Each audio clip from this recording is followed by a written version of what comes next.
แล้วมาสร้างสรรค์สติก็คือจับเรื่องราวนั้นเอามาให้ปัญญาพิจารณาแต่นี้การที่ว่ามีสติตื่นตัวอยู่เสมอไม่ปล่อยเวลาให้ปล่อยผ่านไปเปล่าไม่เลื่อนลอยไม่เคว้งคว้างเนี่ย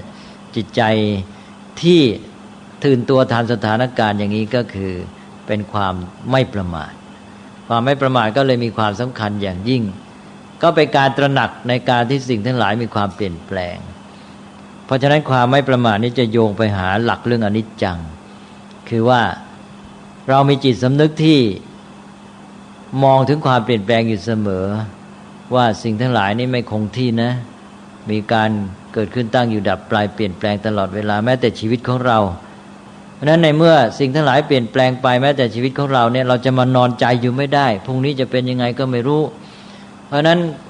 เราจะต้องตื่นตัวอยู่เสมอนะ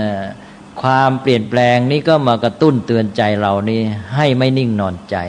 แล้วก็ให้เร่งรัดนะให้คอยมีสติจับและลึกนึกสิ่งต่างๆเอามาในการที่ป้องกันความเสื่อมเสียและในการที่จะใช้ประโยชน์จากโอกาสที่เกิดขึ้นอันนี้เรื่องความเปลี่ยนแปลงก็ไปสัมพันธ์กับเวลาอีกเพราะเราลึกถึงความเปลี่ยนแปลงความเป็นอนิจจังทุกขังก็เตือนใจเราให้ไม่ประมาทนะแล้วก็ความเปลี่ยนแปลงนั้นอาศัยการเวลาเมื่อการเวลาผ่านไปสิ่งทั้งหลายก็เปลี่ยนแปลงเพราะนั้นคนที่มีความไม่ประมาทก็มองเห็นความสำคัญของการเวลาว่าโอ้เวลาผ่านไปนี่สิ่งทั้งหลายมันไม่ได้หยุดนิ่งนะชีวิตของเราก็ผ่านไป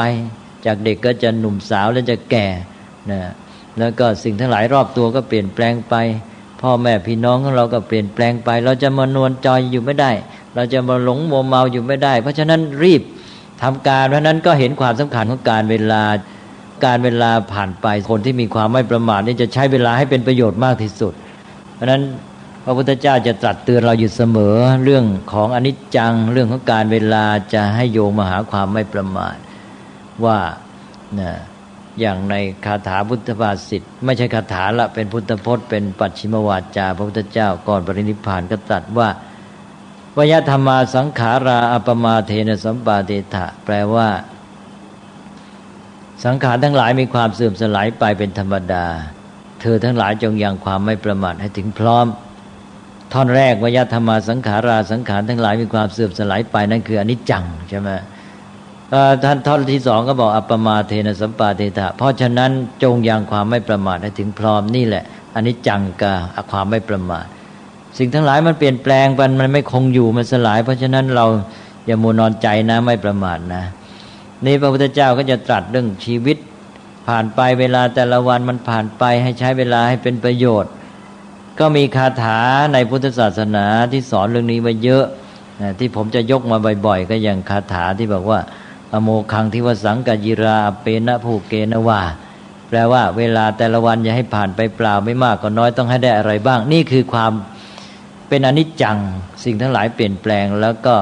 ให้เห็นความสำคัญของการเวลาใช่ไหมแต่ละวันนี่สำคัญมากอย่าให้ผ่านไปเปล่าไม่มากก็น้อยต้องให้ได้อะไรบ้างแล้วก็ไปแจกแจงเอาสิว่าได้อะไรบ้างได้วัตถุได้เงินทองได้งานได้การได้ทำประโยชน์ได้ปัญญาได้ความรู้ได้ศึกษาเล่าเรียนได้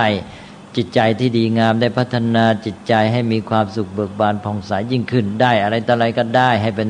ดีงามจนกระทั่งได้จากทรัพย์ที่เป็นวัตถุภายนอกมาจนได้อริยทรัพย์ภายในนั้นก็พระพุทธเจ้าก็ตรัสเตือนเราอยู่เสมอแม้แต่ในการที่ว่ามาพัฒนาศีลสมาธิปัญญาก็ต้องเร่งด้วยความไม่ประมาทอย่างที่บอกว่าคโนโวมาปัจจคาแม้แต่ขณะเดียวก็อย่าให้ล่วงผ่านท่านไปเปล่านะนี่ถ้าปฏิบัติกันจนถึงเต็มที่แล้วความไม่ประมาทจะมาถึงขั้นเนี้ยคือขั้นที่แม้แต่ขณะเดียวจะให้เสียเปล่าก็เพราะนั้นคตินี้จะเอาระดับไหนก็แล้วแต่นะถ้าว่าเอาขั้นหยาบก็แต่ละวันเวลาแต่ละวันอย่าให้ผ่านไปเปล่าไม่มากก็น้อยต้องให้ได้อะไรบ้างนี่ถ้าเอาขั้นละเอียดก็ต้องอย่างที่ว่าเนี่ย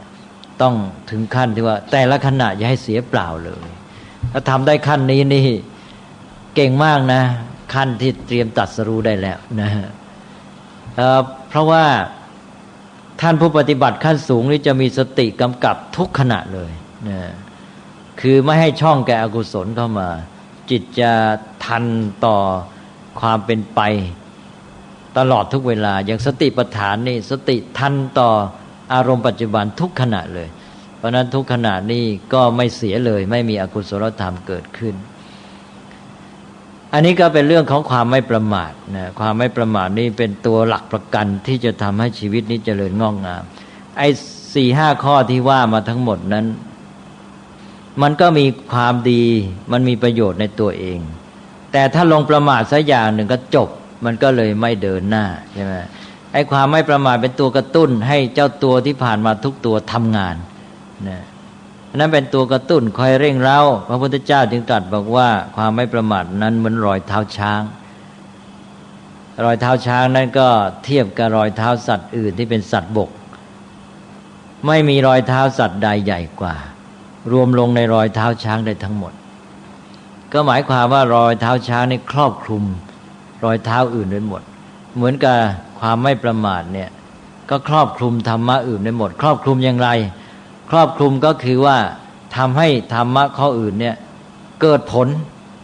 หรือทำหน้าที่ของมันถ้าลองประมาทซะอย่างเดียวธรรมะมีกี่ข้อก็นอนหลับหมดนะอย่างที่เคยพูดบ่อยๆบอกว่าธรรมะเรียนมากี่ข้อประมาทซะอย่างหนึ่งก็อยู่ในตู้คัมภีร์นะไม่ได้ออกมาใช้ประโยชน์นะรู้ว่าดีสามารถบรรยายว่าธรรมะข้อนี้ดียังไงดียังไงแต่ประมาทซะอย่างเดียวมันก็นอนเฉยทีนี้พอไม่ประมาทธรรมะทุกข้อนี่ทำหน้าที่หมดนะแม้แต่คนที่เรียนรู้น้อยเรียนรู้ธรรมะสักข้อ2 ข้อแต่เป็นคนไม่ประมาทธรรมะที่เรียน2 ข้อก็ได้ใช้ประโยชน์หมดถ้าเรียนมา3 ข้อ3 ข้อก็ได้ใช้ประโยชน์หมดเพราะฉะนั้นคนที่ไม่ประมาทนี่แม้เรียนรู้น้อยก็เดินหน้าไปได้ใช่ไหมได้ประโยชน์คนที่เรียนรู้มากเอามาพูดธรรมะมากมายแต่ตกอยู่ในความประมาทธรรมะเหล่านั้นนอนหลับหมดไม่ได้ประโยชน์อยู่ในตู้เฉยๆอันนั้นพระพุทธเจ้าก็เลยตรัสเรื่องความไม่ประมาทนี่ถ้าเราไปเทียบกันเหมือนกันระหว่างเต่ากับกระต่ายไอ้เจ้ากระต่ายนั้นประมาทตกอยู่ในความประมาทว่าไอ้เจ้าเต่านี่มันเดินช้าเราวิ่งเดี๋ยวก็ถึงหลักชัยและไอ้เจ้าเต่านี่คลานไปเถอะอีกนานเพราะนั้นนอนซะก่อนก็ได้นอนก็ได้ตอนที่ว่านอนก็ได้ก็คือปล่อยปละละเลยเนี่ยทอดทิ้งหน้าที่ก็นอนหลับเพลินตื่นมาอีกทีปรากฏว่าเต่าไปถึงหลักซะแล้วเลยแพ้เลยใช่ไหมอันนี้ความประมาทก็คือการละเลยเพิกเฉยปล่อยปละละทิ้งไม่เอาใจใส่ไม่ขมิขมันไม่กระตือรือร้นเฉยชาผัดเพี้ยนนี่ผัดเพี้ยนนี่เจ้ากระต่ายนี่ผัดเพี้ยนแหละนะผัดเพี้ยนนี่เป็นข้อสำคัญของคนประมาททำให้เสียการหมดดังนั้นความไม่ประมาทกับความประมาทนี่ในภาษาไทยได้มีความหมายเพี้ยนไปนิดหน่อยอย่างกรณีของกระต่ายเนี่ยประมาทเนี่ยก็หมายถึงความที่ผัดเพี้ยนละเลยแต่เหตุให้ไม่ประมาทขออภัยเหตุที่ทำให้กระต่ายประมาทก็คือมันเป็นนึกว่าไอ้เจ้าเต่ามันเดินช้าใช่ไหมต่อมาภาษาไทยคำว่าประมาทเนี่ยกลายเป็นมีความหมายเป็นดูถูกเลยถูกไหมนี่คือเจ้ากระต่ายนี่ดูถูกเต่าเรียกว่าประมาทเต่าถูกไหมแต่ที่จริงการดูถูกเต่าเป็นเหตุให้เจ้ากระต่ายประมาทนะประมาทนี่คือภาวะที่ว่าปล่อยทอดทิ้งละเลยผัดเพี้ยนไม่เร่งรัดตัวเองไอ้ตอนประมาทมันอยู่ตรงนี้แต่ว่าเหตุที่เจ้ากระต่ายประมาทคือผัดเพี้ยนมัวนอนเพลินอยู่เนี่ยเพราะอะไรเพราะไปดูถูกกระต่ายไอ้เต่าไปดูถูกเต่าว่ามันอืดอาดช้าต่อมาภาษาไทยกลายเป็นว่าตัวความประมาทกลายเป็นดูถูกกลายเป็นว่าเจ้ากระต่ายดูถูกเต่าประมาทเต่าว่ามันช้าใช่ไหมนี่ภาษาไทยมันเพี้ยนไปอย่างเงี้ยคือมันก็มีเหตุผลที่ทำไมจึงเพี้ยนเพราะนั้นการแยกองค์ธรรมให้ชัดนี่จะต้องแยกแต่ละขณะเลยเป็นเหตุปัจจัยแก่กันอย่างเพราะ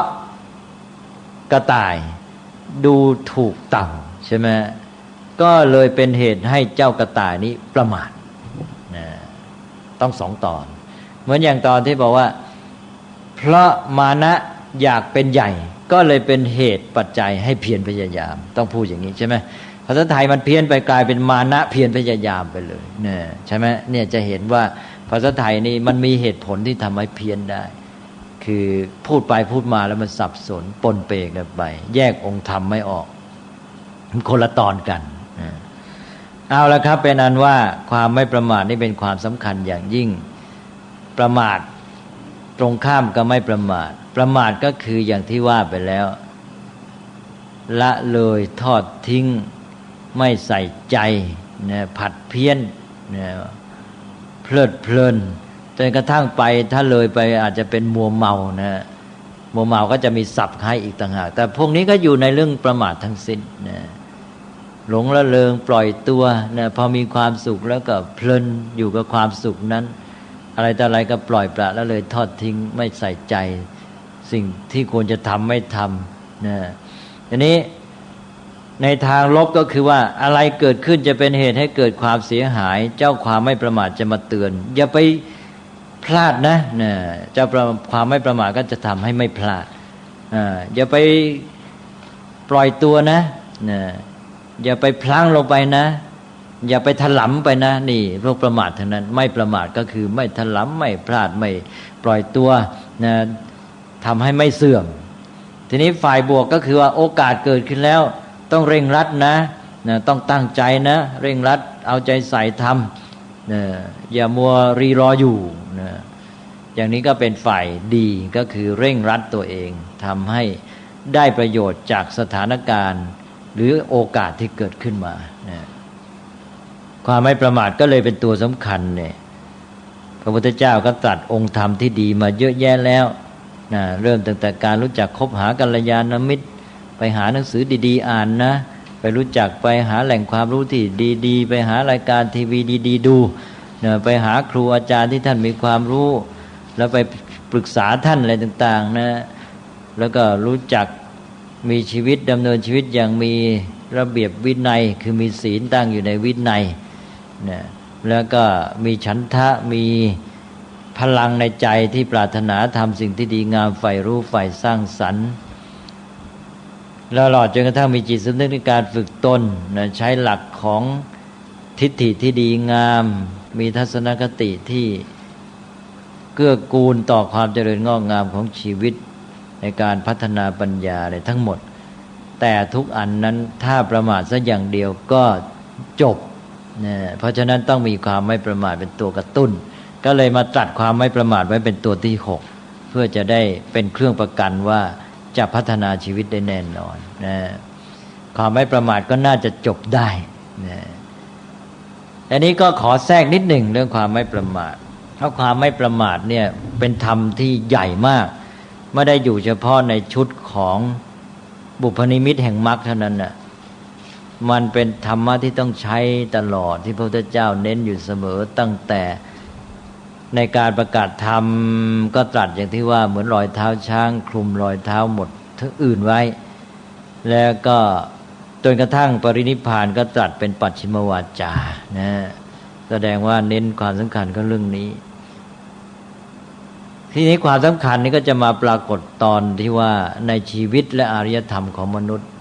ในชีวิตมนุษย์ถ้าเราประมาทสักอย่างเดียวนี้วันเวลาผ่านไปเปล่าชีวิตทั้งชีวิตจะไม่ได้อะไรเลยเสียหมดทีนี้อารยธรรมมนุษย์สังคมมนุษย์ก็เช่นเดียวกันถ้ามนุษย์ประมาทซะแล้วมันก็จะนำมาซึ่งความเสื่อมหรือแม้แต่เจริญแล้วก็จะกลับเสื่อม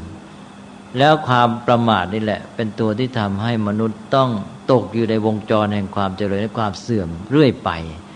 เรื่องนี้ดูเหมือนจะพูดมาแล้วใช่ไหมฮะพูดมาแล้วเพราะฉะนั้นก็ไม่ต้องพูดยืดยาวอีกก็ขอย้ำแต่เพียงว่าความไม่ประมาทเนี่ยจะเป็นตัวประกันที่ช่วยให้อารยธรรมมนุษย์นี้หรือสังคมมนุษย์นี้เจริญแล้วสามารถที่จะไม่เสื่อมได้แล้วก็ได้เคยให้ปริศนาว่าพระพุทธเจ้าตรัสหลักอนิจจังเป็นความจริงของธรรมชาติว่าสิ่งทั้งหลายเกิดแล้วก็ดับเพราะฉะนั้นมันมีการเปลี่ยนแปลงอยู่เสมอนะเกิดขึ้นดับไปเปลี่ยนแปลงไปอันนี้พระพุทธเจ้ามาตรัสเรื่องความไม่ประมาท เช่นหลักอปริหานิยธรรมว่าถ้าปฏิบัติตามนั้นแล้วจะมีแต่เจริญไม่มีเสื่อมก็เลยทำให้ดูคล้ายๆนี่พระพุทธเจ้าตรัสหลักธรรมขัดกันนี่เรื่องอนิจจังมาถ้าอนิจจังก็เจริญแล้วมันก็ต้องเสื่อมสิอันนี้ทำไมมาตรัสบอกว่าถ้ามีความไม่ประมาทแล้วมีแต่เจริญไม่มีเสื่อมหวังได้แต่ความเจริญอย่างเดียวนะก็เคยตอบแล้วใช่ไหมว่ามันไม่ขัดกันอย่างไรก็เอามาย้ำซะอีกทีหนึ่งว่าที่ว่าอนิจจังเกิดแล้วต้องดับอันนี้ก็จริงเป็นความจริงของกฎธรรมชาติทีนี้ความไม่ประมาทว่าถ้าไม่ประมาทสักอย่างมีแต่เจริญอย่างเดียวไม่มีเสื่อมอันนี้ก็เป็นหลักปฏิบัติของมนุษย์อันนี้ไปขัดกับอนิจจังไหมไม่ขัดเพราะอะไรเพราะว่าสิ่งทั้งหลายก็เปลี่ยนแปลงไปเรื่อยในการที่ว่าเจริญแล้วเสื่อมหรือเจริญแล้วเจริญต่อไปหรือเสื่อมแล้วจะเสื่อมต่อไปหรือเสื่อมแล้วกลับเป็นเจริญนั้นก็คือเปลี่ยนแปลงทั้งสิ้นนั้นที่ว่ามีแต่เจริญไม่มีเสื่อมก็หมายความว่ามันก็เปลี่ยนแปลงแต่เปลี่ยนแปลงไปในทางที่เจริญเรื่อยไปใช่ไหมเท่านั้นเองก็จบไม่ได้มีอะไรขัดกันนะอันนั้นก็การที่ว่าไม่ประมาทก็คือการที่เราสามารถใช้ประโยชน์จากอนิจจังนั่นเองคนที่ไม่มีปัญญาก็ได้แต่ปล่อยตัวไปตามความเปลี่ยนแปลงของสิ่งทั้งหลายให้ปล่อยให้เหตุปัจจัยในทางภายนอกมันมาทำให้เกิดความเปลี่ยนแปลงนั้นโดยที่ตัวเองไม่ได้เข้าไปเป็นปัจจัยร่วมด้วยมันก็เลยเปลี่ยนแปลงไปในทางที่น่าปรารถนาบ้างไม่น่าปรารถนาบ้างเสื่อมบ้างเจริญบ้างอันนี้พอมนุษย์เรามีปัญญาเรารู้เหตุปัจจัยเรารู้ว่าไอ้สิ่งทั้งหลายมันเปลี่ยนแปลงไปตามเหตุปัจจัยเราก็เลยไปศึกษาเหตุปัจจัยแล้วเราก็ไปจัดการเอาตัวเราเข้าไปเป็นเหตุปัจจัยด้วยพร้อมทั้งไปหนุนเหตุปัจจัยที่ดีและไปป้องกันกำจัดเหตุปัจจัยให้เสื่อมเราก็เลยสามารถใช้อนิจจังให้เป็นประโยชน์ทำให้เหตุปัจจัยนี้เกิดเป็นความเปลี่ยนแปลงในทางที่ดีงามที่เราเรียกว่าเป็นความเจริญดีต่อตัวเราต่อชีวิตและต่อสังคมมนุษย์นั้นก็เลยความไม่ประมาทนี้เป็นการรู้จักใช้ประโยชน์จากอนิจจังเอากฎอนิจจังของธรรมชาติมาใช้ให้เป็นประโยชน์ด้วยปัญญาของมนุษย์โดยการเอาตัวมนุษย์ปัญญามนุษย์เข้าเป็นเหตุปัจจัยด้วยในกระบวนการของกฎธรรมชาตินั้นก็เลยดีไปเลยนะอันนี้มนุษย์ทั่วไปเนี่ยมันมักจะตกอยู่ใต้อำนาจของกิเลสปุถุชนก็คือว่าพอเจริญขึ้นมามีความสุขมีความสำเร็จดีงามแล้วก็จะหลงละเลงเพลิดเพลินมัวเมามันก็จะเกิดความเฉยชามีความโน้มเอียงที่จะหยุดจะช้าลงจะเสพเสวยผลของการสร้างสรรค์นั้นเมื่อมนุษย์มานอนเสพเสวยผลที่ตนสร้างขึ้นก็ไม่ทำต่อไปก็จะต้องเกิดความเสื่อมเพราะฉะนั้นความสุขก็ตามความสำเร็จก็ตามความดีงามก็ตามที่เกิดขึ้นแล้วถ้ามนุษย์ไม่รู้จักใช้เป็นประโยชน์ปฏิบัติต่อมันไม่ถูกก็จะกลับเป็นปัจจัยแห่งความเสื่อมเพราะนั้นจึงมีหลักการได้ทั่วไปว่าความสุขความเจริญความสำเร็จและความดีงามที่ได้สร้างสรรค์ขึ้นมาจะเป็นหลุมดักมนุษย์ที่มาสร้างสรรค์ความเจริญมาได้เนี่ยให้กลับตกอยู่ในวงจรแห่งความเสื่อมอีกครั้งหนึ่งนะเพราะนั้นมนุษย์จะต้องไม่ตกอยู่ในหลุมดักอันนี้นะคือว่าความสุขความสำเร็จความดีงามที่ได้ทำขึ้นมาจะเป็นหลุมดักคนให้ประมาทให้มีความโน้มเอียงที่จะเสวยผลแล้วก็จะช่วยช้าลงแล้วก็หยุดนิ่งแล้วก็กลับเสื่อมเพราะฉะนั้นพอสังคมเจริญขึ้นชีวิตเราเจริญขึ้นเนี่ยเราก็จะมีความเพลิดเพลินหลงละเลงอารยธรรมมนุษย์เช่นอารยธรรมโรมันเป็นต้นนะแต่ก่อนนี้เป็นคนป่าเถื่อนนะมีความเข้มแข็งรบเท่าไหร่ก็ชนะหมดนะมีความเจริญก้าวหน้าพอพวกโรมันนี้รบชนะไปทั่วหมดก็เริ่มมีความประมาทมัวเมามีความมัวเมาสยบในกามารมณ์ต่อมาอารยธรรมโรมันก็เสื่อมแล้วก็แพ้กับบาร์เบเรียนคือแพ้กับพวกคนป่าเถื่อนเพราะนั้นอารยธรรมก็พินาศ สังคมทุกสังคมก็มักจะเป็นอย่างเงี้ยยามที่มีความทุกข์ยากลำบากก็จะลุกขึ้นมาดิ้นรนขนขวายสร้างสรรค์ความเจริญพอมีความสำเร็จมีความสุขดีงามแล้วก็จะหลงระเริงเพลิดเพลินมัวเมาแล้วก็กลับเสื่อมเพราะนั้นมนุษย์ที่เป็นปุถุชนอยู่ใต้อำนาจกิเลสก็จะอยู่ใต้วงจรนี้ด้วยแล้วก็กลายเป็นว่ามนุษย์เหล่านี้ต้องอาศัยทุกข์บีบคั้นภัยคุกคามจึงจะลุกขึ้นดิ้นรนพ้นขวายนะเพราะนั้นก็จะเป็นหลักว่ามนุษย์ปุถุชนนั้นเมื่อทุกข์บีบคั้นภัยคุกคามก็ลุกขึ้นดิ้นรนขนขวายสร้างสรรค์ความเจริญขึ้นมาเมื่อเจริญขึ้นมาแล้วมีความสุขความพรั่งพร้อมก็มัวเมาหลงระเริงประมาทก็กลับเสื่อมลงก็เป็นอย่างนี้เรื่อยไปก็นั้นก็เลยมนุษย์ก็ไม่พ้นวงจรของความเจริญและความเสื่อมแต่ถ้ามนุษย์ใช้หลักความไม่ประมาทแกก็ไม่ต้องอาศัยทุกข์บีบคั้นภัยคุกคามแกก็ใช้สติปัญญาคอยตรวจตราคอยจับเอาเหตุการณ์ที่เกิดขึ้นมามีความตื่นตัวทันสถานการณ์แล้ว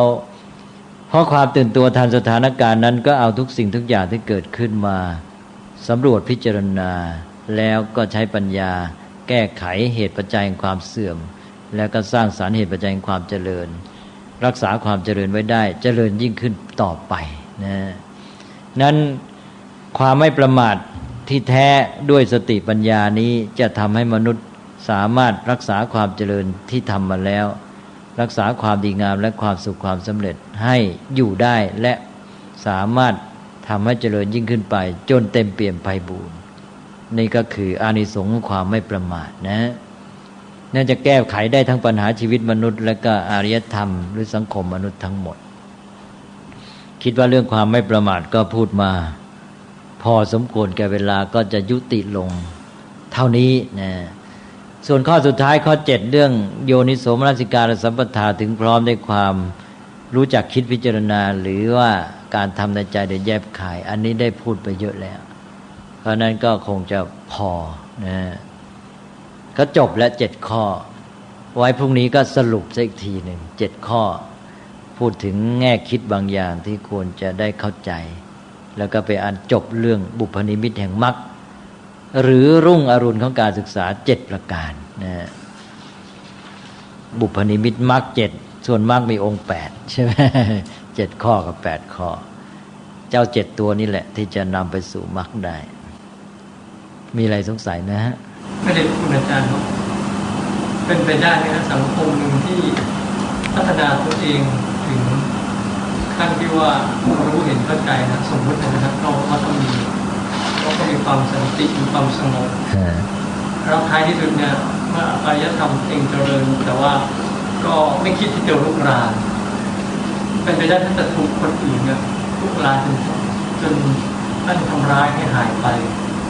ก็เป็นไปได้เพราะฉะนั้นจึงต้องไม่ประมาทเสมอไง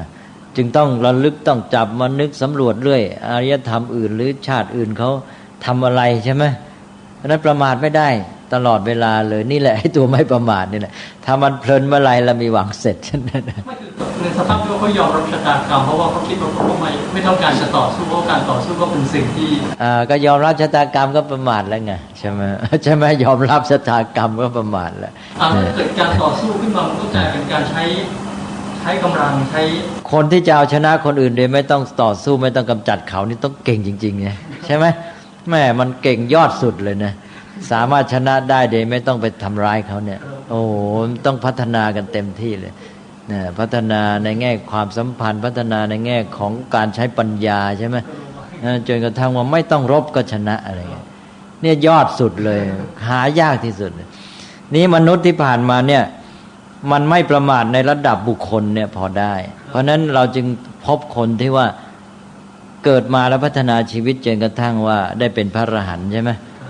ความสมบูรณ์ของชีวิตมีได้เป็นบุคคลแต่ความสมบูรณ์ของสังคมเนี่ยไม่เคยปรากฏเชื่อไหมใช่ครับเพราะมนุษย์ไม่สามารถพัฒนาให้คนทุกคนที่เป็นสมาชิกของสังคมนั้นมีความสมบูรณ์เพราะนั้นสังคมมันจึงทั้งที่สอนกันอยู่อย่างเงี้ยทั้งที่ตระหนักรู้แต่มันทำไม่ได้เพราะไม่สามารถพัฒนามนุษย์ทุกคนให้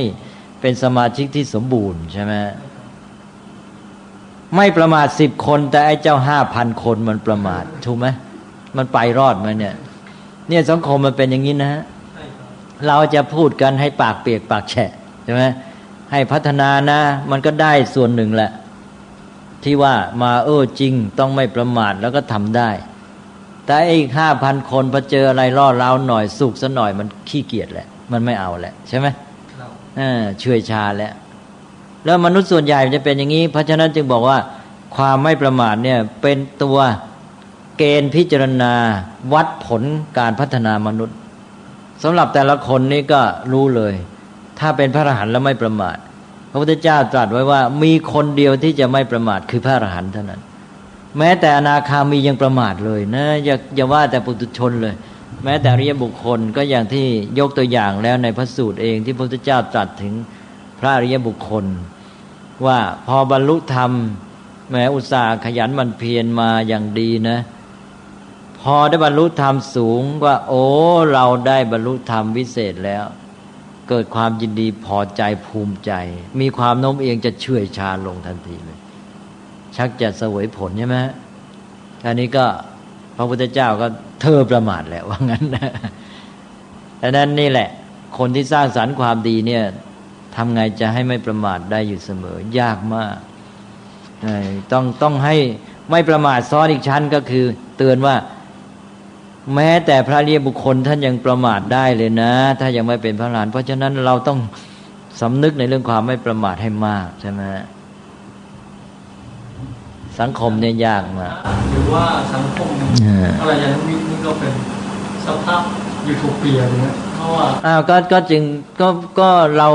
พระพุทธศาสนายอมรับมนุษย์เป็นแต่เพียงว่าให้ตั้งเป้าไว้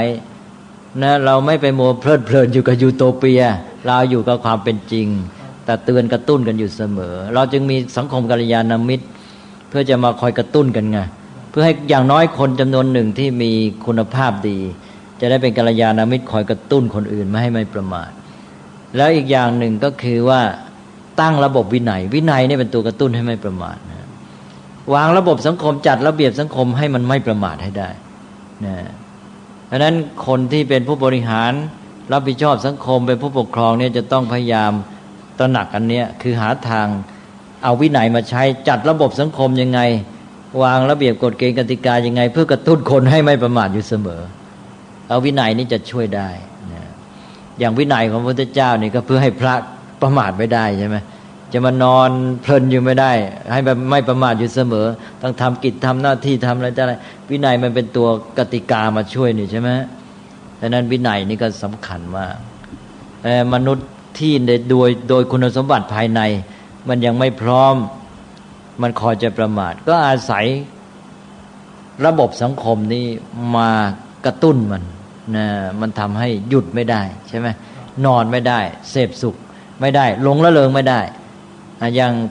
คนเราพอมีความสุขความพรั่งพร้อมมันมีความโน้มเอียงจะหลงละเลงใช่ไหมวินัยของพระมาเธอมีเกินนี่ไม่ได้ว่างั้นก็ทำให้ประมาทไม่ได้ใช่ไหมมาหลงละเลงในวัตถุไม่ได้ก็ทำให้ต้องไม่ประมาทอยู่เสมอนั้นวินัยเนี่ยสำคัญมากในการที่สร้างระบบสังคมแห่งความไม่ประมาทขึ้นมาในขณะที่มนุษย์โดยคุณสมบัติภายในยังไม่พร้อมก็เอาระบบสังคมมาช่วยนี่ขณะนี้ถ้าเราใช้เกณฑ์เหล่านี้ไปพิจารณาสังคมเนี่ยมันกำลังไม่มีหลักอะไรทั้งสิ้นใช่ไหมมันจะเอาแต่ตามใจตัวมันก็ชอบประมาทขณะนี้พอสังคมพรั่งพร้อมก็เป็นสังคมบริโภคพอเป็นสังคมบริโภคก็ขี้เกียจเสพสุข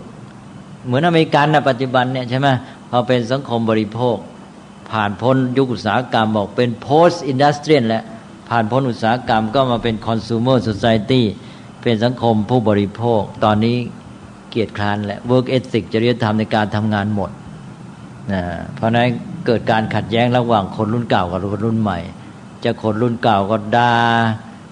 หรือว่างั้นก็โอดครวญว่าคนรุ่นใหม่นี่ขี้เกียจสำรวยหยิบโยงใจเสาะเปราะบาง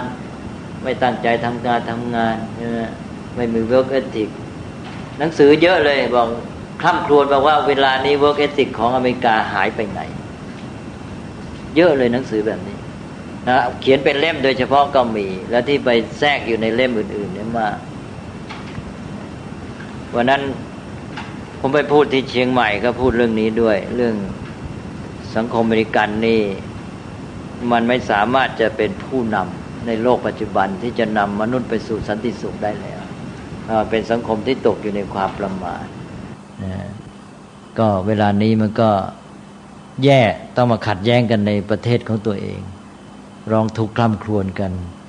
ก็ทำไงจะให้คนรุ่นใหม่นี้ขยันขันแข็งขึ้นมานะอันนี้ก็เป็นสภาพที่เนี่ยมันก็เลยกลายไปว่าฝรั่งตะวันตกอเมริกันที่เจริญขึ้นมาก็เพราะทุกข์บีบคั้นภัยคุกคามเท่านั้นเองไม่ได้เจริญขึ้นมาด้วยสติปัญญาความดีการพัฒนามนุษย์ที่แท้จริงนะต้องอาศัยระบบวินัยของฝรั่งคือระบบอะไรวินัยนี้ก็คือระบบแข่งขันใช่ไหมนี่คือวินัยของสังคมอเมริกันระบบแข่งขันเป็นวินัยของสังคมแต่วินัยแบบนี้ไม่ตั้งขึ้นจากสติปัญญา มันตั้งขึ้นจากระบบตัณหาที่แย่งชิงผลประโยชน์แล้วเอาวินัยแบบระบบนี้ซึ่งเป็นระบบที่ไม่ใช่วินัยที่พึงปรารถนาไม่ใช่วินัยแห่งการพัฒนามนุษย์เนี่ยเอามาบีบคั้นคนใช้ทุกบีบคั้นภัยคุกคามก็คือการแข่งขันการแข่งขันก็คือระบบทุกบีบคั้นภัยคุกคามแกไม่ดิ้นแกไม่สู้แกไม่รีบเร่งแกแพ้แกตายใช่ไหมอันนี้ไอ้การแข่งขันก็คือตัวทุกบีบคั้นภัยคุกคามตลอดเวลานะเพราะคนอื่นไม่ช่วยเนี่ยตัวใครตัวมันเพราะนั้นก็บีบให้ทุกคนนี่ต้องเร่งรัดพัฒนาตัวเองก็สร้างความเจริญขึ้นมาได้อันนี้มันก็ไม่ใช่หลักความไม่ประมาทที่แท้จริงเมื่อทุกบีบคั้นภัยคุกคามมันเจริญเพราะมันเจริญมันพรั่งพร้อมมันก็หลงละเลงโมเมาก็กลับเสื่อมลงนั้นเวลานี้กระแสก็ลงแล้วกระแสแห่งความเสื่อมก็โลกนี้ไม่รู้จะพ้นไปได้หรือเปล่าก็อย่างที่ว่าแล้วอารยธรรมมนุษย์นี่ไม่เคยพ้นได้เลยนะก็แสดงว่าวัดเอาความไม่ประมาทมาวัดการพัฒนามนุษย์เนี่ยมนุษย์ยังไม่ประสบความสำเร็จเลยในระดับสังคมได้แค่คนไม่กี่คนที่เกิดขึ้นมาแล้วก็ทำให้ชีวิตบริบูรณ์ได้เป็นชีวิตที่ดีงามบรรลุธรรมตรัสรู้เป็นพุทธะเป็นพระอรหันต์แต่ในแง่สังคมคนส่วนใหญ่ก็วนเวียนอยู่ในวงจรเนี่ยนะนั่นก็การพัฒนามนุษย์โดยส่วนรวมสังคมเนี่ยจะมีทางเป็นไปได้สำเร็จแค่ไหนนะอย่างน้อยให้ส่วนใหญ่รักษากันไว้ได้ไม่ให้เสื่อมเนี่ยยากที่สุดเลยนะเพราะนั้นสังคมอุดมคติเนี่ยก็สังคมเป็นความไม่ประมาทจะสำเร็จได้หรือเปล่านะ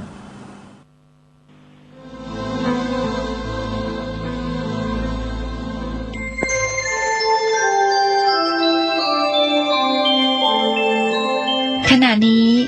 ท่านกำลังฟังสถานีวิทยุกระจายเสียง FM 104.5 เมกะเฮิรตซ์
ขอยกมือ10 นิ้วไหว้สาพระติรัตนแก้วเจ้าทั้ง3ประการอันมีพระพุทธพระธรรมพระสงฆ์อันเป็นสรณะที่พึ่งอันสูงสุดในชีวิตน้อมไหว้สาบุญญปรมีธรรมพระเดชพระคุณหลวงพ่อพระเทพโกศลหลวงพ่อเจ้าคณะจังหวัดเชียงใหม่วัดศรีโสดาพระอารามหลวงไหว้สาพระบารมีหลวงพ่อเจ้าคุณทั้งหลายในพื้นบ้านล้านนานะครับครับผมยินดีต้อนรับเข้าสู่รายการสปะสาระเรื่องเมืองล้านนานะครับวันนี้นะครับเพราะนั้นไกรสอนนะครับพ่อไกรสอนจะได้นำเสนอน้อมนำสิ่ง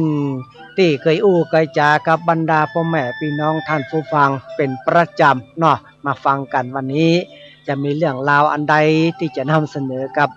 พ่อแม่พี่น้องสถานาบุญทั้งหลายที่ฟังรายการจากคลื่นสถานีวิทยุ FM 104.50 วัดสายหินนะครับเมื่อค่ำยามแรง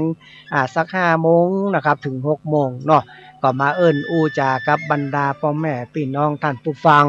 ที่เป็นแฟนรายการในคลื่นสถานีวิทยุพระพุทธศาสนาและวัฒนธรรมนะครับซึ่งเป็นสถานีของพระสงฆ์องค์เจ้านะครับ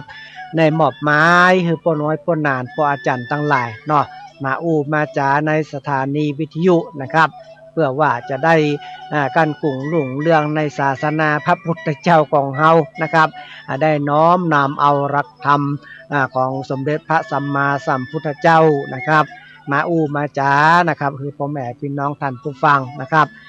ที่เป็นแฟนรายการนะครับฟังกันเป็นประจำเนาะรายการทุกรายการนะครับมีประโยชน์กับบรรดาพ่อแม่พี่น้องท่านผู้ฟัง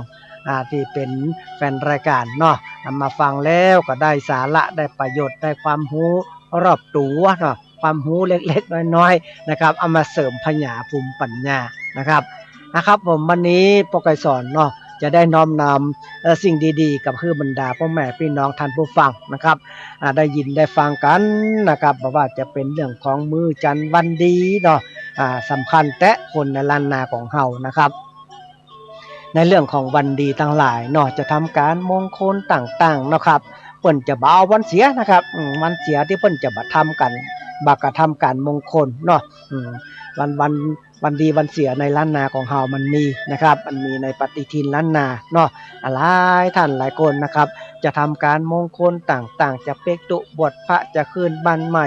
จะไปซื้อรถซื้อลาจะทำการมงคลทุกอย่างต้องหาฤกษ์งามยามดีนะครับหาฤกษ์งามยามดี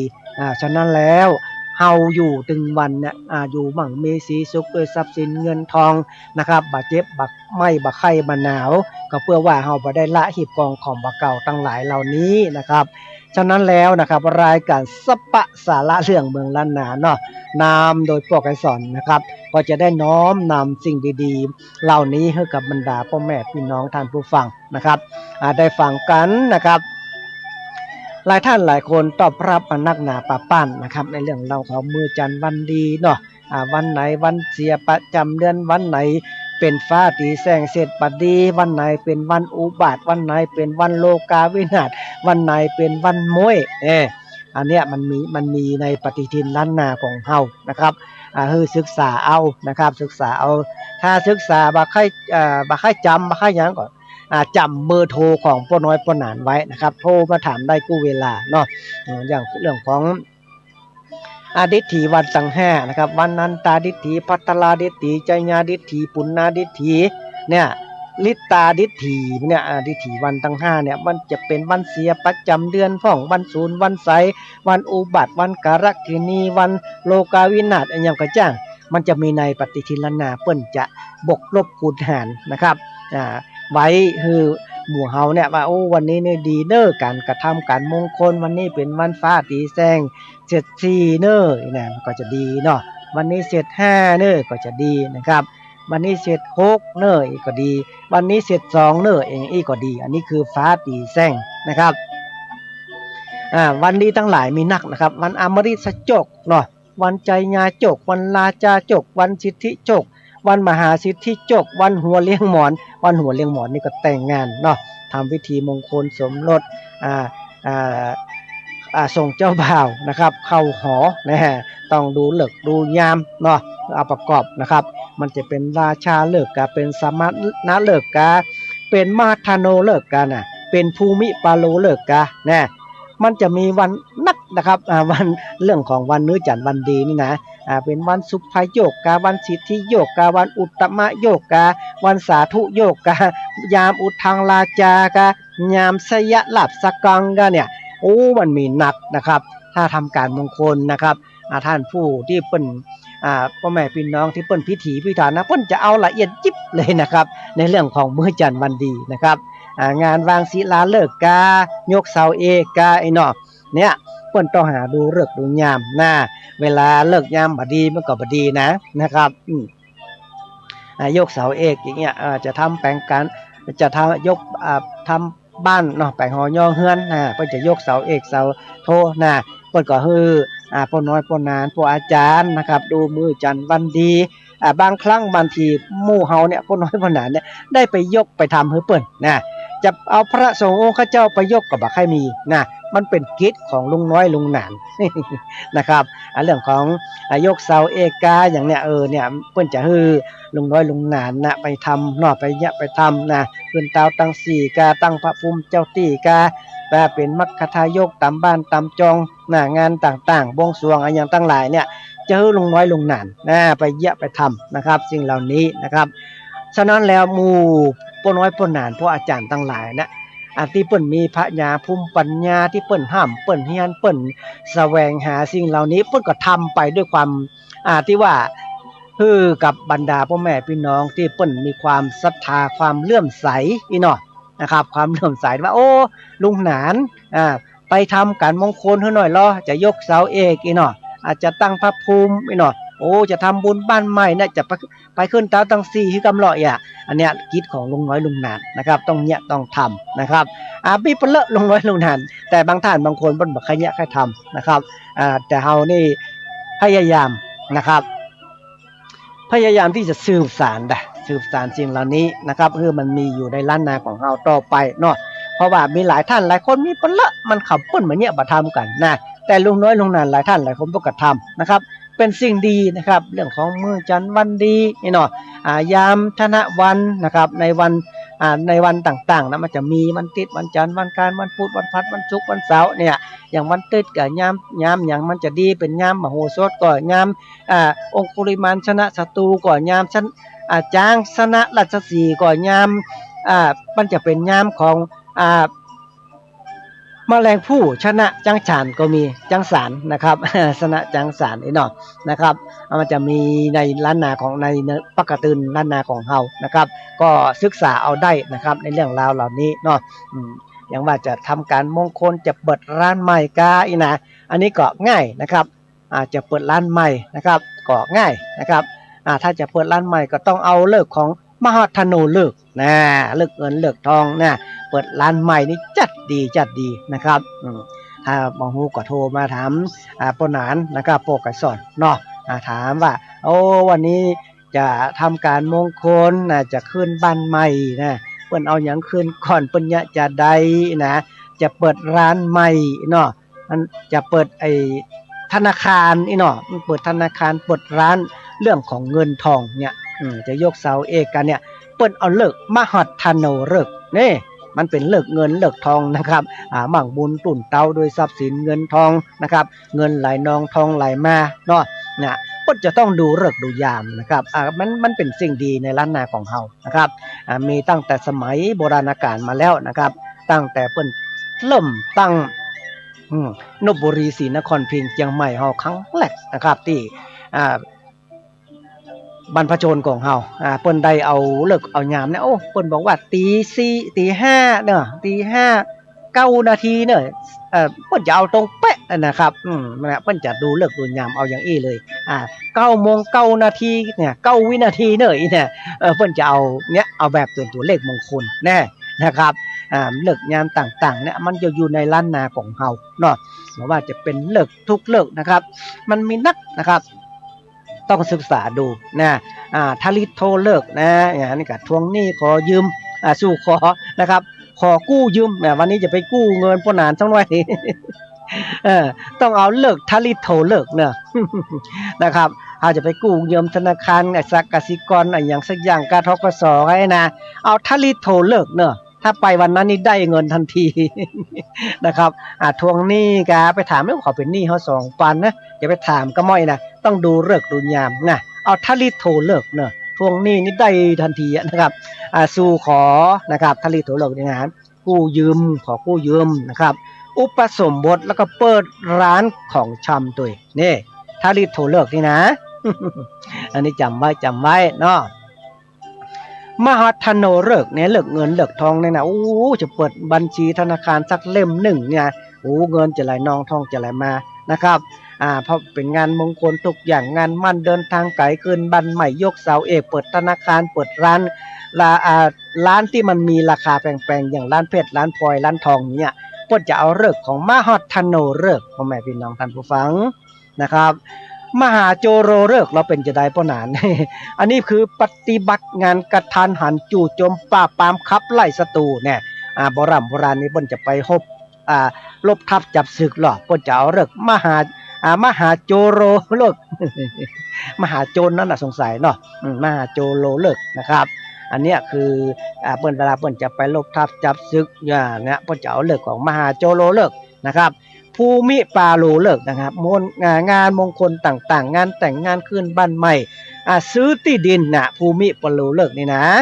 จะขายที่ดินจะขายบ้านใกล้เนี่ยต้องเอาเลิกเนี่ยภูมิปาโลเลิกนะหรือว่าปลูกพืชปลูกผักก็ได้นะหรือพืชผลต่างๆนี่นะภูมิปาโลเลิกนะครับเลิกหลายเลิกนะครับมีชื่อต่างๆกันไปอย่างเทศสันทีเลิกเนี่ยเทศสันทีเลิกนี่เปิดร้านค้าของเบตเตอร์เรสขายสปะมีในร้านท่านมดนะฮะไม้จิ้มฟันยันเรือลบเนี่ยเพิ่นว่าร้านของเบตเตอร์เรสนะครับเสื้อผ้าอาภรณ์ของสวยงามตกแต่งบ้านลงภาพยนตร์อาบอบนวดหรือว่าไนท์พลาซ่าอันนี้เทศสันทีเลิกเนอะอันนี้เลิกยามของล้านนาของเฮาเนาะเทวีเลิกเราเป็นได้เพราะนั้นทีวีเลิกนี่ก็คืองานมงคลทุกอย่างพบผู้ใหญ่นี่อันเนี้ยจะเข้าปะผู้รักผู้ใหญ่แล้วจะขออู้ปนสกรรมว่าเงินเดือนเมื่อใดก็เต้าเก่าไว้นะไปปะผู้รักผู้ใหญ่นี่ต้องเอาเทวีเลิกเนอะนี่จัดดีเนาะนะครับอันนี้คือเลิกในล้านนาของเฮาเนาะพิชฆาตเลิกนะพิชฆาตเลิกเป็นจะได้เพราะนั้นนะครับเปิดป้ายร้านค้าเนี่ยพิชฆาตเลิกนี่นะวันนี้จะเปิดป้ายร้านค้าแล้วก็จะเอาครูบาอาจารย์ที่เพิ่นมีปรมีสูงนี่เนาะเอามาเปิดร้านให้มันเป็นมงคลนะเพิ่นจะเอาเรื่องของพิชฆาตเลิกนะครับเปิดป้ายร้านขายของนะครับเนี่ยมันมีการเปิดป้ายพรรคการเมืองกาเนี่ยพรรคนั้นพรรคนี้ต้องเอาพิชฆาตเลิกเนอะโรงพยาบาลกาโรงทหารโรงทหารนี่เป็นจะได้สงสัยจะเป็นของทหารตำรวจเนาะสถานีตำรวจกายื่นประมูลนะซองก่อสร้างเจดีย์บท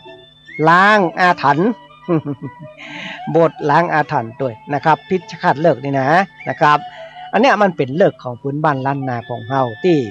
เฮาประกอบการมงคลต่างๆเฮาต้องดูเลิกดูยามตั้งหลายเหล่านี้นะครับบรรดาพ่อแม่พี่น้องท่านผู้ฟังหลายท่านหลายคนก็ท่าฟังพอแกสอนเนาะ นะครับก็ขออนุโมทนาบุญกับทุกท่านทุกคนนะครับราชาเลิก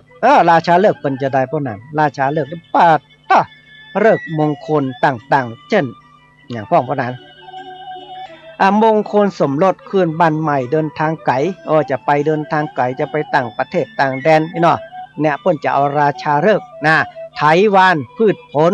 นะครับเข้าพบเจ้านายราสิขาบทตุเจ้าจะซิกเน้นน้อยจะซิกจะลาสิขาบทต้องเอาราชาเลิกนี่นะครับอันสุดท้ายคือ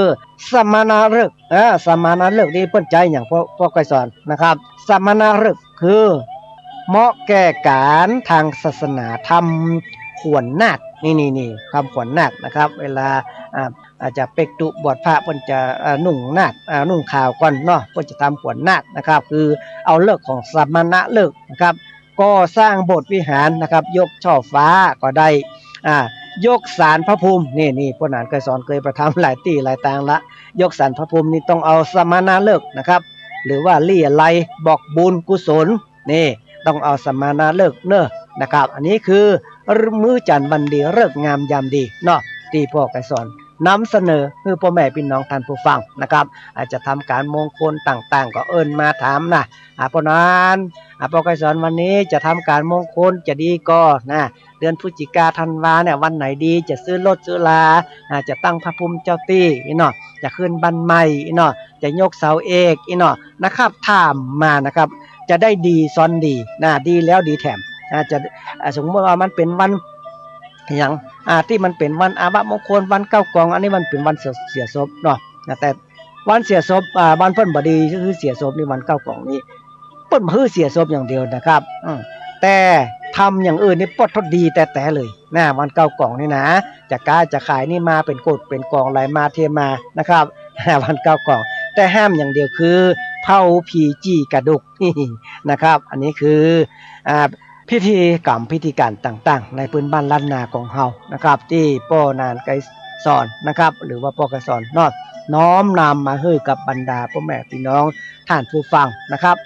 เป็นจารีตหินหอยโบราณล้านนาของเฮานะครับจารีตหินหอยเนี้ยที่ป้อไกสอนเคยผู้ฟังว่ามันเป็นภาษิตที่ครูบาอาจารย์เปิ้นว่าพ่อแม่ตายบ่เสียดายเต้าฮีดนี่พ่อแม่ตายบ่เสียดายเต้าฮีดฮิตนั่นก็คือฮิตหอยจารีตฮิตหอยนะพ่อแม่มันตายอย่างใดเพราะนั้นพ่อแม่มันเปิ้นมีบุญก็เปิ้นก็ต้องไปกันทุกคนเนาะถึงอายุไขแล้วเปิ้นก็ต้องไปสู่นิพพานกันหมดนะครับไปกันหมดลึงนะครับเนี่ยเปิ้นว่าพ่อแม่ตายบ่เสียดายเต้าฮีดหอยนะเปิ้นว่าฮีดหอยของเฮาเนี่ยเฮาจะไปทำลายด้วยน้ำมือของเฮาบ่ดีนะเวลาเปิ้นมีพิธีกรรมต่างๆอย่างเฮาก็เงี้ยให้มันตามฮีดหอยที่บรรพชนบรรพบุรุษของเฮาบอกอย่างใดเขาก็ทำกันอย่างอันตลอดเนาะอันเนี้ยดีแต่นะครับพ่อแม่พี่น้องท่านผู้ฟังที่ฟังรายการจากขึ้นสถานีวิทยุ FM 104.50 วัดไฟหินนะครับวันนี้นะครับพ่อไกสอนเนาะได้น้อมนำสิ่งดีๆมาให้กับบรรดาพ่อแม่พี่น้องท่านผู้ฟังที่ฟังรายการแล้วนะครับก็ได้ประโยชน์หลายอย่างเนาะจะทำการมงคลต่างๆก็มาเตอะนะครับที่พ่อไกสอนนะครับจะน้อมนำสิ่งดีๆให้บรรดาพ่อแม่พี่น้องท่านผู้ฟังนะครับเรื่องราวของหีบกองของบักเก่าเรื่องพระญาภูมิปัญญาเนาะอันนี้ดีแต่เลยนะครับอย่างเรื่องปฏิทินล้านนานี่ดีนะครับดีเพราะว่ามันเป็นสิ่งที่บรรดาพ่อแม่พี่น้องที่อยู่ในพื้นบ้านล้านนานะครับยึดถือมาตลอดยึดถือมาตลอดบอกว่าจะกินแขกแต่งงานบอกว่าจะนำคนใจมาอยู่บ้านอีนะคนใจมาอยู่บ้านเนี่ยวันไหนถ้ามันบัดใจวันที่เป็นวันที่ถูกต้องนะรับรองเลยคนนั้นจะบากั้นกุ้งรุ่งเรืองถ้าเอาคนใจคนงานมาอยู่ในบ้านในจองมาหามื้อจันทร์วันดีนี่นะโอ้บัดดีเนอะต้องหามื้อจันทร์วันดีนะครับวันไหนที่เป็นวันดีนะอยากจะฮู้ก็เอิ้นถามมาได้ที่ก็นานไกสอนนะครับโอ้จ๋าเรื่องของดีต่างๆเนาะวันไหนจะไปทำกาไปขายเนาะถ้าไปจับใส่วันมวยพ่อกาก็โอ้รับรองเลยไปบัดถึงไหนนะครับถ้าไปจับใส่วันมวยพ่อกาในขายนะครับเรื่องของวันเสียประจำเดือนทั้งหลายเนี่ยทำมาเถอะนะครับทำมาไปประโยชน์แต่เลยนะครับจะทำการมงคลต่างๆก็ถามมาเนาะนะครับพ่อไกสอนก็จะได้น้อมนำบอกกล่าวไปว่าโอ้วันนี้ดีเนอะจะเอาคนใจมาอยู่บ้านน้ำอันดีเป็นวันดีเนาะวันนี้มันจะกั้นกลุ่มหลุ่มเรื่องมันจะต่อตีนต่อมือนะครับเอาจะดีกับบ้านกับจองของเรากิจการงานของเราก็จะก้าวหน้าก้าวไกลนะครับเราก็จะได้มีความสุขอกสุขใจอยู่ในบ้านในจองในกิจกรรมของเราเนาะนะครับรายการนี้นะครับชื่อว่ารายการสัปปะสาระเรื่องเมืองล้านนาเนาะนำเสนอเรื่องราวต่างๆให้กับบรรดาพ่อแม่พี่น้องท่านผู้ฟังนะครับที่ฟังรายการอยู่นะครับคราวที่แล้วนะครับพ่อไกสอนก็ได้น้อมนำเรื่องราวต่างๆเนาะมาพ่อแม่พี่น้องท่านผู้ฟังนะครับในเรื่องราวของสิ่งใกล้ตัวสิ่งใกล้ตัวเฮานี่มีอย่างพ้องนะครับมีอย่างพ้องนะครับสิ่งใกล้ตัวติดตัวเฮาตลอดเวลานี่มีอย่างพ้องนะครับวันนี้ก็จะได้น้อมนำแทนสิ่งใกล้ตัวนะครับสิ่งใกล้ตัวของเฮานี่คือ ติดตัวตลอดเวลานะครับเป็นอันดับหนึ่งของคนเฮาเลยเนี่ยนะครับเป็นอันดับหนึ่งเลย นั่นก็คือบัตรประชาชนบัตรประชาชนวันนี้เปิดประเด็น นะครับเปิดบัตรประชาชนของคนของมนุษย์คนเฮาเนี่ยเกิดมาปุ๊บนะครับจะต้องมีเลขบัตรประชาชนเลขบัตรประจำตัวประชาชนของเฮานะครับ13 ตัวนะ13 ตัวถ้าเกิดออกมาปุ๊บก็ได้เลยนะครับเพิ่นจะไปเขียนลงในสูติบัตรในใบเกิดนะครับในใบเกิดของเฮาเกิดมาได้3 วันแล้วเพิ่นจะเขียนแล้วหรอเขียนว่ายังมีชื่อเด้อนะครับมีชื่อเด้อเพิ่นจะเขียนว่าโอ้เลข13หลักละคนนี้ยังได้ตั้งชื่อเด้อเกิดมาได้3 วันอยู่อีนะเพิ่นจะเอาเลข13หลักคือใส่ไว้ในใบเกิดใบสูติบัตรนะครับแล้วก็ถ้าถึง7 ปีมาปุ๊บก็เพิ่นจะเอาไปใส่ไว้ในบัตรประชาชนนะบัตรประชาชนเนาะเนี่ยเพิ่นว่าวันนี้นะครับปนานไกรสอนก็จะน้อมนำนะครับในเรื่องของตัวเลขแล้วมาฟังเนอะเป็นประโยชน์แต่เลยพ่อแม่พี่น้องท่านผู้ฟังเป็นประโยชน์แต่เลยนะครับคนเฮาเนี่ยจะเกิดขึ้นมาเนี่ยมันตั้งแต่เฮายังบ่ได้เกิดด้วยนะครับยังเป็นฝนเป็นลมอยู่เนี่ยนะครับเวลาจะเกิดเนี่ยเพิ่นบอกว่าคนสมัยโบราณเพิ่นว่าคนเฮาจะมาเกิดนี่นะมันจะต้องเป็นอะไรอย่างเพิ่นฮ้องว่ามันจะมีดาวตกนะครับดาวตกที่ประหันบนท้องฟ้าเนี่ยคนสมัยโบราณคนเฒ่าคนแก่เพิ่นบอกว่าถ้าเมื่อคืนดึกๆเข้าไปพอได้ท้องฟ้านะท้องฟ้ามันเขียวมันใสดีเนาะมันหันดาวหยดลงมาอยู่นี่นะถ้าคนใดคนเฒ่าคนแก่เพิ่นว่านะคนใดตักเนี่ยนะถ้าเป็นไม่ยิงนี่นะโอ้ดาวหยดดาวตกอ่ะถ้าคนใดตักได้เพิ่นว่ามันจะมีคนมามีดวงวิญญาณมาเกิด มาเกิดกับคนนั้นนะสมมติว่าคนนั้นแต่งงานได้สักปีนึงได้สัก 2-3 เดือน 5-6 เดือนนี่เนาะเติกมาไปอยู่กลางบ้านกลางควงบ้านไปหันดาวตกดาวหยดแล้วไปตักโอ้ดาวตกดาวหยดเนี่ยคนเฒ่าคนแก่เพิ่นว่าจะมีดวงวิญญาณมาเกิดกับคนนั้นนะอันเนี้ยเพิ่นว่าจะมีดวงวิญญาณมาเกิดนะครับดวงวิญญาณของเฮาเนี่ยของเฮาของที่มันมีอยู่ในพื้นภพของมนุษย์โลกของเฮานี่นะถ้ามันจะมาเกิดเนี่ยจะมาเกิดนะครับมันจะมาปฏิสนธิอยู่ในท้องเนาะเพราะว่าในท้องของแม่หญิงที่เพิ่นมีครอบครัวเพิ่นยังบ่มีลูกสักเตื้ออีน่ะมันจะเข้าฝันพ่อแม่พี่น้องท่านผู้ฟังจะเข้าฝันว่าจะฝันว่าได้สร้อยได้แหวนเพิ่นเอามายัดใส่องค์มือฮื้ออีนะได้แหวนได้สร้อยแหวนวงงามนะครับเพิ่นเอามายัดใส่องค์มือฮื้อสร้อยทองคำก็เหมาะเพราะว่าเพิ่นเอามาใส่องค์มือฮื้อมันมาสวมคอฮื้ออันเนี้ยรับรองเลยเนอะรับรองว่าจะต้องมารลูกจะต้องเกิดจะต้องมีลูกมาเกิดในท้องในครรภ์นะเกิดในท้องในครรภ์มาเมื่อสักเดือน2 เดือนก็จะอ้วกๆหักๆเนาะทราบว่าอย่างนั้นก็เนี่ยมันแพ้ท้องนะครับ จะเกิดโรคเกิดอะไรอย่างขึ้นมาละนะครับเพิ่นบอกว่าคนเฮาเนี่ยเมื่อก่อนมันยังบ่ได้เกิดมันเป็นสเปิร์มอยู่หรอมันเป็นตัวลูกออดนี่ส่งมหันนะส่งมหันนะครับเวลามันมาปฏิสนธิมากับพ่อกับแม่มันนอนมาร่วมกันมันก็จะเกิดเป็นตัวออดตัวลูกออดตัวนี้นะครับมาเข้าอยู่ในท้องในครรภ์นะครับเพิ่นบอกว่านะครับก้อนที่มันจะตั้งตัวเนี่ยมันจะอยู่ที่หน้าผากของเราพอดีระหว่างคิ้วนะครับคิ้ว2ผากเขาเนี่ยอยู่กลางกระหม่อมคิ้วเราพอดีอันน่ะจุดแรกของมนุษย์ของเราที่เกิดเริ่มต้นอยู่ในท้องในครรภ์นะครับมันจะออกตรงนั้นนะครับมันจะตั้งตัวตรงนั้นก่อนระหว่างคิ้วเนี่ยเป็นเม็ดนิ้วที่ระหว่างคิ้วนี่ก่อนนะครับแล้วก็ใหญ่ขึ้นนะครับใหญ่ขึ้นตอนแรกนี่มันใหญ่ขึ้นมาที่นะทุกอนูทุกไอที่เป็นตัวสเปิร์มตัวลูกออดนี่น่ะถ้ามันเกิดขึ้นมาแล้วเนี่ยเพิ่นบอกว่านะครับอันนี้ตังหมอเพิ่นบอกว่าเนี่ยมันจะต้องเป็นเพศแม่หญิงก่อนนะครับทุกคนน่ะบอกว่าไผคนไหนนะครับถ้าตั้งท้องมาเนี่ยจะต้องเป็นเพศแม่หญิงก่อนอาจจะตั้งตัวเป็นเพศแม่หญิงก่อนนะครับแล้วพอดีแก่ตัวเข้าสักน้อยมันก็จะถ้ามันเป็นผู้ชายมันก็จะออกเป็นเพศชายเนาะมันจะออกอันของเพศของชายมาแต่แม่หญิงก็คือเป็นแม่หญิงเลยนะครับ ตอนแรกเนี่ยมันจะออกมาเป็นแม่นยิงก่อนมามีเพศผู้ชาย อันนี้หลักสูตรการตั้งแพทย์เพิ่นว่านะมันจะ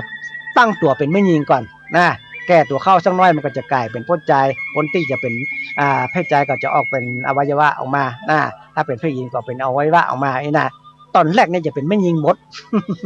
นะแม่นยิงเป็นใหญ่ถึงวันในฟ้ออย่างนั้นนะ นะครับเนี่ยมันเกิดออกมาแล้วเนาะปฏิสนธิใหญ่ขึ้นมาแล้วนะครับอาจจะต้องนับแล้วโอ้ได้เดือนละได้เดือนกับ5วันละได้2เดือน3เดือน4เดือน5เดือนได้9เดือนก็เกิดออกมาปุ๊บนะครับโอ้จะต้องดูแล้วหรอเกิดกี่นาที4โมง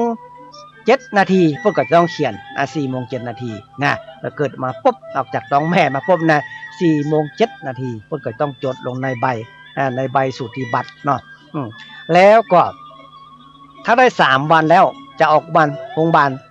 เปิ้นก็จะเขียนใบคือมันจะลั่นตามคอมพิวเตอร์นะว่าเรื่องของเลขบัตรประชาชนที่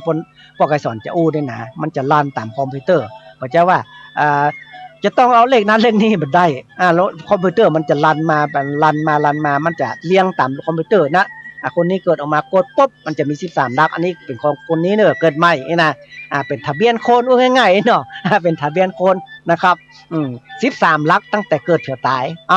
วันนี้ปกไอ้สอนเนี่ยจ๋ากับพ่อแม่พี่น้องท่านผู้ฟังนะครับโอ้มันนักมันหลายเนอะที่จะวันนี้นะไม่ใช่น้อยๆ2วันยังหมดด้วยนะครับเพราะว่าเลขเนี้ยมันสำคัญนะครับสำคัญแต่เลยเลขของคนเนี่ยคนทุกคนเนี่ยจะต้องมีเลขประจำตัวคือบัตรประชาชนนะครับ13หลักเนาะมันจะมีอย่างเช่นว่า5501290009941เนี่ยได้มี13หลักแล้วเพิ่นจะดูจะได้ป้อนั้นดูจะได้เพราะว่าอาการกันดูตามหลักสูตรของไอ้ที่เพิ่นได้พิสูจน์มาแล้วนะครับว่าคนเนี้ยเลขท้ายบัตรประชาชน4ตัวเนี่ยต้องดูว่าคนเนี้ยมีบุญมาเกิดก็จะต้องมั่งมีสีสุขก็จะต้องร่ำรวยก็จะต้องทุกข์ยากก็จะต้องผจญอะไรอย่างทุกสิ่งทุกอย่างก็จะเป็นครอบครัวแตกแยกก็จะเป็นผู้มีอำนาจก็มันจะต้องดู4ตัวท้ายเนี่ยพ่อแม่พี่น้องท่านผู้ฟัง4ตัวท้ายเนี่ยมันเป็นจะใดนะครับ4ตัวท้ายนี่มันมีข้อบ่งบอกคือกับบรรดาพ่อแม่พี่น้องท่านผู้ฟังนะครับบ่งบอกว่าคนเลขท้ายบัตรประชาชนเนี่ยมันเป็นจะใดนะมันเป็นผู้มีอำนาจสูงสุดก็นี่นะผู้มีอำนาจสูงสุดเนี่ยที่เปิ้นได้ดูแล้วมหาเศรษฐีของโลกเนี่ยเลขบัตรประชาชนเลขท้ายของเปิ้น4ตัวนี้เลขอันหยังอันเนี้ยพวกนั้นพวกไอ้สอนจะได้น้อมนำคือพ่อแม่พี่น้องท่านผู้ฟังนะครับมาฟังกันนะครับว่าเศรษฐีระดับโลกของเขาเนี่ยท้ายเลขบัตรประชาชนของเปิ้น4ตัวนี้มันเป็นอันหยังเนี่ยพวกไอ้สอนจะมามาจ่าคือกับบรรดาพ่อแม่พี่น้องท่านผู้ฟังนะครับเพื่อว่าเป็นประดับความรู้เนาะคนไหนที่อยากจะรู้ว่าชะตาชีวิตเกิดมาแล้วมันเป็นจะได้ล้มลุกคลุกคลานมันเป็นจะได้ต้องดูนะครับต้องดูว่าเลขของเฮามันอยู่ในกลุ่มของเลขที่ดีก็ในอดีตของเฮาในอดีตชาติของเฮาเนี่ยมันมีบุญก่อนต่างหลังก็ยังกลุ่มของเลขของผู้มี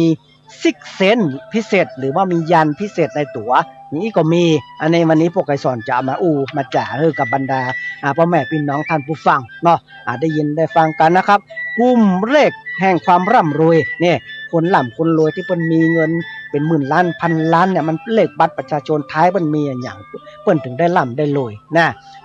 กลุ่มผู้มีอำนาจกายตลอดจนถึงคนที่เคยถูกหวยรางวัลที่1เนี่ยฟังเนอะเลขบัตรประชาชนเพิ่นมีเลขอันหยังมันมีเลขอันหยังเพิ่นถึงได้ถูกเพิ่นถึงได้มีดวงดีนะครับเพิ่นเนี่ยอันหยังก็เป็นเงินเป็นทองนะครับแต่งเลขแต่งหวยเสียงโจกเสียงลาบได้ติ๊กๆนะครับอันเนี้ยมันเป็นกลุ่มดีกลุ่มบ่ดีกลุ่มดีกลุ่มเสียวันนี้พวกไอ้สอนจะน้อมนำนะครับน้อมนำสิ่งเหล่านี้มาเป็นความรู้อย่างความรู้แบบว่ารู้แบบว่าคือได้รู้ไว้เนาะอันไหนเป็นเลขมั่นคงอันไหนเป็นเลขที่ว่าต้องเป็นเลขที่บักให้ดีเท่าใดเลขที่บักให้ดีเนี่ยเพิ่นจะมีตัวแก้ไขให้พ่อแม่พี่น้องท่านผู้ฟังนะครับ ถ้าว่าเลขท้ายบัตรประชาชนของเขาเนี่ยเลขมันบ่ค่อยดีเนาะเท่าเนี่ยยังก็ลุ่มๆดอนๆครอบครัวก็แตกแยกกายยังก็มันมีหิมากาบ่ขึ้นก็เป็นเจ็บเป็นป่วยกายน่ะมันเป็นกลุ่มเลขที่บ่ค่อยดีแต่เพิ่นคือแก้ไขได้นี่แก้ไขได้ตัวนะฟังดีๆเด้อพ่อแม่พี่น้องท่านผู้ฟังบ่ใช่ว่าบ่ดีคือบ่ดีตลอดชาติบ่ใช่แก้ไขได้นี่แก้ไขโดยบ่ยากง่ายๆเพียงแต่โทรมาหาพ่อไกรสอนก็จะได้รับความเข้าใจวันนี้จะอู้จาเรื่องของตัวเลขบัตรประชาชน13ลับของมนุษย์คนเฮาที่เกิดออกมาจากท้องพ่อท้องแม่เกิดมาตั้งแต่วันแรกจนถึงวันตายจะต้องมีเลขนี้ประจำตัวกันทุกคน13หลักเนาะวันนี้จะเอิ้นอูกับบรรดาพ่อแม่พี่น้องท่านผู้ฟังเนาะหลายท่านหลายคนคงจะฟังกันอยู่เนี่ยพวกไกรสอนมันจังมีอย่างดีๆเนี่ยมาเอิ้นมาอูกับบรรดาพ่อแม่พี่น้องท่านผู้ฟังเนาะมาเอิ้นมาอูแล้วก็มีประโยชน์แล้วก็น่าฟังเหมือนกันนะครับเนี่ยเพิ่นว่าแผนที่แผนที่ชีวิตจากบัตรประชาชนมันเป็นแผนที่ลูกเป็นแผนที่เขาจะน้อมนำเขาจะไปทางใดเขาจะไปกล้าไปขายทางใดเขามีเลขดีกับบ่ดีเลขเป็นเลขเกื้อหนุนเป็นเลขบุญก็เลขบุญเก่าก็เลขอะไรอย่างนี้มันจะมีนะครับมันมีหลายกลุ่มหลายกลุ่มนะครับพ่อแม่พี่น้องท่านผู้ฟังนะครับมันจะมีกลุ่มร่ำรวยกลุ่มดาวร่ำรวยกลุ่มดาวมั่นคงกลุ่มดาวเจริญก้าวหน้ากลุ่มดาวขัดแย้งระวังกลุ่มดาวอำนาจนะครับกลุ่มดาวการพนันการพนันกลุ่มดาวโจรเกิดมาเป็นโจรก็มีนะถ้าเลขบัตรประชาชนที่มันเป็นดาวโจรมันก็จะไปเป็นโจรขี้ลักขี้จกไปลักไปปล้นไปจี้พวกนี้นะแล้วก็กลุ่มลูดพ้นกลุ่มลูดพ้นนี่บทโธจัดดีนะครับต้องเอาอย่างสักอย่างเอาธรรมะของสมเด็จสัมมาพระพุทธเจ้าอย่างเดียวกลุ่มดาวหาเจ้ากินค่ำโอ้ยสตางค์ตั้งแต่มะเจ้าถึงมะแรงก็เอามาเลี้ยงตุกเลี้ยงเต้าอันนี้คือกลุ่มดาวหาเจ้ากินค่ำแถมอันนึงคือกลุ่มดาวคนพันเป็นต้นอันเนี้ยมันปนหนานพ่อไกรสอนเนาะจะน้อมนำให้บรรดาพ่อแม่พี่น้องท่านผู้ฟังได้ยินได้ฟังกันนะครับว่ามันเป็นจะได้พ่อไกรสอนนะครับต้นตัวแห่งค่าเนี่ยเลขบัตรประชาชนไทย4ตัวนี่มันเป็นจะได้เอิ้นถามมาได้นะครับจะมีเศรษฐีมีตัวอย่างที่อู้ให้ฟังนะครับอย่างเศรษฐีบัตรประชาชนเศรษฐีมหาเศรษฐีนี่สมมุติว่ามันบัตรเลขท้ายประชาชนของเปิ้น2546เนาะอันนี้ความจริงเด้อ2546เนี่ยมันเป็นเลขท้ายบัตรประชาชนของเศรษฐีเนี่ย2546เนี่ยบ่ใช่ว่า2546พ่อกระสอนบอกแล้วก็ว่า2546จะต้องบอกเลยว่า2หมายความว่าหยัง5หมายความว่าหยัง4หมายความว่าหยัง6หมายความว่าหยังอันนี้เป็นต้นจะสาธยายรายละเอียดยิบเลยว่า2546เนี่ยบัตรเลขท้ายบัตรประชาชนของมหาเศรษฐีเนี่ย2546เนี่ยนะจะต้องสาธยายหรือว่า2หมายความว่าอะไรอย่างเนาะ5หมายความว่าอย่าง4หมายความว่าอย่าง6หมายความว่าอย่างพวกไกรสอนจะน้อมนำจะน้อมนำอู้จ่าพ่อแม่พี่น้องท่านผู้ฟังเนาะเพราะว่าจะเป็นผู้มีอำนาจสูงสุดกาเพิ่นมีท้ายบัตรประชาชนอย่าง4ตัวท้ายเนี่ยเพิ่นถึงได้มีอำนาจสูงสุดจะสาธยายทุกตัวเลยว่าเลขนั้นหมายว่าได้เป็นนั้นเป็นได้ถึงเพิ่นถึงได้ร่ำได้รวยได้เป็นมหาเศรษฐีได้เป็นผู้มีอำนาจนี่นะแล้วก็แถมอันนึงบัตรประชาชนนะครับคนถูกหวยรางวัลที่1หวยรางวัลที่1เพิ่นมีเลขบัตรท้ายบัตรประชาชนเพิ่นเลขอันหยังนี่นะเพิ่นถึงได้ถูกหวยรวยเงินมันเป็นบุญจัดต่างก่อนเพิ่นก็นี่นะมันมี4ตัวนะครับ4ตัวแล้วพวกกระทรวงก็จะสาธยายให้ฟังว่าตัวแรกนั้นชื่อเพิ่นความหมายเพิ่นว่าได้ตัวที่2ตัวที่3ตัวที่4พวกกระทรวงก็จะนำเสนอบอกรายละเอียดว่าเป็นจะอ่านไปอันนี้มันเป็นตัวอย่างที่เปิ้นได้บันทึกไว้ในปกตินเนาะแล้วพ่อไกรสอนก็น้อมนำกะเอามาเสนอให้กับบรรดาพ่อแม่พี่น้องท่านผู้ฟังที่เป็นแฟนรายการจากคลื่นสถานีวิทยุ FM 104.50 วัดป่าหินนะครับฟังกันแล้วก็ได้ประโยชน์โลกนะครับได้ประโยชน์เพราะว่าสิ่งใกล้ตัวแต่เลยบัตรประชาชนเลขท้ายบัตรประชาชนเลข4ตัวท้ายบัตรประชาชนคราวที่แล้วก็อู้เรื่องของเลขโทรศัพท์เลขเบอร์มงคลเนาะก็คนโทรเข้ามานักว่า ท้ายบัตรประชาชนอันไหนที่มันเป็นเบอร์แตกแยกอันไหนมันเป็นเบอร์กันกุ้งลุ่งเรื่องอันไหนมันเป็นเบอร์ที่มั่งมีสีสุขด้วยทรัพย์สินเงินทองอันไหนมันเป็นเบอร์ที่ก้าวกระโดดสูงส่งด้วยทรัพย์สินเงินทองก้าวกระโดดด้วยอำนาจวาสนาน่าพ่อไกสอนก็เคยอู้จากับพ่อแม่พี่น้องท่านผู้ฟังนะครับที่ฟังรายการอยู่นะครับก็ดีแท้ๆเลยนะครับเป็นสิ่งดีนะครับเรื่องของเลขโทรศัพท์การเรื่องของเลขบัตรประชาชนเนาะพ่อไกสอนนี่จะมีก็เลขนะ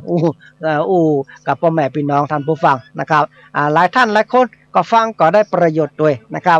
ฟังเพื่อว่าเป็นประดับคำรู้ไปก็ได้วันนี้นะครับวันนี้พวกไกสอนจะน้อมนำนะครับ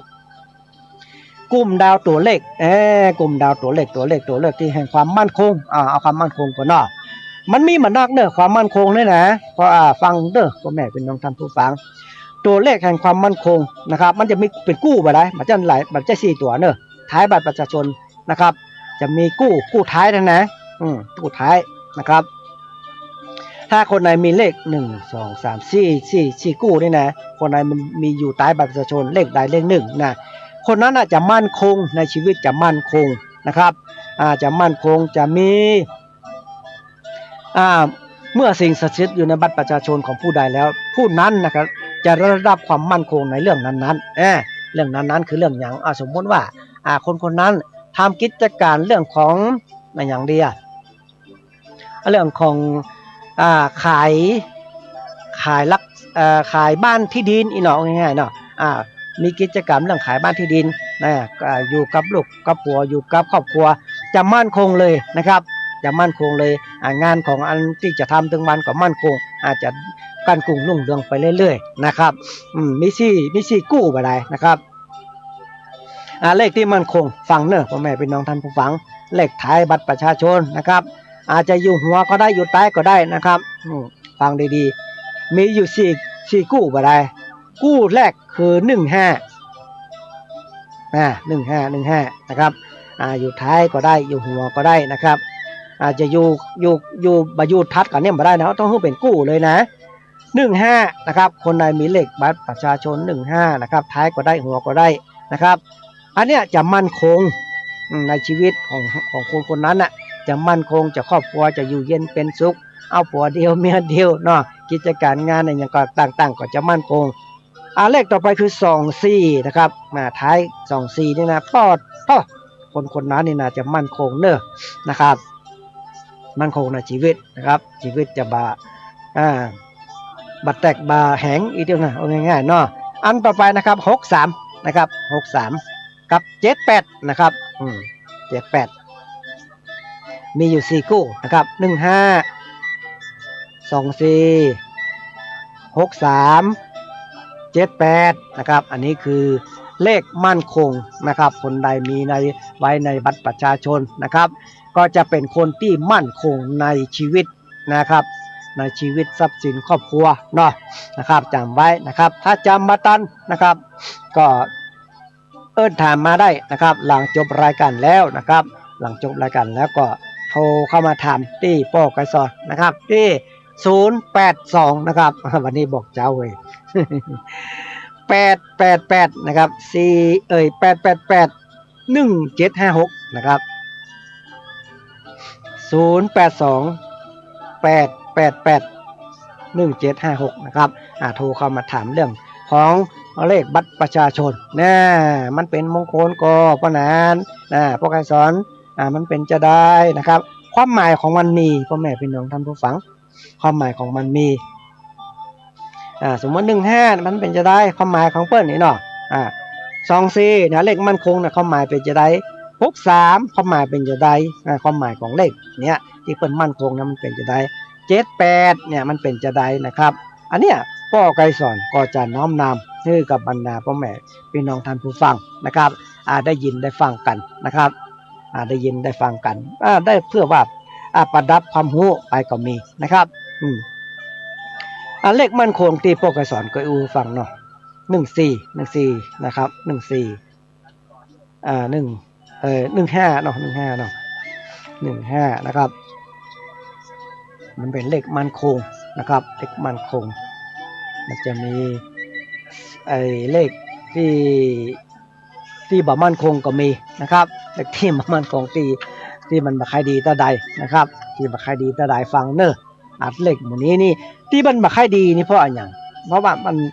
มันแก้ได้นะมันบ่ค่อยดีมันก็แก้ได้นะครับคนใดที่บ่ค่อยดีนี่มีนักเนอะฟังเนอะอันนี้คือกลุ่มเสียนะครับเป็นเลขแห่งอุปสรรคนี่อุปสรรคนะครับคำว่าอุปสรรคก็หมายถึงการทำสิ่งใดที่บ่ค่อยสมหวังบ่สำเร็จบางคนนะครับงานบ่สำเร็จบางคนบ่สมหวังเรื่องของความรักบางคนบ่สมหวังเรื่องของเพื่อนนะบางคนบ่สมหวังเรื่องการศึกษาเรื่องของสุขภาพต่างๆนา108ปันเก้านะครับอันเนี้ย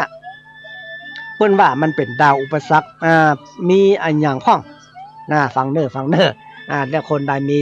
เลขบัตรประชาชนที่เป็นเลขกู้หมู่นี้นะที่พวกไกรสอนจะอู้ฟังประเด็นเนี้ย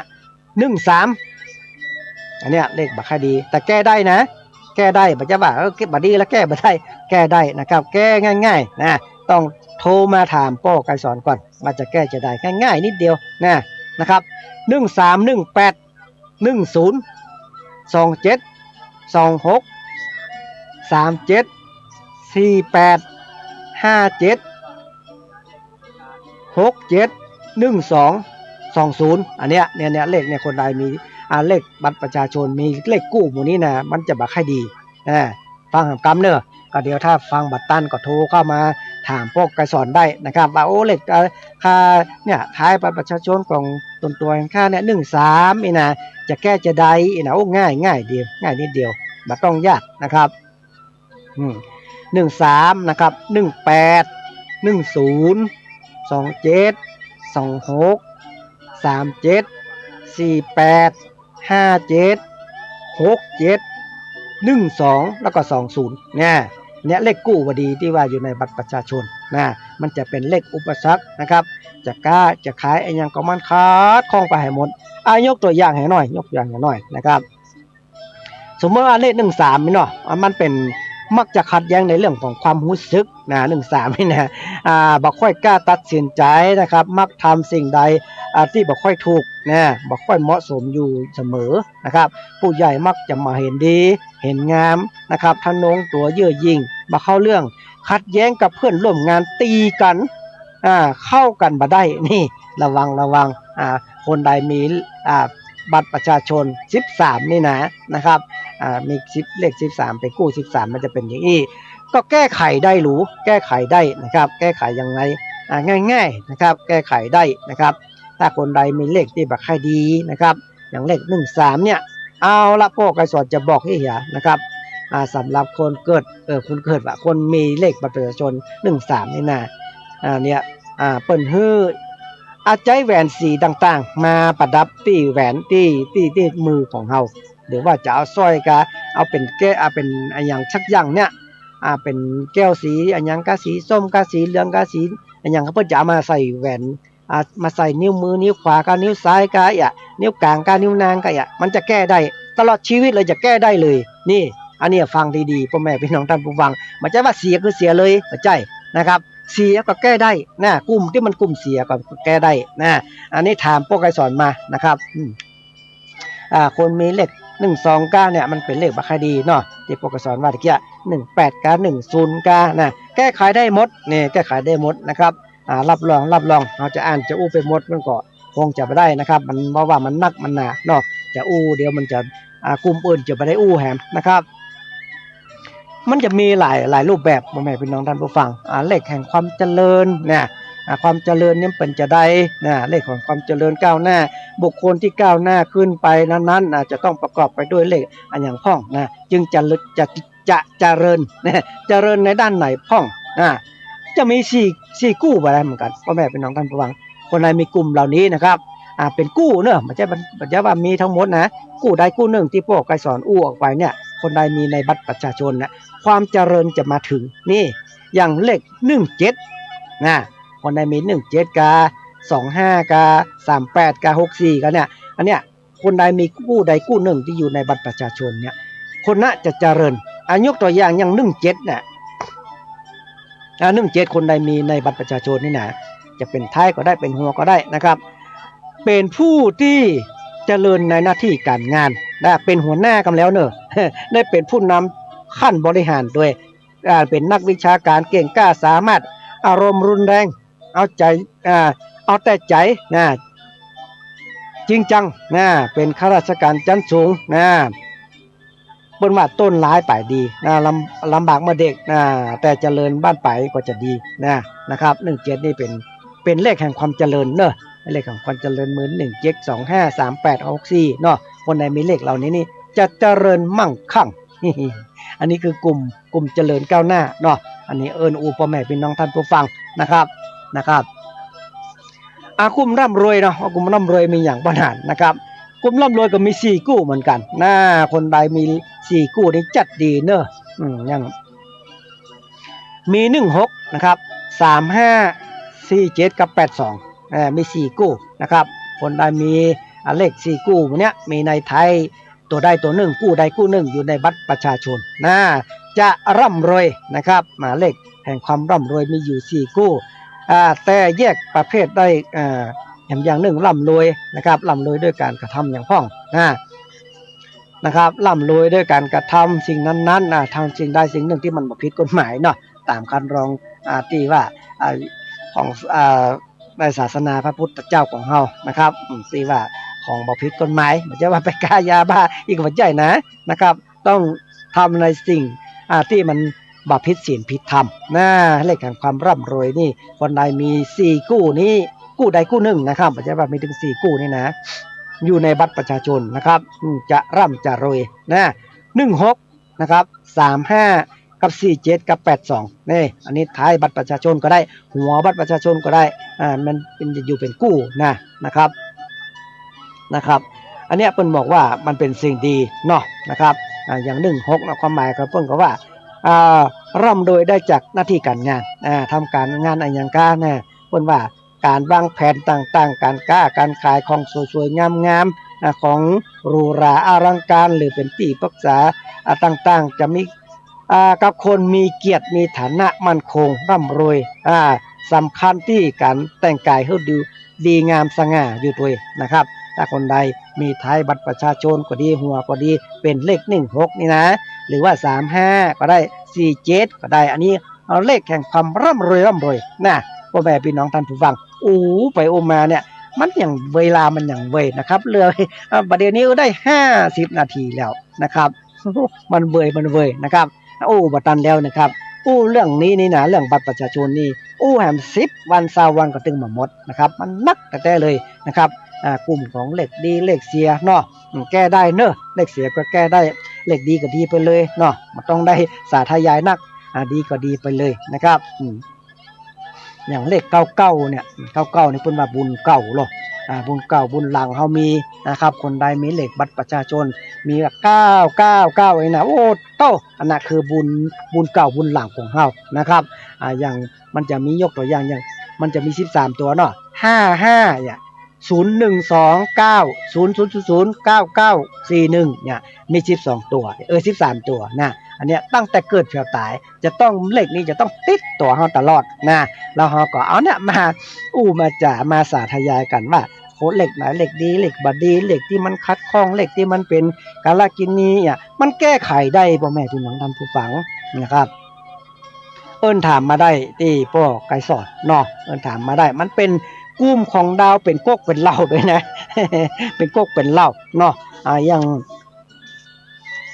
เลข175เนี่ย175เนี่ยมันเป็นเลขบัตรประชาชนของผู้มีอำนาจหรือผู้มีบารมีอย่างผู้นำประเทศก็เป็นอย่างที่สูงๆอย่างเป็นอย่างที่เพิ่นมีพลังอำนาจเป็น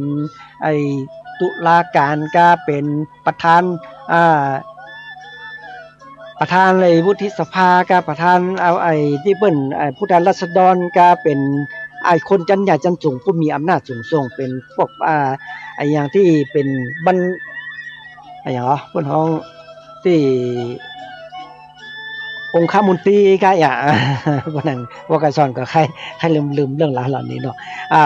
ผู้มีอำนาจเนี่ยจะมีเลขที่เปิ้นดูมาแล้วนะครับมันเป็นกกเป็นเหล้าโล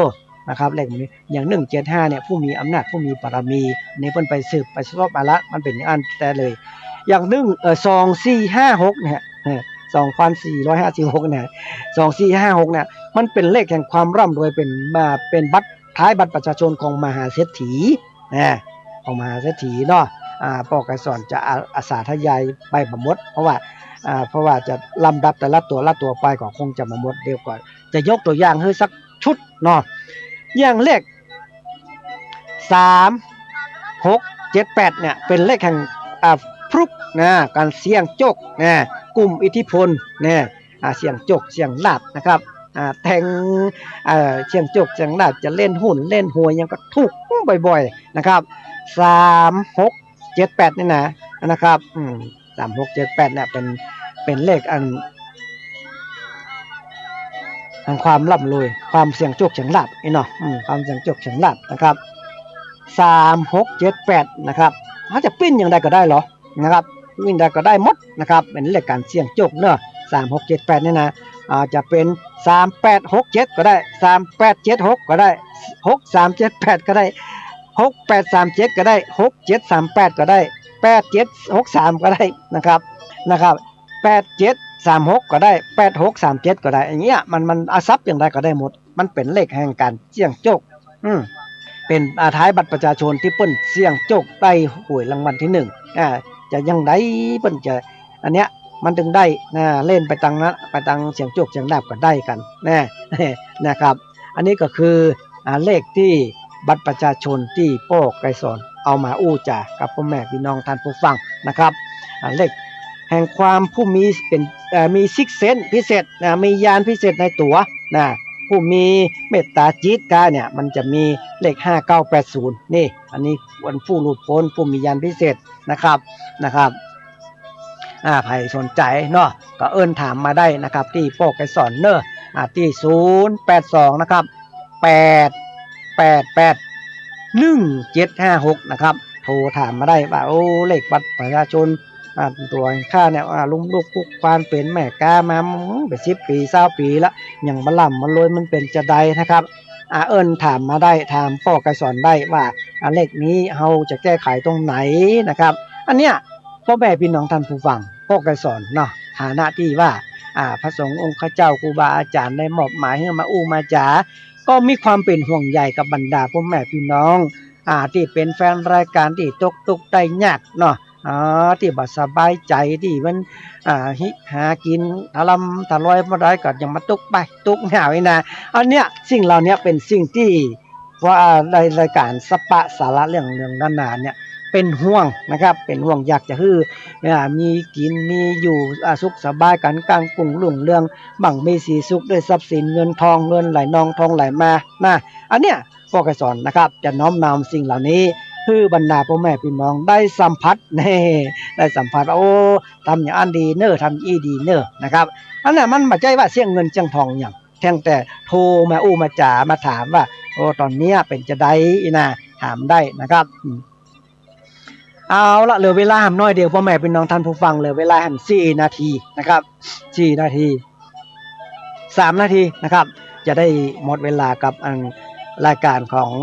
พ่อไกรสอนเนาะเอาละจะอู้เรื่องของคนถูกหวยรางวัลที่1เลขท้ายบัตรประชาชนของเปิ้น6387นี่และคนที่ถูกหวยรางวัลที่1ได้เป็น10 ล้าน20 ล้านเลิกแจ็คพอตนี่นะครับ6387นะครับ6หมายความว่าอย่างไร3หมายความว่าใด78หมายความว่าใด7หมายความว่าใดนี่ความหมายของเปิ้นมีนะครับอย่าง6เนี่ยเป็นบุคคลที่ชอบคิดชอบวางแผนมาตั้งแต่เด็กตั้งแต่วัยเล็กวัยเด็กรักความสุขสบายมาจนเคยชินบ่ชอบแรงบ่ชอบงานที่ใจแรงงานบ่ชอบบุกบ่ชอบลุยแต่ต้องการเสี่ยงโชคอย่างเดียวคือเลข6นี่นะครับเลข3เลข3นะครับอาศัยเป็นคนใจกล้ากล้าได้กล้าเสียจะเสี่ยงโชคเสี่ยงลาภจะมีโชคมีลาภเท่าใดต้องบอกกลัวเสียเนี่ยเพิ่นว่าเลข3ท้ายบัตรประชาชนของที่เพิ่นถูกหวยรางวัลที่1นี่6387 8มาเข้ามาได้เป็นหมายความว่าเป็นคนชอบหาประสบการณ์ใหม่ๆแปลกๆด้วยการประชิญสิ่งที่บ่เคยพบเห็นมาก่อนเสี่ยงโชคประชิญโชคแล้วก็เป็นคนที่ถือว่า พรุบไปเลยนะเลข8นี่นะโชคพรุบแหมมันจะพุกมันจะพุกเนี่ยมันจะถูกแจ็คพอตแน่นอนนะครับเลข7นะครับ7เป็นคนชอบบุกชอบลุยกล้าเสี่ยงนะครับกล้าลงทุนนะชื่อเจียงจกเจียงลาบนี่ถ้าได้เลขดีนี่เต้าใดต่อกันไป10ใบ20ใบนะครับอันนี้เปิ้นว่าเป็นคนที่เคยถูกหวยรางวัลที่1มาแล้วนะครับอันนี้เปิ้นว่ามีท้ายบัตรประชาชนนะครับ6387นี่อันนี้ของคนที่เคยถูกหวยรางวัลที่1เนาะเอาล่ะพ่อแม่พี่น้องท่านผู้ฟังวันนี้รายการก็หมดนะครับใครสนใจนะครับเรื่องของศาสตร์ของตัวเลขบัตรประชาชนตั้งแต่เกิดจนตายจะติดตัวเฮาตลอดการตลอดเวลาเนาะวันนี้พวกไก่สอนก็จะน้อมนำเอารายการปั๊บไปก่อนเนาะวันหน้าก่อนค่อยมาพบกันแถมใครสนใจก็โทรเข้ามานะครับโทรเข้ามามาจากกันได้นะครับที่0828881756นะครับวันนี้ก็ขอกราบลาพ่อแม่พี่น้องท่านผู้ฟังไปก่อนนะครับด้วยความปรารถนาดีจากรายการสัปปะสาระเรื่องเมืองล้านนาเนาะวันนี้ขอลำลาไปก่อนนะครับวันหน้าค่อยมาพบกันแถมนะครับวันนี้พ่อไกรสอนก็จะได้น้อมนำรายการไปก่อนนะครับก็ขอให้ทุกคนมีจบมีหลับมีจบมีใจคิดอันยังขอสมความมุ่งมั่นปรารถนาในชีวิตคือมั่งมีสีสุขโดยทรัพย์สินเงินทองเงินไหลนองต้องไหลมาจัตตารโอธรรมาวัฏันติอายุวันโนสุขังปรัง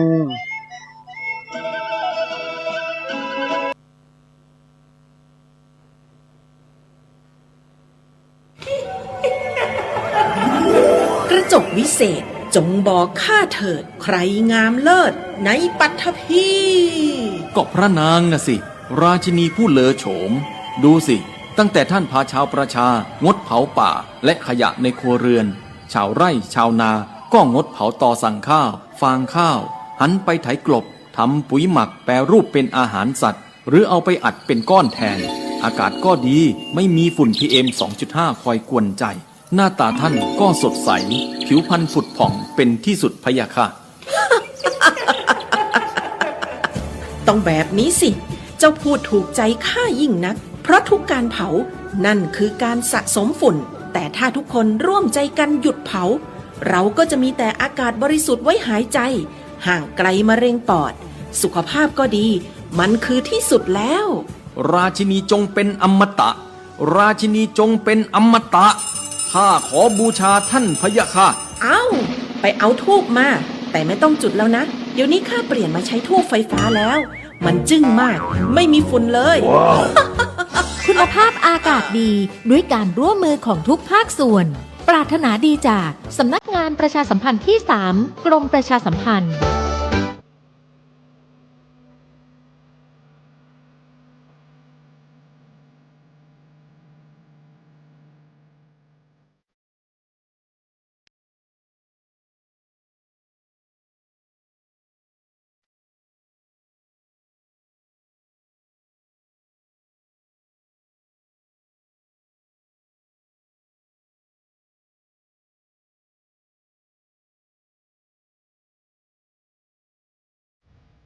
งานเผยแผ่เป็นหัวใจสำคัญของพระพุทธศาสนา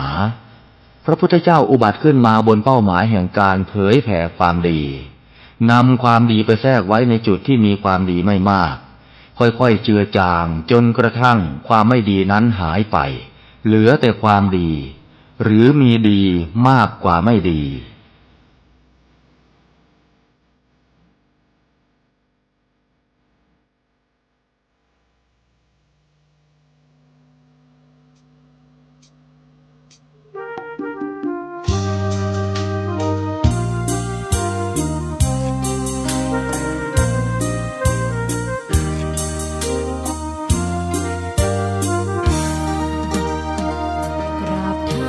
คุณพ่อลูกขอ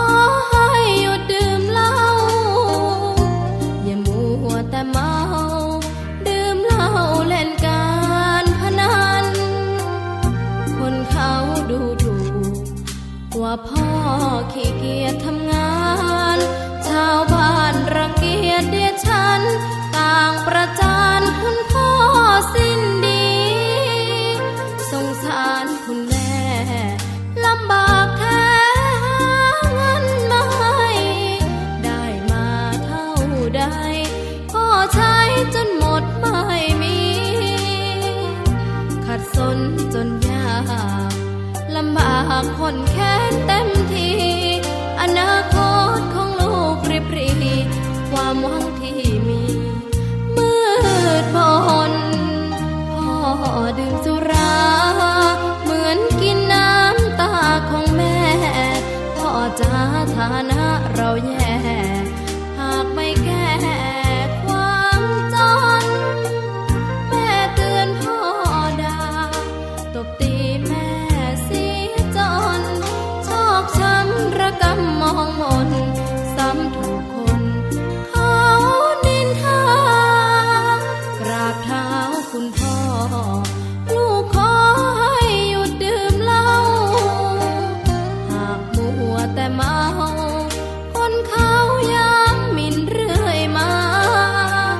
กลับตัวเสียใหม่กลับใจ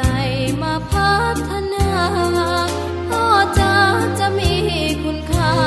เลิกดื่มสุราเลิกการพนัน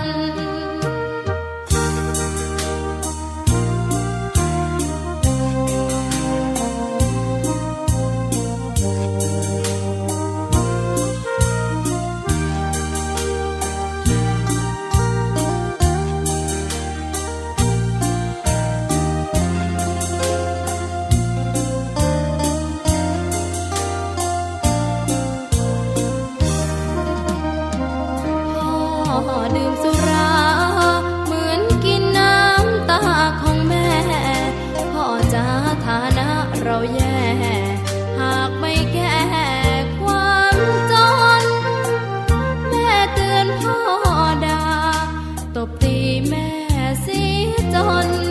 ชอกช้ำระกำมองมนซ้ำถูกคนเขานินทากราบเท้าคุณพ่อลูกขอให้หยุดดื่มเหล้าหากมัวแต่เมาคนเขาย้ำหมิ่นเรื่อยมากลับตัวเสียใหม่กลับใจมาพัฒนาพ่อจะมีคุณค่า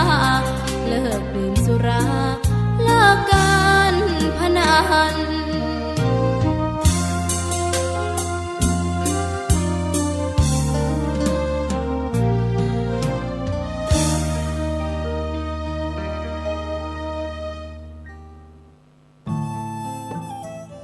ท่านกำลังติดตามรับฟังสถานีวิทยุกระจายเสียงพระพุทธศาสนาแห่งชาติและสังคม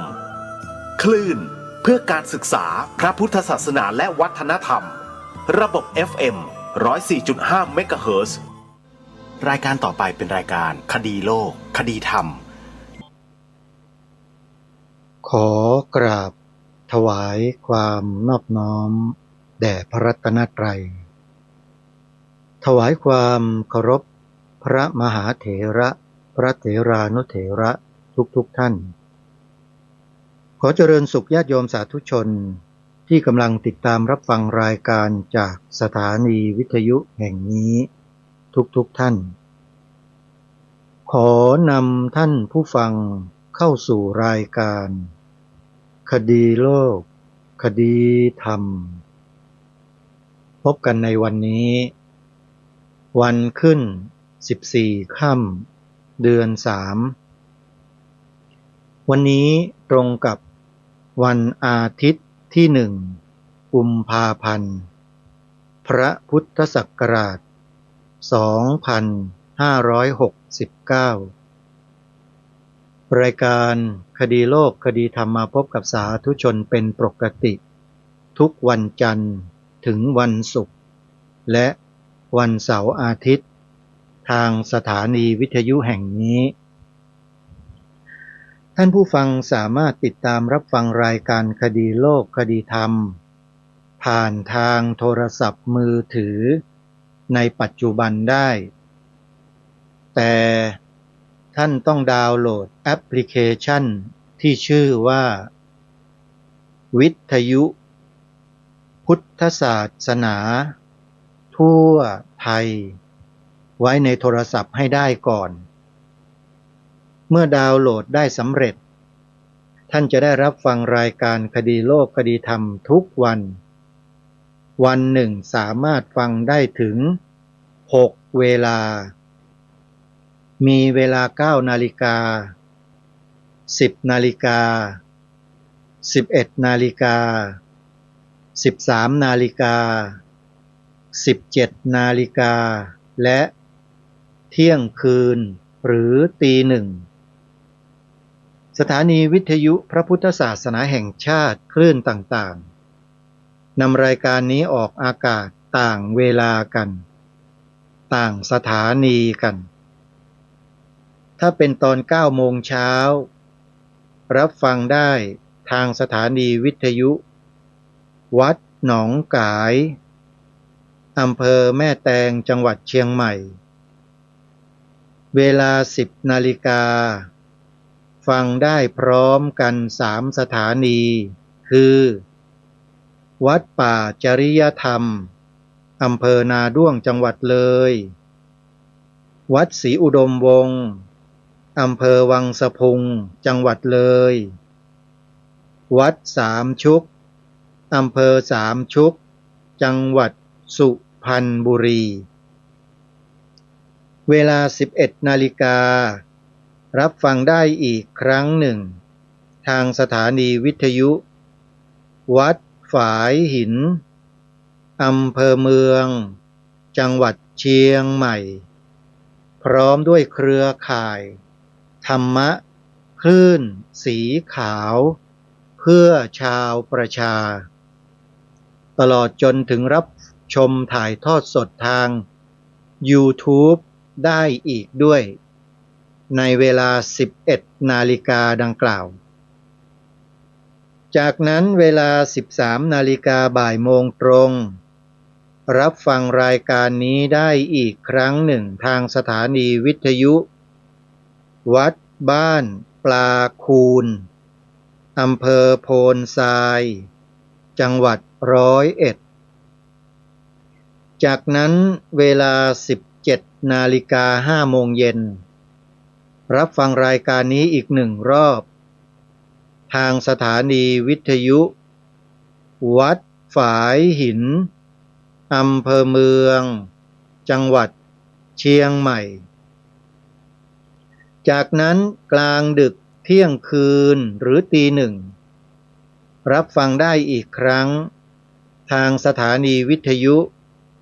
วัดฝายหินอำเภอเมืองจังหวัดเชียงใหม่พร้อมด้วยเครือข่ายธรรมะคลื่นสีขาวเพื่อชาวประชานี่คือช่องทางของการติดตามรับฟังรายการคดีโลกคดีธรรมผ่านแอปพลิเคชันวิทยุพุทธศาสนาทั่วไทยใครที่บอกผู้อื่นให้ดาวน์โหลดผู้ที่บอกนั้นได้บุญบอก1ได้บุญ1บอก10ได้บุญ10บอก100ได้บุญ100สาธุชนที่ตั้งใจแนะนำผู้อื่นให้ดาวน์โหลดแอปพลิเคชันนี้ได้บุญกันทุกคนญาติโยมวันนี้รายการคดีโลกคดีธรรมก็มีเรื่องเกร็ดความรู้เล็กๆน้อยๆ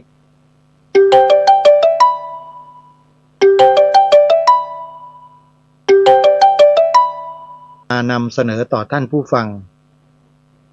ที่ผ่านๆมาก็ปรารภเรื่องนั้นเรื่องนี้แล้วก็มีข้อธรรมะเล็กๆน้อยๆนำเสนอต่อพวกเรากันส่วนมากก็จะไม่ได้เป็นทางวิชาการเท่าที่ควรโยมจะเล่าประสบการณ์ของตนเองในเรื่องของการศึกษาและปฏิบัติเนี่ยให้ญาติโยมได้ฟังกัน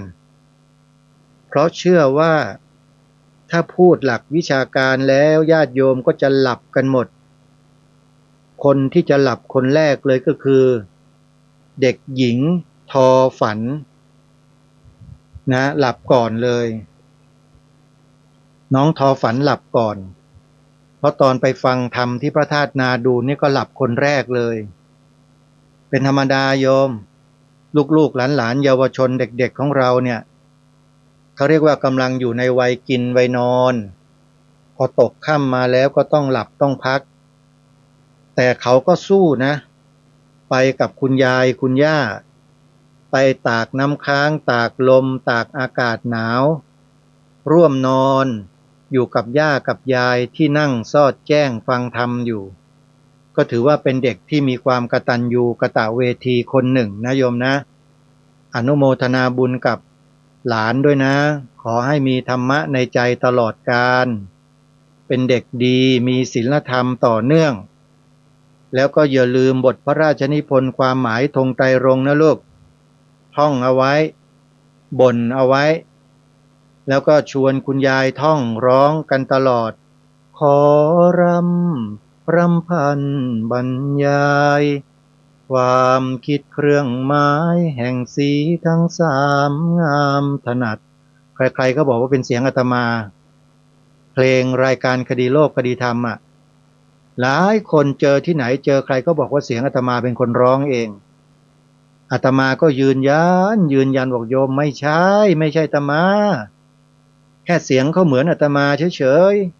ๆคนนี้เป็นนักร้องอยู่ในแกรมมี่โกลนู่นโยมอาตมาไม่บอกชื่อหรอกเดี๋ยวโยมรู้คนนี้เขาแต่งเพลงเป็นเขาเรียกนะโปรดิวเซอร์ให้กับนักร้องต่างๆเขามีความสามารถอยู่ก็บอกชื่อโยมก็รู้สินะเป็นเจ้าหน้าที่และศิลปินในแกรมมี่โกลเขาร้องเพลงนี้ให้อาตมาไปขอให้พระอาจารย์มนตราจิตตพาโรจากศูนย์วิปัสสนานิมิตใหม่สังเวชนียสถานเนี่ยให้ช่วยทำเพลงให้สักเพลงหนึ่งเพลงรายการคดีโลกคดีธรรมเนี่ยก็ออกมาอย่างที่ญาติโยมได้ฟังกันนั่นแหละขอรำพันบรรยายความคิดเครื่องหมายแห่งสีทั้งสามงามถนัดอัญเชิญบทพระราชนิพนธ์ความหมายธงไตรรงค์มาใส่เป็นเนื้อร้องทำนองดนตรี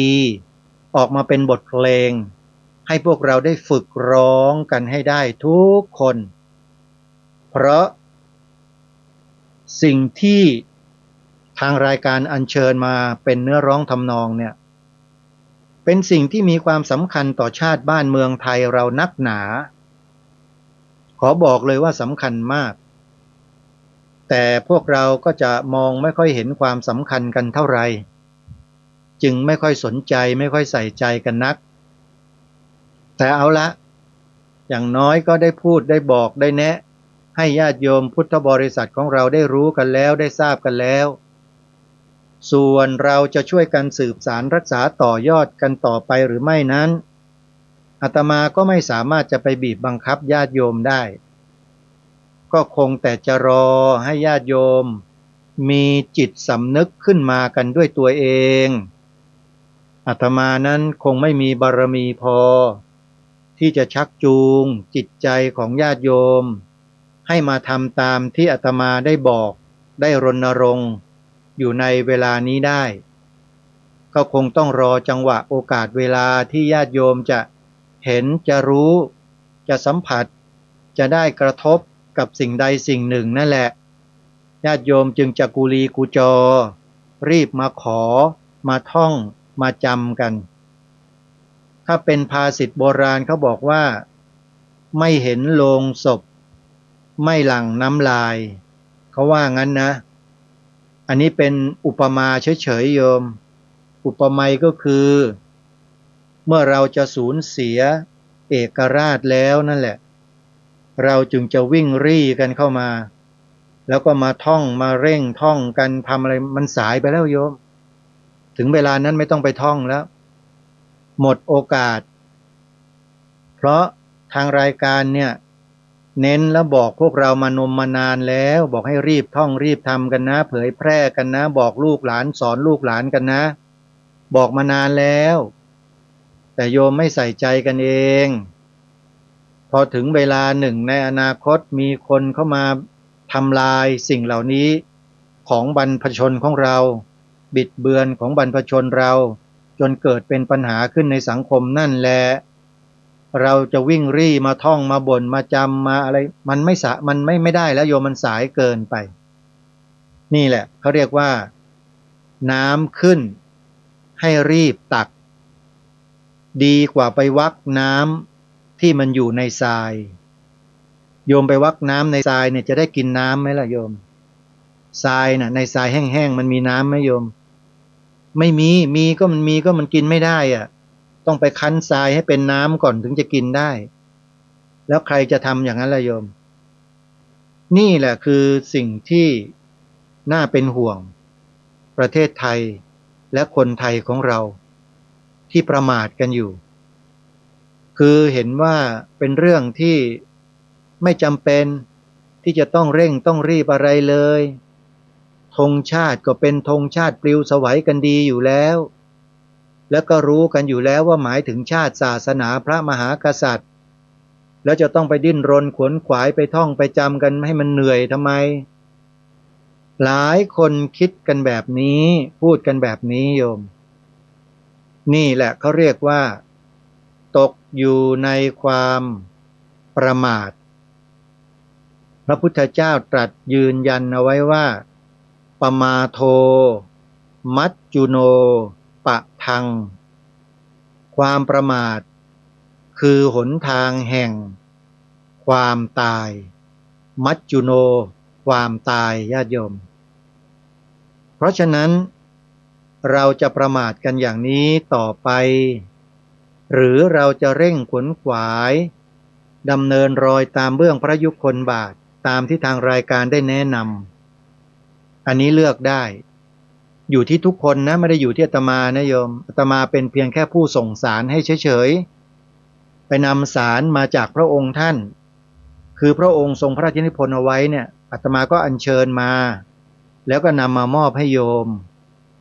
ญาติโยมท่านใดเห็นคุณค่าเห็นประโยชน์เห็นความสำคัญโยมก็บอกลูกสอนหลานให้ท่องให้บ่นอะไรต่างๆอย่างน้องทอฝันหลานทอฝันเนี่ยเห็นไหมคุณย่าคุณยายเนี่ยก็มีความรับผิดชอบมากสอนลูกสอนหลานเนี่ยให้พูดชัดเจนเลยพระพุทธศาสนาเป็นศาสนาประจำชาติไทยของเราสีขาวในธงชาติไทยหมายถึงพระพุทธศาสนาเท่านั้นเห็นไหมเด็กๆก็จำได้สนิทแล้วเขาก็ไปพูดที่ไหนไปแสดงออกที่ไหนเขาก็ดำเนินการได้โดยไม่เคอะเขินมีความกล้าหาญมีความมุ่งมั่นทำในสิ่งที่ถูกต้องแต่สำหรับคนที่ไม่คุ้นเคยแล้วก็ไม่เคยท่องเคยบ่นไม่เคยแม้กระทั่งรู้ก็ต้องเป็นธรรมดาที่เขาจะต้องเหนียมอายเคอะเขินไม่มีความมั่นอกมั่นใจในตัวเองสุดท้ายก็ทิ้งกันหมดเพราะความไม่มีความมั่นใจนั่นแหละอาตมาจึงพยายามสร้างความมั่นใจให้เกิดขึ้นกับพวกเราเนี่ยเป็นอันดับแรกที่ฟังรายการอยู่นี่แหละถ้าเราไม่เริ่มที่เราก่อนมันจะไปถ่ายทอดไปที่คนอื่นได้ไหมเล่ามันไม่ได้หรอกโยมนะอาตมาว่ายังน้อยนะเนี่ยยังมีคนใส่ใจน้อยเรื่องเนี้ยนะอาตมาก็จะไม่พูดเยอะก็คิดว่าญาติโยมก็โตกันแล้วเป็นผู้ใหญ่กันแล้วล่ะคิดว่าสักวันหนึ่งก็จะรู้เองว่าสิ่งที่มารณรงค์ให้พวกเราได้ช่วยกันเนี่ยโยมจะเห็นคุณค่าเมื่อเวลานั้นมาถึงเองแหละอาตมาคงไม่ต้องไปดิ้นรนอะไรมากมายถือว่าได้ทำหน้าที่สำเร็จไปแล้วคือได้ให้ข้อมูลกับญาติโยมไปแล้วว่ามันมีเหตุอย่างนี้นะแล้วพวกเราจะต้องช่วยกันแก้ไขช่วยกันปกป้องช่วยกันถ่ายทอดช่วยกันเผยแพร่ช่วยกันทำรงรักษาไว้แบบนี้นะแล้วก็แนะนำวิธีการไปหมดแล้วและทีนี้ถ้าพวกเราไม่ดำเนินการไม่ปฏิบัติมันก็เป็นที่พวกเรานะไม่ได้เป็นที่อาตมานะโยมอาตมาแค่ส่งสารเฉยๆจะทำไม่ทำจะรณรงค์ต่อหรือไม่ต่อก็มันอยู่ที่พวกเราทุกคนนะก็อย่ามาโทษอาตมานะโทษไม่ได้เลยแหละเพราะอาตมาเป็นคนรู้เหตุการณ์มาก่อนว่ามันจะเกิดอะไรขึ้นกับธงชาติของเรา แล้วก็นำมาบอกพวกเราแล้วว่ามันเกิดเหตุการณ์เช่นนี้ขึ้นแบบนี้อย่างนี้เวลานี้ที่ไหนยังไงบอกหมดแล้วนะ แล้วก็ชวนพวกเราเนี่ยให้ช่วยกันป้องกันด้วยวิธีการกล่าว2 ประโยคและให้ท่องจำบทพระราชนิพนธ์ความหมายธงไตรรงค์ให้ได้ก็รณรงค์มาเป็นระยะเวลาหลายปีเรื่องนี้คิดว่าน่าจะพอสมควรแก่เวลาแล้วเนาะโยมเนาะพวกเราก็ไม่ใช่เด็กๆกันแล้วนะเราก็จำกันได้แล้วรู้กันแล้วอะไรแล้วนะแต่ว่าเมื่อเรารู้แล้วเราได้กระทำต่อไหมหรือว่านั่งกันเฉยๆเก็บเอาไว้อมพนำกันเอาไว้ไม่แสดงออกไม่ได้พูดให้ใครได้ยินหรือเปล่าหรือได้ยินอยู่คนเดียวอันนี้ไม่ทราบนะแต่ละท่านย่อมรู้ตัวเองกันหมดแล้วว่าเมื่อได้ไปแล้วเอาไปทำอะไรกันเอาไปถ่ายทอดให้ลูกหลานเยาวชนต่อไหมให้ผู้อื่นต่อไหมหรือว่าเก็บเงียบเอาไว้แต่เพียงผู้เดียวเนี่ยพวกเราก็รู้กันเองแหละไม่มีใครเขารู้พวกเรากันหรอกนะอันนี้ก็ขึ้นอยู่กับพวกเรานะอาตมาได้ทำหน้าที่ไปแล้วโยมเอาละทีนี้มาเข้าสู่เนื้อหาสาระที่ทางรายการจะมาปรารภและนำเสนอต่อท่านผู้ฟังกันในเดือนมกราขออภัยในเดือนกุมภาพันธ์เดือนหน้าเนี่ยในเดือนกุมภาพันธ์เดือนนี้นะโยมไม่ใช่เดือนหน้าขออภัยนะมีกิจกรรมวางศิลาฤกษ์สร้างมหาธาตุเจดีย์ศรีสงครามพูดง่ายๆก็คือว่าจะมีงานวางศิลาฤกษ์สร้างพระมหาธาตุเจดีย์ศรีสงครามที่วัดศรีอุดมวงศ์ตำบลศรีสงครามอำเภอวังสะพุงจังหวัดเลยงานเขาจะจัดระหว่างวันที่18ถึง22กุมภาพันธ์นู่นแหละประมาณเลยกลางเดือนไปนิดนึงตรงกับวันพุธวันเริ่มงานนะ18แล้วก็ไปสิ้นสุดลงในวันอาทิตย์22กุมภาพันธ์วันพิธีวางศิลาฤกษ์เขาจะใช้วันเสาร์ที่21กุมภาพันธ์นะโยมใครจะมีส่วนร่วมสร้างมหาธาตุเจดีย์ศรีสงครามที่วัดศรีอุดมวงศ์โยมสามารถโทรศัพท์เข้าไปร่วมบุญได้หรือจะสอบถามรายละเอียดที่หมายเลขโทรศัพท์084904968วัดศรีอุดมวงศ์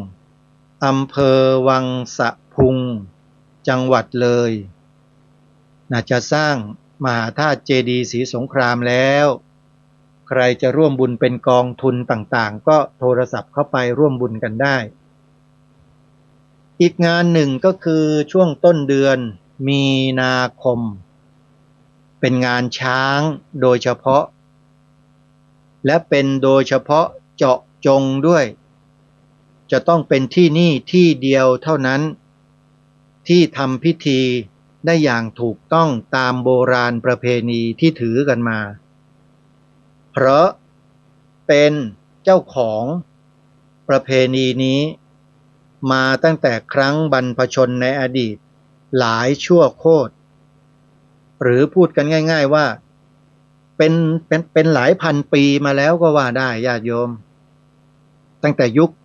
ที่โลกมนุษย์เรามีป่ามีคนป่าเนี่ยคนเหล่านี้ก็อุบัติขึ้นมาแล้วก็ได้มาทำอะไรๆแบบนี้แล้วโยมก่อนที่พระพุทธเจ้าจะทรงอุบัติขึ้นมาซะอีกด้วยซ้ำไปชนชาติพันธุ์กลุ่มนี้ยังเหลืออยู่ในโลกและมีอยู่ในที่เดียวที่รวมกันเป็นคนหมู่มากแล้วก็ยังรักษาประเพณีดั้งเดิมแบบโบราณเอาไว้ได้ชนกลุ่มนี้ก็คือชนกลุ่มชาติพันธุ์ที่ชื่อว่ากุยกอไก่สระอูยอยักษ์และชนชาติพันธุ์ที่มีชื่อว่าสวยสอเสือไม้เอกวอแหวนยอยักษ์ สองชนชาติพันธุ์เนี้ยคือเชื้อสายเดียวกันเลี้ยงช้างมาด้วยกันทำได้แบบเดียวกันแต่ชนชาวกุยนั้นเขารักษาความมั่นคงของประเพณีโบราณไว้ได้ดีกว่าเหนียวแน่นและมั่นคงมากกว่าด้วยเหตุและปัจจัยต่างๆที่พร้อมกว่าเขาจึงรักษามาได้จนถึงวันนี้แล้วดีด้วยและในวันที่7 8 9มีนาคมที่จะถึงเดือนหน้าเนี่ย7 8 9มีนาคมสถานที่แห่งนี้จะประกอบพิธีแบบโบราณดั้งเดิมที่สืบสานกันมานับเป็นพันๆหลายพันปีมาแล้วโยมนั่นก็คือพิธีไหว้ครูปู่ประกำช้างเป็นอย่างไรมีแบบแผนวิธีการอย่างไหนไปสัมผัสได้ด้วยตัวของท่านเองที่วัดป่าอาเจียงบ้านหนองบัวตำบลกระโพอำเภอท่าตูมจังหวัดสุรินทร์7 ถึง 9มีนาคมนะโยมนะจดหมายเลขโทรศัพท์เพื่อสอบถามรายละเอียดกับเจ้าอาวาสไว้สักนิดหนึ่งเพื่อท่านจะได้ตอบคำถามที่โยมข้อสงสัยต่างๆได้นะโทรไปที่หมายเลข0 6 4 2 2 8 2 4 2 2 0 6 4 2 2 8 2 4 2 2พระครูสมุหารปัญญาทโรอันนี้ถือว่าเป็นครูบาอาจารย์ที่มีความสนิทชิดเชื้อกันอีกรูปหนึ่งเพราะเป็นชนเชื้อสายเดียวกันญาติโยมฝ่ายพ่อของอาตมาเนี่ยเป็นส่วยเลี้ยงช้างฝ่ายท่านพระครูสมุหารก็เหมือนกันเป็นกุยเลี้ยงช้างจริงๆแล้วเป็นชนเชื้อชาติเผ่าเดียวกันนี่แหละแต่มาเปลี่ยนชื่อกันในภายหลังเพราะเหตุการณ์บ้านเมืองบางอย่างในสมัยอดีต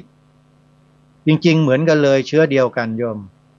นะเป็นกลุ่มชนชาติพันธุ์เลี้ยงช้างมาก่อนก็ถือว่าเป็น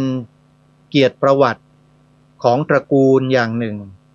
ที่ยังมีคนสืบสานรักษาต่อยอดวัฒนธรรมประเพณีแบบดั้งเดิมโบราณรุ่นปู่ย่าตาทวดของเราเอาไว้ได้ต้องยกให้พี่น้องชาวกุยเหล่านี้นะโยมเพราะฉะนั้นวันที่7 8 9มีนาคมจองรีสอร์ทกันไว้ก่อนเลยเดี๋ยวจะไม่มีให้พักกันนะเตือนแล้วนะโยมใครที่จะไปเนี่ยรีบจองรีสอร์ทที่อยู่ในอำเภอท่าตูมอำเภอจอมพระโยมโทรศัพท์ไปได้เลยไปค้นหาใน Google ที่พักในอำเภอจอมพระที่พักในอำเภอท่าตูมรีสอร์ทนั้นรีสอร์ทนี้ก็ว่าไปเพราะว่า2อำเภอเนี่ยอยู่ใกล้กันอำเภอเมืองก็อยู่ใกล้นะโยมอำเภอเมืองในบางพื้นที่ก็อยู่ใกล้อำเภอท่าตูมเหมือนกันก็ลองติดต่อดูนะอันนี้เป็นกิจการงานแบบดั้งเดิมแบบโบราณงานไหว้ครูปู่ประกำช้างซึ่งเป็นพิธีใหญ่พิธีสำคัญเป็นพิธีที่โบราณถือนักถือหนานะถ้าหากไม่มีพิธีนี้ไม่ทำการไหว้ครูปู่ประกำช้างเนี่ยจะออกไปคล้องช้างไปทำมาหากินเกี่ยวกับช้างอะไรต่างๆจะไม่ประสบความสำเร็จแล้วมีเหตุเพศภัยเกิดขึ้นด้วยเพราะฉะนั้นการไหว้ครูปู่ประกำช้างแต่ละปีจึงมีความสำคัญใครที่เข้าร่วมพิธีเนี่ยจะเป็นสิริมงคลแก่ชีวิตของผู้นั้นด้วยอาตมาเนี่ยถ้าไม่ติดภารกิจสำคัญใดๆนะไปทุกปีเหมือนกันโยมไปนั่งหน้าสลอนอยู่ในงานเขานั่นแหละไม่มีใครเขารู้จักหรอกก็ไปอย่างนั้นแหละโยมเพราะถือว่าไปตามที่เจ้าอาวาสวัดป่าอาเจียงท่านแนะนำบอกท่านก็มีชนเชื้อสายกุยอยู่เหมือนกัน นิมนต์นะไหว้ครูปู่ประกำช้างทุกปีเนี่ยคนที่มีเชื้อมีสายเนี่ยควรจะเข้าไปแล้วก็ท่านก็บอกอะไรต่างๆที่เป็นเคล็ดลับอีกเยอะแยะซึ่งพูดออกอากาศไม่ได้หรอกโยมเดี๋ยวของหนีหมดไม่ใช่มีของอย่างนั้นนะโยมอย่าเข้าใจผิดหมายความว่าเรื่องเหล่านี้เขาไม่พูดกันโยมพูดเฉพาะในคนต่อคนเท่านั้นที่ถ่ายทอดให้กันเฉยๆแล้วก็เป็นเชื้อชนเผ่าเดียวกันด้วยเราไม่พูดให้คนอื่นฟังนะเรื่องหลายๆเรื่องเนี่ยเกี่ยวกับคนกับช้างเนี่ยโยมอาตมานี่ถือว่าโชคดีที่มีเชื้อสายตรงนั้นท่านอาจารย์พระครูสมุหานก็เลยเล่าให้ฟังบอกให้ฟังทั้งหมดถึงเคล็ดลับอะไรต่อเมื่ออะไรเกี่ยวกับช้างนี่แหละนะแล้วท่านก็เองก็เป็นผู้นำชาวบ้านที่เลี้ยงช้างทั้งหมดเพราะว่าท่านเป็นผู้ดูแลช้างทั้งหมู่บ้านเวลาช้างเชือกไหนป่วยนะชาวบ้านก็จะนำช้างนั้นนะมาให้หลวงพ่อหารเนี่ยดูแลรักษาให้7 วันเท่านั้นมารับกลับบ้านไปได้เลยไม่เสียตังค์สักบาทหนึ่งหลวงพ่อหารบอกมาไว้ในวัดเดี๋ยวดูแลให้ว่างั้นนะฮะนี่ก็คือน้ำจิตน้ำใจของครูบาอาจารย์ของเราญาติโยมนะก็ขอฝากญาติโยมนะใครที่ไม่เคยเห็นพิธีกรรมมันสำคัญของชนชาติพันธุ์ชาวกุยโบราณนะโยมก็สามารถที่จะเดินทางไปร่วมงานกันได้ที่วัดป่าอาเจียงอำเภอท่าตูมจังหวัดสุรินทร์นะโยมนะวันนี้รายการคดีโลกคดีธรรมก็ถือว่าได้มีโอกาสเข้าร่วมพิธีบำเพ็ญกุศล100 วันหรือสัตตมวานเพื่ออุทิศถวายแด่สมเด็จพระนางเจ้าสิริกิติ์พระบรมราชินีนาถพระบรมราชชนนีพันปีหลวงภายในพระอุโบสถของวัดที่ตนเองจำพรรษาอยู่นั่นก็คือวัดมหาธาตุยุวราชรังสฤษฎ์ก็ได้มีโอกาสเข้าร่วมพิธีดังกล่าวครูบาอาจารย์ที่เป็นผู้นำก็คือพระเดชพระคุณท่านเจ้าคุณพระพรหมวชิระวิมลท่านเจ้าคุณพระพรหมวัชระวิมลมุนีวิปัสสนาหรือว่าท่านเจ้าคุณพระมหาบุญชิตประเรียนธรรม9 ประโยคคณาจารย์พระอาจารย์ใหญ่ฝ่ายวิปัสสนาธุระของกองการวิปัสสนาธุระแห่งประเทศไทยในพระสังฆราชูปถัมภ์นั่นเองก็ได้เข้าร่วมพิธีจนจบโดยวันนี้มีสำนักนายกรัฐมนตรีเป็นเจ้าภาพโดยท่านปลัดสำนักนายกรัฐมนตรีพร้อมด้วยรองปลัดสำนักนายกผู้อำนวยการส่วนงานต่างๆมายกกันมาทั้งหมดเลยทั้งสำนักนายกเลยวันนี้มาร่วมกิจกรรมภายในพระอุโบสถวัดมหาธาตุยุวราชรังสฤษฎ์เมื่อตอนบ่ายโมงเมื่อวานนี้31 มกราคมถ้าหากญาติโยมต้องการจะชมภาพในการประกอบพิธีก็สามารถเข้าไปชมใน Facebook ของวัดมหาธาตุยุวราชรังสฤษฎ์ได้เลยนะฮะในเพจของวัดมหาธาตุยุวราชรังสฤษฎ์ก็ไปติดตามรับชมกันได้อาตมาก็นั่งอยู่ตรงนั้นแหละร่วมพิธีเขาอยู่เป็นคณะปูรณกะเขาเรียกว่าเติมให้เต็มไม่ฉะนั้นแล้วเดี๋ยวที่นั่งมันจะว่างก็เลยมาร่วมงานกับเขาก็ถือว่าได้ประกอบพิธีจากส่วนกลางออกไปทั่วทุกจังหวัดของประเทศไทยพระอารามหลวงทั่วราชอาณาจักรก็จะได้รับหนังสือแล้วก็ส่วนราชการต่างๆในจังหวัดก็จะเข้าร่วมพิธีกันอย่างครึกครื้นเลยวันนี้เมื่อวานนี้ไม่ใช่วันนี้ขออภัยถ้าหากว่าใครติดตามรับชมรายการรวมการเฉพาะกิจแห่งประเทศไทยถ่ายทอดโดยกรมประชาสัมพันธ์ก็จะเห็นภาพบรรยากาศของพระราชพิธีสัตตมวานบำเพ็ญพระกุศลสัตตมวาน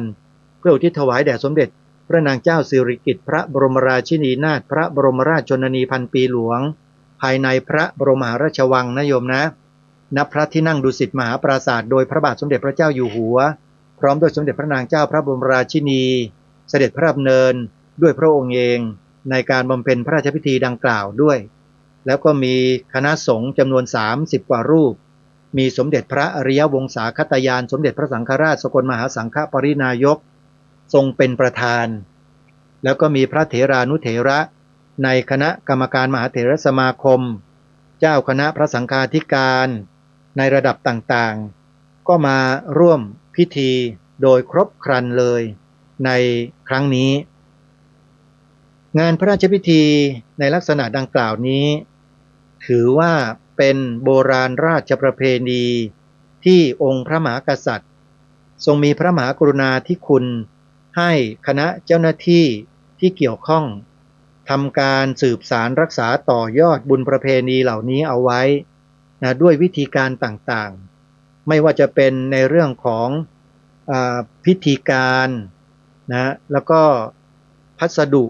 ในการใช้สอยเพื่อให้เป็นไปตามโบราณราชประเพณีทุกสิ่งทุกอย่างนั้น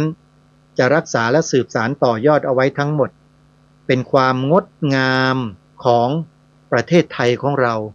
ที่สามารถสืบสารกันมาได้อย่างต่อเนื่องและเป็นมรดกทางวัฒนธรรมหนึ่งเดียวที่มีอยู่ในโลก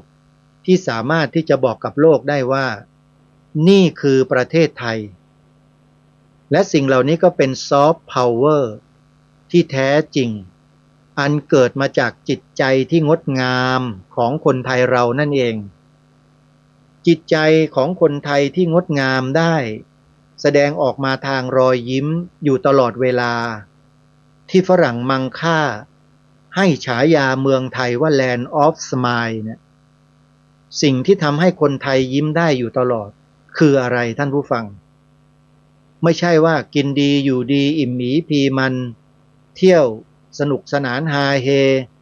โลเลเล่นกันสนุกสนานไม่ใช่นะฮะแต่สิ่งนั้นคือหลักธรรมในพระพุทธศาสนานี่แหละคือเหตุอันสำคัญที่ทำให้คนไทยเรายิ้มได้อยู่ตลอดเพราะว่าคำสอนในทางพระพุทธศาสนานั้นเป็นคำสอนที่ทำให้เรานั้นไม่จมอยู่ในกองทุกข์ทั้งที่อยู่ในกองทุกข์นั้นแต่เราไม่จมอยู่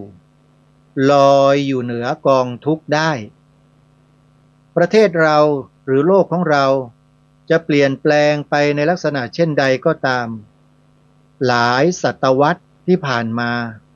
คนไทยเราก็ยังยิ้มกันอยู่อย่างเนี้ยยิ้มกันมาจนถึงวันนี้ญาติโยมลองดูเถอะไปเจอคนไทยในต่างประเทศแล้วเราก็ไปเจอคนไทยด้วยกันหรือคนต่างประเทศมาเจอคนไทยเนี่ยพอมาทักมาทายคนไทยนี่จะยิ้มเลยโยมยิ้มออกมาจากหัวใจเลยในขณะที่ชาวต่างประเทศเนี่ยยิ้มไม่ออกเพราะเขาไม่เคยยิ้มโยมแต่พอมาเห็นรอยยิ้มของคนไทยเราแล้วฝรั่งก็รู้จักยิ้มแล้วนะเดี๋ยวนี้พอเจอกันก็ยิ้มกันเป็นแล้วเมื่อก่อนนี่หน้าบึ้งอย่างกระยักใส่กันเนี่ยฝรั่งเนี่ยเมืองฝรั่งหรือคนฝรั่งคนต่างประเทศเนี่ยโยมเขามีความเครียดมากเครียดเพราะถูกกฎกติกาของสังคมเนี่ยบังคับอยู่ตลอดในทุกๆเรื่องเขาอยู่กันเนี่ยเขาอยู่ด้วยกฎระเบียบกฎหมายข้อบังคับนะโยมชาวต่างประเทศเนี่ยที่เราเห็นบ้านเมืองเขาเป็นระเบียบเรียบร้อยมีอะไรต่อมีอะไรทันสมัยอะไรต่างๆที่เราไปชื่นชมเขาอยู่เนี่ยที่เป็นอย่างนั้นได้เนี่ยเพราะเขาใช้กฎระเบียบกฎหมายไปบังคับนะโยมถ้าใครไม่ทำถูกลงโทษนะประชาชนในประเทศของเขาจึงมีแต่ความหวาดกลัวจะผิดกฎหมายกลัวนู่นกลัวนี่ทำอะไรต่างๆก็ต้องคอยหวาดหวั่นอยู่ตลอดเวลาเขาจึงยิ้มกันไม่ออกก็เพราะเหตุนี้แล้วมาดูประเทศไทยเราดิประเทศไทยเราทำอะไรหน้าบ้านก็ไม่ต้องกวาดหิมะลงฝนตกก็ไม่ต้องไปเช็ดไปถูไปทำความสะอาดอะไรทั้งนั้นเทศบาลเมืองเทศบาลตำบลที่อยู่ในเขตเมืองนะมีเจ้าหน้าที่มากวาดแต่เช้ามืดทุกวันพื้นที่สะอาดกันอยู่ตลอด24ชั่วโมงเพราะการบริหารจัดการของประเทศไทยของเราของสังคมไทยเราเนี่ยทำด้วยความรับผิดชอบมีความเสียสละคนกวาดถนนเนี่ยโยมอย่าไปดูถูกเขาเชียวนะถ้าไม่มีพวกเขาเนี่ยคนเก็บขยะเนี่ย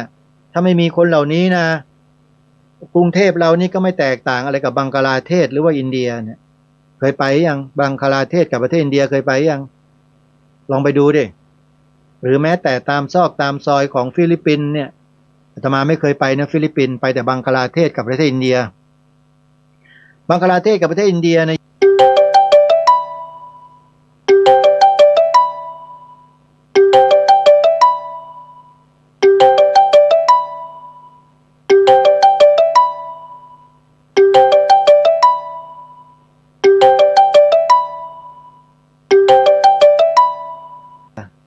แล้วก็บังกลาเทศเขาไม่ได้พัฒนาเท่าไหร่แต่พอมาดูประเทศไทยของเราเป็นไงฮะโอ้ยพอเช้ามืดเนี่ยออกไปเนี่ยเห็นแล้วเจ้าหน้าที่ของกทมของเทศบาลเก็บกวาดกันตลอดเลยจนกระทั่งสายนะพื้นถนนหนทางฟุตบาทสะอาดสะอ้านนี่คือประเทศไทยของเราญาติโยมแล้วคนไทยเรานั้นมีน้ำจิตน้ำใจเวลาคนต่างถิ่นเดินทางมาถามนู่นถามนี่อะไรต่างๆก็ยินดีต้อนรับตอบเขาเท่าที่เราจะตอบได้บางทีเขาเหนื่อยมาเห็นอาการก็หาน้ำหาอะไรให้เขาดื่มเขากินกันนี่คือลักษณะของคนไทยเราโดยเฉพาะชาวต่างประเทศเนี่ยชอบและรักประเทศไทยมากเพราะเขามาเจออุปนิสัยใจคอของคนไทยแบบนี้โยมไม่เหมือนกับบางจังหวัดนะแขวะหน่อยได้ไหมมันอดไม่ไหวอะโยมไม่เหมือนกับบางจังหวัดของประเทศไทยเราอะเพราะหลงฝรั่งไปนี่ตายหมดมันฆ่าตายมันยิงตายเกลี้ยงหรือจับไปเชือดคออย่างเงี้ยบางจังหวัดในประเทศไทยเนี่ยเขาทำกันแบบนั้นนะโยมแล้วฝรั่งมันจะไปไหมล่ะที่นั่นน่ะแล้วสมมุติว่าถ้าประเทศไทยเรามีวัฒนธรรมแบบนั้นโยมว่าชาวต่างประเทศเขาจะมาเที่ยวเมืองไทยไหมจับเรียกค่าไทยจับฆ่าจับเชือดคอวางระเบิดยิงทิ้งอย่างเงี้ยมีใครจะมาประเทศไทยป่ะนั่นแหละมันเกิดขึ้นอยู่กับบ้านเมืองเราอยู่ตอนเนี้ยมันมีคนอยู่กลุ่มนึงตอนนี้เจ้าหน้าที่ทางการเขากำลังจะแก้ไขปัญหากันอยู่เราก็ส่งกำลังใจไปให้นะญาติโยมคงไม่ต้องบอกนะว่าที่ไหนทุกคนก็คงจะทราบดีอยู่แล้วแหละแล้วเราจะยอมให้คนพวกเนี้ยมาเป็นใหญ่เป็นโตอยู่ในบ้านในเมืองแล้วนำเอาวัฒนธรรมขออภัยวัฒนธรรมแบบเนี้ยมาปกครองบ้านปกครองเมืองของเราหรือต้องการแบบนั้นไหมโยมแม่จันทิพย์จะเอาไหมแบบนั้นน่ะพวกนั้นน่ะที่ไล่ฆ่าพระยิงพระอยู่ทุกวันเนี้ยไม่เอาใช่ไหมนั่นแหละเมื่อไม่ต้องการได้ทำไงล่ะมานั่งกันเฉยๆนี่เดี๋ยวเขาก็เขมือบเอานะโยมเป็นม้าอารีไม่ได้นะเราจะต้องลุกขึ้นมารับผิดชอบต่อบ้านต่อเมืองของเราสิเราเป็นคนไทยใช่ไหมลูกหลานไทยหรือเปล่าเรามีบรรพบุรุษบรรพชนที่เป็นนักต่อสู้ใช่ไหมแล้วเราสู้ไหมสู้ยังไงสู้แบบไหนอาตมาพูดมาในรายการโดยตลอดว่ามีคนพยายามแทรกแซงเข้ามาอยู่ในทางการบ้านการเมืองแล้วมาออกกฎออกระเบียบออกคำสั่งออกโครงการอย่างนู้นอย่างนี้อย่างนั้นมาเบียดเบียนพระพุทธศาสนาของเราเชื่อไหมเบียดเบียนในที่นี้คือเขาไม่ได้มาทำลายโดยตรงหรอกแต่เบียดให้มันออกไปอย่าให้สักความสำคัญของมันแล้วก็ยกตัวเองขึ้นมาเรื่องนี้โยมต้องไปถามอปปส.อีกแล้วครับท่านอาตมาพูดไม่ได้โยมแหมใจนี่อยากจะพูดจะตายออกอากาศเนี่ยแต่พูดไม่ได้แล้วถ้าพูดได้พูดไปนานแล้วโยมมันมีข้อมูลเยอะแยะที่พูดแต่ก็ต้องแนะให้ญาติโยมที่ต้องการรู้จริงๆเนี่ยโทรศัพท์ไปถามอปปส.เขาว่าเป็นคนกลุ่มไหนใครที่ทำกันแบบนี้พยายามจะเบียดเบียนศาสนาพุทธแล้วเอาตัวเองพวกของตัวเองขึ้นมาแทนวัฒนธรรมไทยลองไปถามก็ดูนะเดี๋ยวเขาตอบเองจดเบอร์โทรศัพท์ไว้เดี๋ยวญาติโยมบางคนจดไม่ทันบางคนก็ยังไม่ได้จดไว้เลยอยากจะรู้จังเลยว่าจริงหรือเปล่า081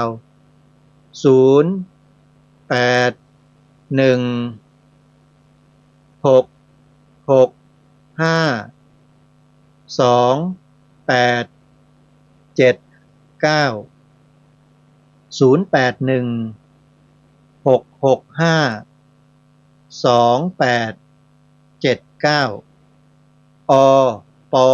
พสอ่างปปลาพพานสเสืออักษรย่อ4ตัวนี่คือชื่อองค์กรที่ทำงานเหล่านี้อยู่แล้วก็อย่าลืมสนับสนุนบำรุงส่งเสริมให้พวกเขาได้ทำงานแทนพวกเรากันด้วยนะอย่าลืมนะสนับสนุนเขาด้วยนะโยมคนเหล่านี้เขาทำงานไม่มีใครจ้างเขานะโยมควักทุนส่วนตัวกันทั้งนั้นค่ารถค่าเดินทางค่ากินค่าอะไรต่างๆเขาจ่ายเองหมดแล้วเขาทำเพื่อส่วนรวมอย่างเงี้ยเราจะไม่เห็นจิตเห็นใจเขาบ้างเลยหรืออาตมาก็เคยโอนไปช่วยเขาอยู่นะถึงแม้ว่าจะไม่มากแต่ก็โอนไปอย่างน้อยก็แสดงน้ำจิตน้ำใจไปโยมนะเราก็เหมือนกันเมื่อมีคนเขาทำหน้าที่แทนพวกเราอยู่แล้วเราจะไม่ส่งเสบียงไปช่วยเขาเลยเชียวหรือช่วยเขาหน่อยนะโยมนะคนละนิดคนละหน่อยคนละไม้คนละมือโทรศัพท์ไปถามเขาเลยจะโอนปัจจัยไปให้เนี่ยจะโอนยังไงตามเบอร์โทรศัพท์ที่บอกไปนี่แหละ0816652879เอาละวันนี้ก็ได้ทำข่าวประชาสัมพันธ์2ข่าวให้กับญาติโยมทราบไปแล้วคืองานวางศิลาฤกษ์สร้างมหาธาตุเจดีย์ศรีสงครามที่วัดศรีอุดมวงศ์อำเภอวังสะพุงจังหวัดเลยในระหว่างวันที่18ถึง22กุมภาพันธ์พิธีวางศิลาฤกษ์จะวางวันเสาร์ที่21กุมภาพันธ์นะโยมนะอีกงานหนึ่งคืองานไหว้ครูปู่ประกำช้างที่วัดป่าอาเจียงอำเภอท่าตูม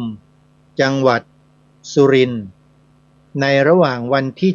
7ถึงวันที่9มีนาคม7ถึง9มีนาคมนะโยมนะ ขออภัยทีนี้อีกงานหนึ่งเป็นงานของอาตมาเองอาตมาหลบเลี่ยงนะไม่สร้างอะไรมา6ปีแล้วปฏิเสธโยมมาโดยตลอดโยมก็ย่อมจะมองเห็นเจตนาของอาตมาชัดเจนนะว่าอาตมาทำสวนป่าสามัคคีธรรมเนี่ยไม่ได้มุ่งเน้นในเรื่องการก่อสร้างแต่เน้นการปลูกต้นไม้เป็นหลักแล้วก็ดูแลต้นไม้ให้เจริญเติบโตเป็นหลักส่วนเรื่องอาคารสถานที่เป็นเรื่องของญาติโยมทั้งหมดทีนี้ญาติโยมรบเร้าแล้วรบเร้าอีกว่าสร้างศาลาหน่อยเวลาโยมไปแล้วจะได้มีที่พักไม่ใช่ไปนอนกันกลางป่ากลางดงไปนอนตามรีสอร์ทเสียเงินเสียทองว่างั้นปีที่7เข้าปีนี้ก็เลยต้องสร้างสวนป่าสามัคคีธรรมจะทำการสร้างศาลาหลังเล็กๆไว้พักอาศัยสำหรับญาติโยมสักหลังหนึ่งญาติโยมแล้วจะประกอบพิธียกเสาเอกในวันที่26มีนาคมหลังจากเสร็จสิ้นจากงานไหว้ครูปู่ประกำช้างที่วัดป่าอาเจียงแล้วเราก็ไปต่อเนื่องงานที่วัดสวนป่าสามัคคีธรรมเลยนะ26มีนาคมญาติโยมส่วนท่านใดจะร่วมทำบุญเป็นเจ้าภาพสร้างศาลาปฏิบัติธรรมให้กับสวนป่าสามัคคีธรรมก็สามารถตั้งกองทุนตามกำลังของเราได้เลยโยมเริ่มต้นตั้งแต่ 10,000 บาท 1,000 บาท100 บาทหรือตามกำลังศรัทธาของเราได้ทั้งนั้นใครมีเท่าไรมากเท่าไรก็ทำตามกำลังของเราที่ทำได้ถ้าต้องการให้ศาลาหลังนี้เสร็จไวๆเสร็จในปีนี้ โยมก็พิจารณากันดูว่าโยมจะบริจาคเท่าไหร่จึงจะเสร็จได้ทันต่อที่เรากำหนดแต่ถ้าหากว่าไม่กำหนดอาตมาจะกำหนดให้นะ5 ปีหรือ10 ปีสร้างเสร็จโยมก็สะสมเงินเดือนละ99 บาทนะ99 บาทสะสมไปทุกปีทุกปีทุกปีพอได้แล้วก็โอนปัจจัยมาทำบุญปีหนึ่งก็โอนครั้งหนึ่งหรือโยมท่านใดต้องการให้เสร็จเร็วๆโยมก็โอนมาเลยปีเนี้ยเดือนไหนก็ได้แล้วเราก็จะได้ร่วมกันสร้างให้แล้วเสร็จคือมาได้มาเท่าไหร่อาตมาทำเท่านั้นโยมคงไม่ทุ่มเทลงไปเป็นหนี้เป็นสินเหมือนอย่าง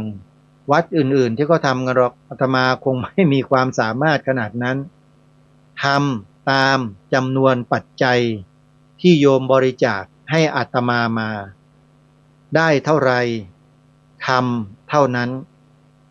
ใครจะร่วมบุญนะโยมโอนปัจจัยเข้ามาร่วมบุญได้ที่ธนาคารไทยพาณิชย์หมายเลขบัญชี114-214-9897ธนาคารไทยพาณิชย์หมายเลขบัญชี114-214-9897ชื่อบัญชีพระปลัดณรงค์ฤทธิ์ขออนุโมทนาบุญทุกท่านนะโยมนะคนละไม้คนละมือเราทำเหมือนกับปลวกเหมือนกับมดนะโยมเวลาเขาจะสร้างรังเนี่ยโอ้โหแต่ละตัวเนี่ยคาบดินไปเล็กๆน้อยๆทีละนิดทีละนิดเนี่ยโยมคิดดูสร้างจอมปลวกได้ขนาดมหึมาใหญ่โตได้เห็นไหมศาลาหลังแค่เนี้ยโอ้โหถ้าเราร่วมกันสร้างไม่ได้เนี่ยน่าอายฟ้าดินนะโยมเนาะเอาระดมทุนกันโยมสร้างเสร็จแล้วก็อย่าลืมไปอยู่ไปอาศัยไปใช้กันด้วยเด้อนะขออนุโมทนาบุญกับทุกท่านสำหรับหมายเลขโทรศัพท์ติดต่อสอบถามมาที่อาตมาได้เลยโยมงานนั้นจะประกอบพิธียกเสาเอกวันที่26มีนาคมเดือนหน้านู้นโยมปลายเดือนนิดนึงนะ00โทรศัพท์นะ094-662-6935ขออนุโมทนาสาธุกับทุกท่านที่ติดตามรับฟังรายการแล้วก็จะบอกบุญต่อกันไปนะโยมนะวันนี้หมดเวลาแล้วต้องขอสมมุติยุติรายการไว้ที่เพียงเท่านี้ขอความสุขความสวัสดีในธรรมแห่งองค์สมเด็จพระบรมศาสดาสัมมาสัมพุทธเจ้าจงปรากฏเกิดมีขึ้นในจิตใจของท่านผู้ฟังทุกท่านทุกคนเทอญขอเจริญพรที่จบไปแล้วนั้นเป็นรายการคดีโลกคดีธรรมดำเนินรายการโดยพระครูปลัดณรงค์ฤทธิ์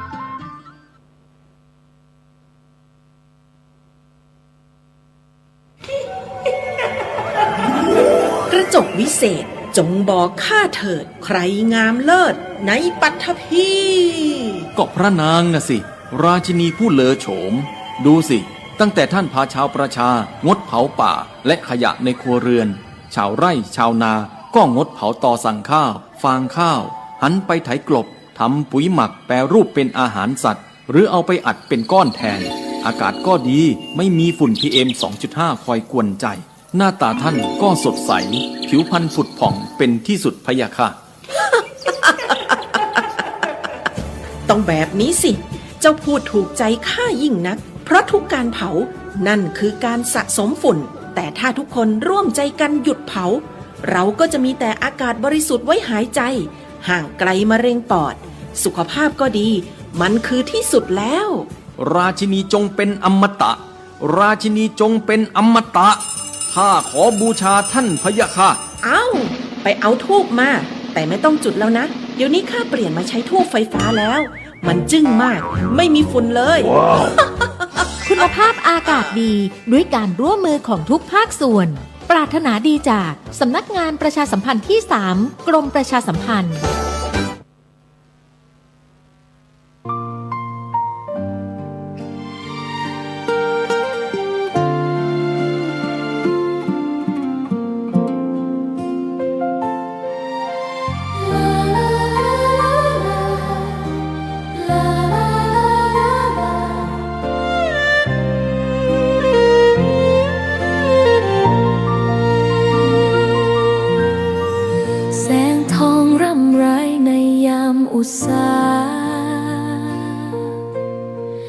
ยังเห็นพระเมตตาอยู่ทุกแห่งหน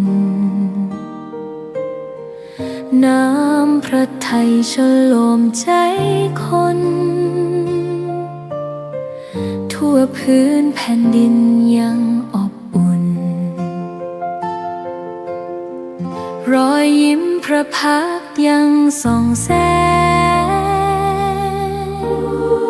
ในดวงใจไทยไม่ลืมเสียงสายลมแผ่วเบาเหมือนเอ่ยคำปลอบว่าพระองค์ยังอยู่ใกล้ขอกราบแทบบาทด้วยรักนิรันดร์น้ำตาหลั่งพลันจากใจคนไทยแม้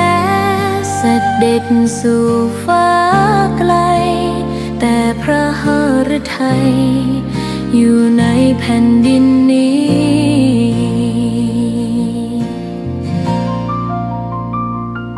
สวนดอกไม้ยังบานดังวันเก่าราวกับเจ้าดอกไม้รู้ว่าพระองค์จากไปแต่กลิ่นหอมยังพัดผ่านใจให้ระลึกถึงพระเมตตาแผ่นดินนี้ยังส่องสว่างด้วยพระคุณอันยิ่งใหญ่ขอเดินตามรอยเท้าแห่งพระแม่ไปด้วยศรัทธาไม่เสื่อมคลายขอกราบแทบบาทด้วยรักนิรันดร์น้ำตาหลั่งพลันจากใจคนไทยแม้เสด็จสู่ฟ้าไกลแต่พระหฤทัยอยู่ในแผ่นดินนี้ดวงใจไทยทุกดวงขอพักดีขอถวายรักนี้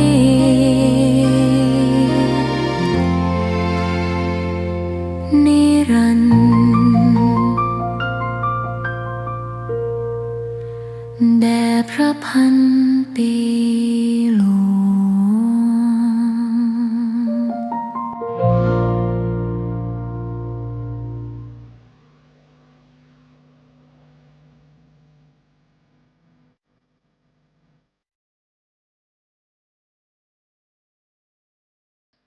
นักเผยแผ่จึงเปรียบเสมือนหมอที่วินิจฉัยโรคแล้วค่อยๆทดลองยาเมื่อเห็นว่าให้ยาถูกโรคก็คอยดูแลไม่ให้เกิดโรคแทรกซ้อนตามขึ้นมาอีกหมอต้องไวต่อการเรียนรู้เรื่องโรคและวิธีรักษาโรคฉันใดพระสงฆ์ซึ่งเป็นเสมือนจิตแพทย์ของสังคมก็ไวต่อการเปลี่ยนแปลงของโลกและวิธีบำบัดโรคที่มากับโลกฉันนั้น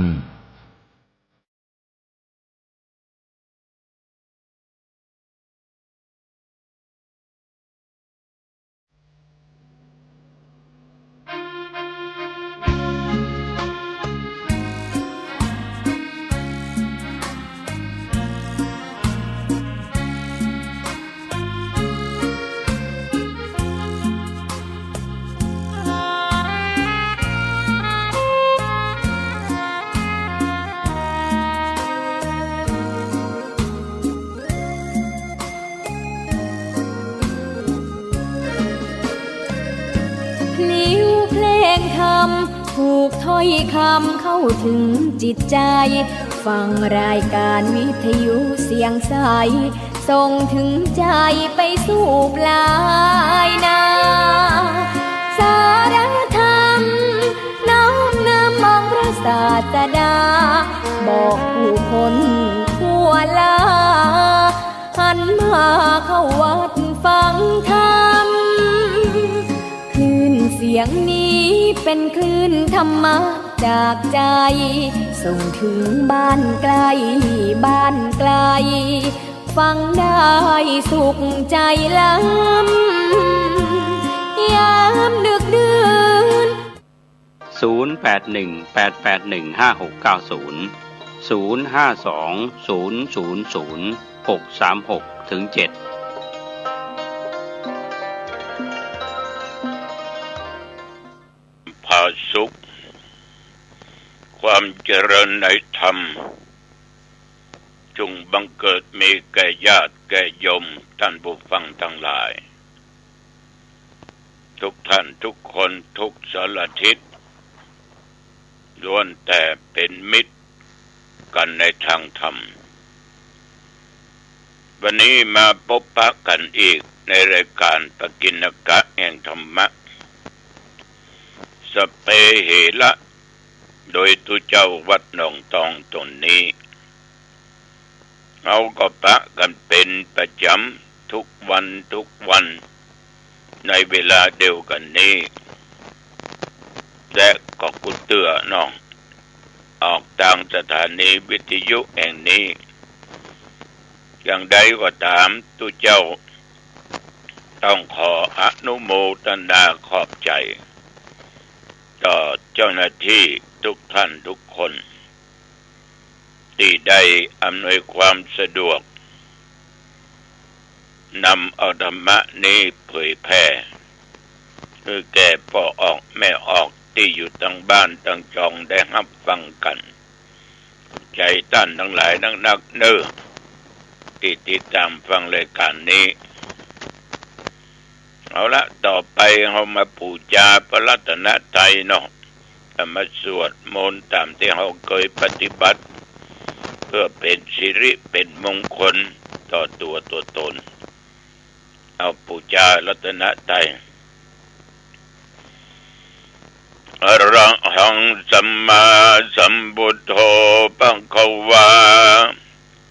พระผู้มีพระภาคเจ้าเป็นพระอรหันต์ดับเพลิงกิเลสเพลิงทุกข์สิ้นเชิงตรัสรู้ชอบได้โดยพระองค์เองพุทธังภควันตังอภิวาเทมิข้าพเจ้าอภิวาทพระผู้มีพระภาคเจ้าผู้รู้ผู้ตื่นผู้เบิกบานกับพระพุทธสวากขาโตภควตาธัมโม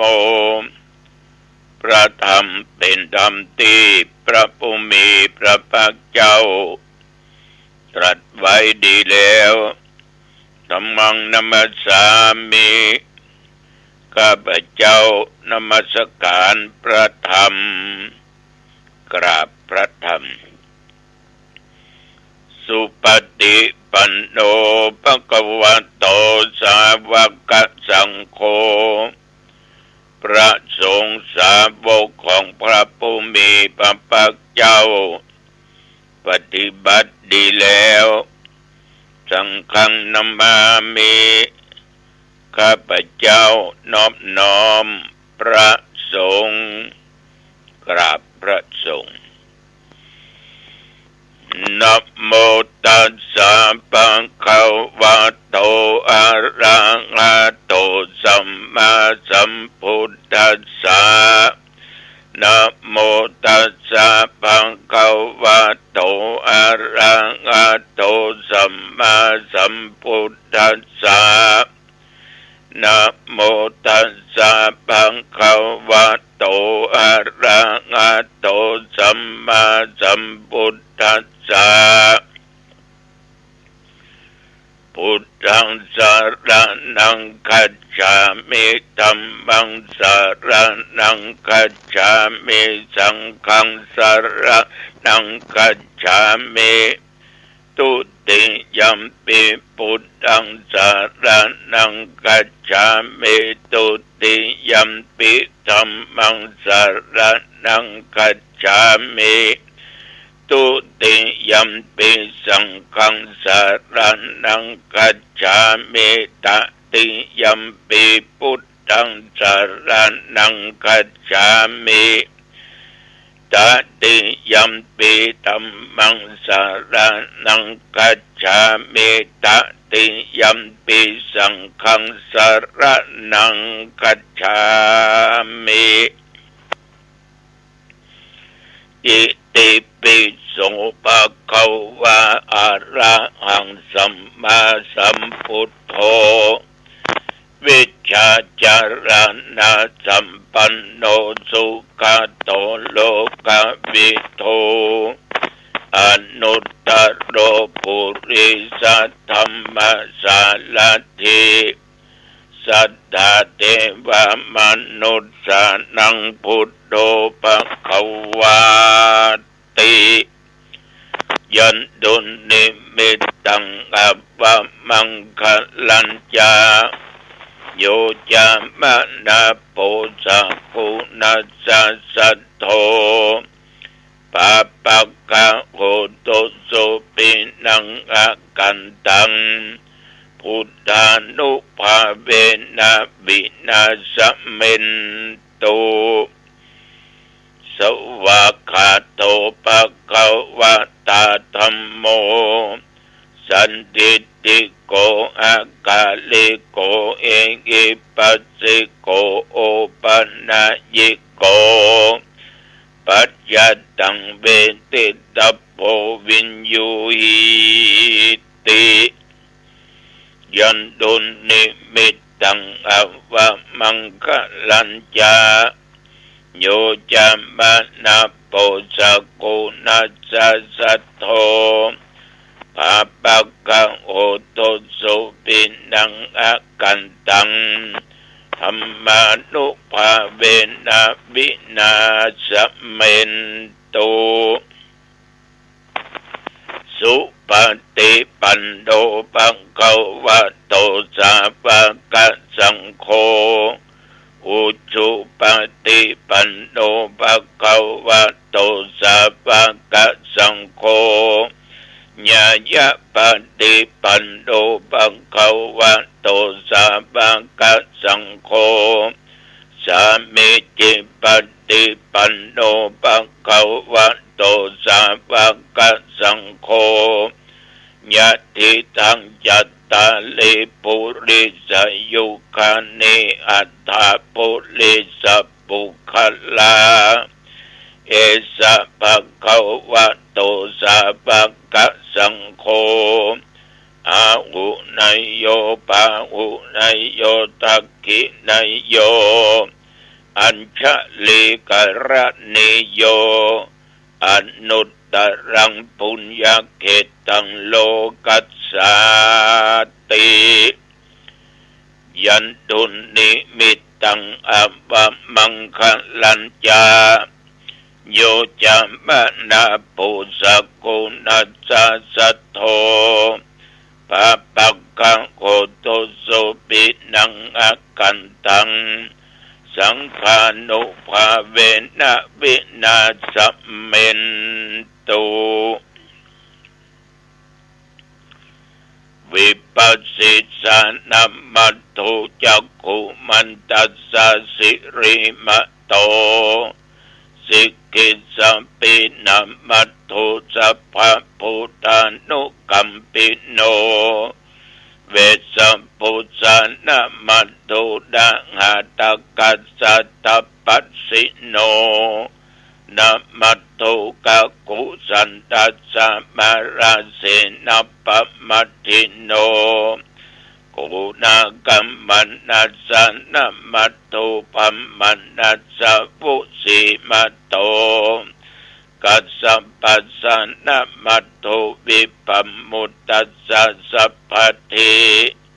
อังคีรัสสะสะนามัตถุสักกัญญาปุตตัสสะสิริมัตโต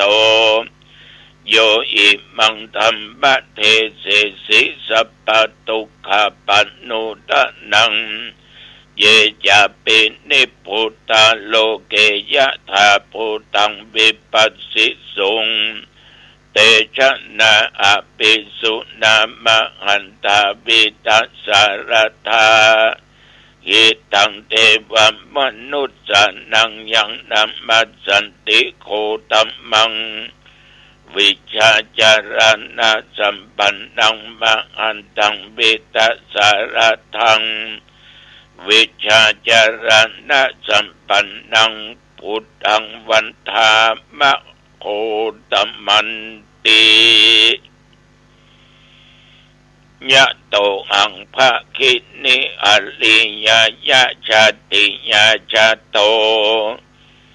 นาปิชานามิสันจิจัปปานังชีวิตาปุโรเปตาเตนะสัจเจนะโสติเตโอตุโสติขัพพสะโพชังโคสติสังฆาโตธัมมันังวิจโยตัฏฐาวิริยัมปิติปัสสติโพชังคาจัตตถาปะเรสัมมาตุเปกะโพชังคาสัตเตเตสัพพทักษินามุนีนาคัมมตักขตาภาวิตาภาอุลิกตาสังวัตตันติอภิญญายะนิพพานายะจะโพธิยา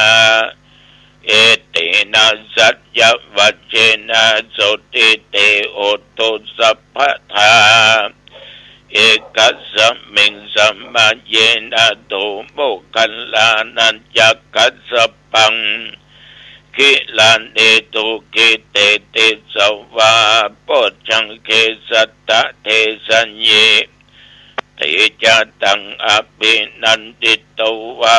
โรกัมมุตจิงสุดังคะเนเอเตนะสัจจวัจเจนะโสติเตโอตุสัพพทาเอกัตถาธัมมราชาปิเกลัญเยนะปิปิริโตจุนดาเทเรนะตัญเยวะพันนาเปตวานะสัตตลังสัมโมดิโตวาจะอาปาทาตัมหาวุธาสิธานะโสเอเตนะสัจจวัจเจนะโสติเตโอตุสัพพทาปะหินาเตจะอัปปทาตินันนัมปิมะเยสินังมัคคะอัตตะกิเลสวะปัตตานุปติธัมมตังเอเตนะสัจจวัจเจนะ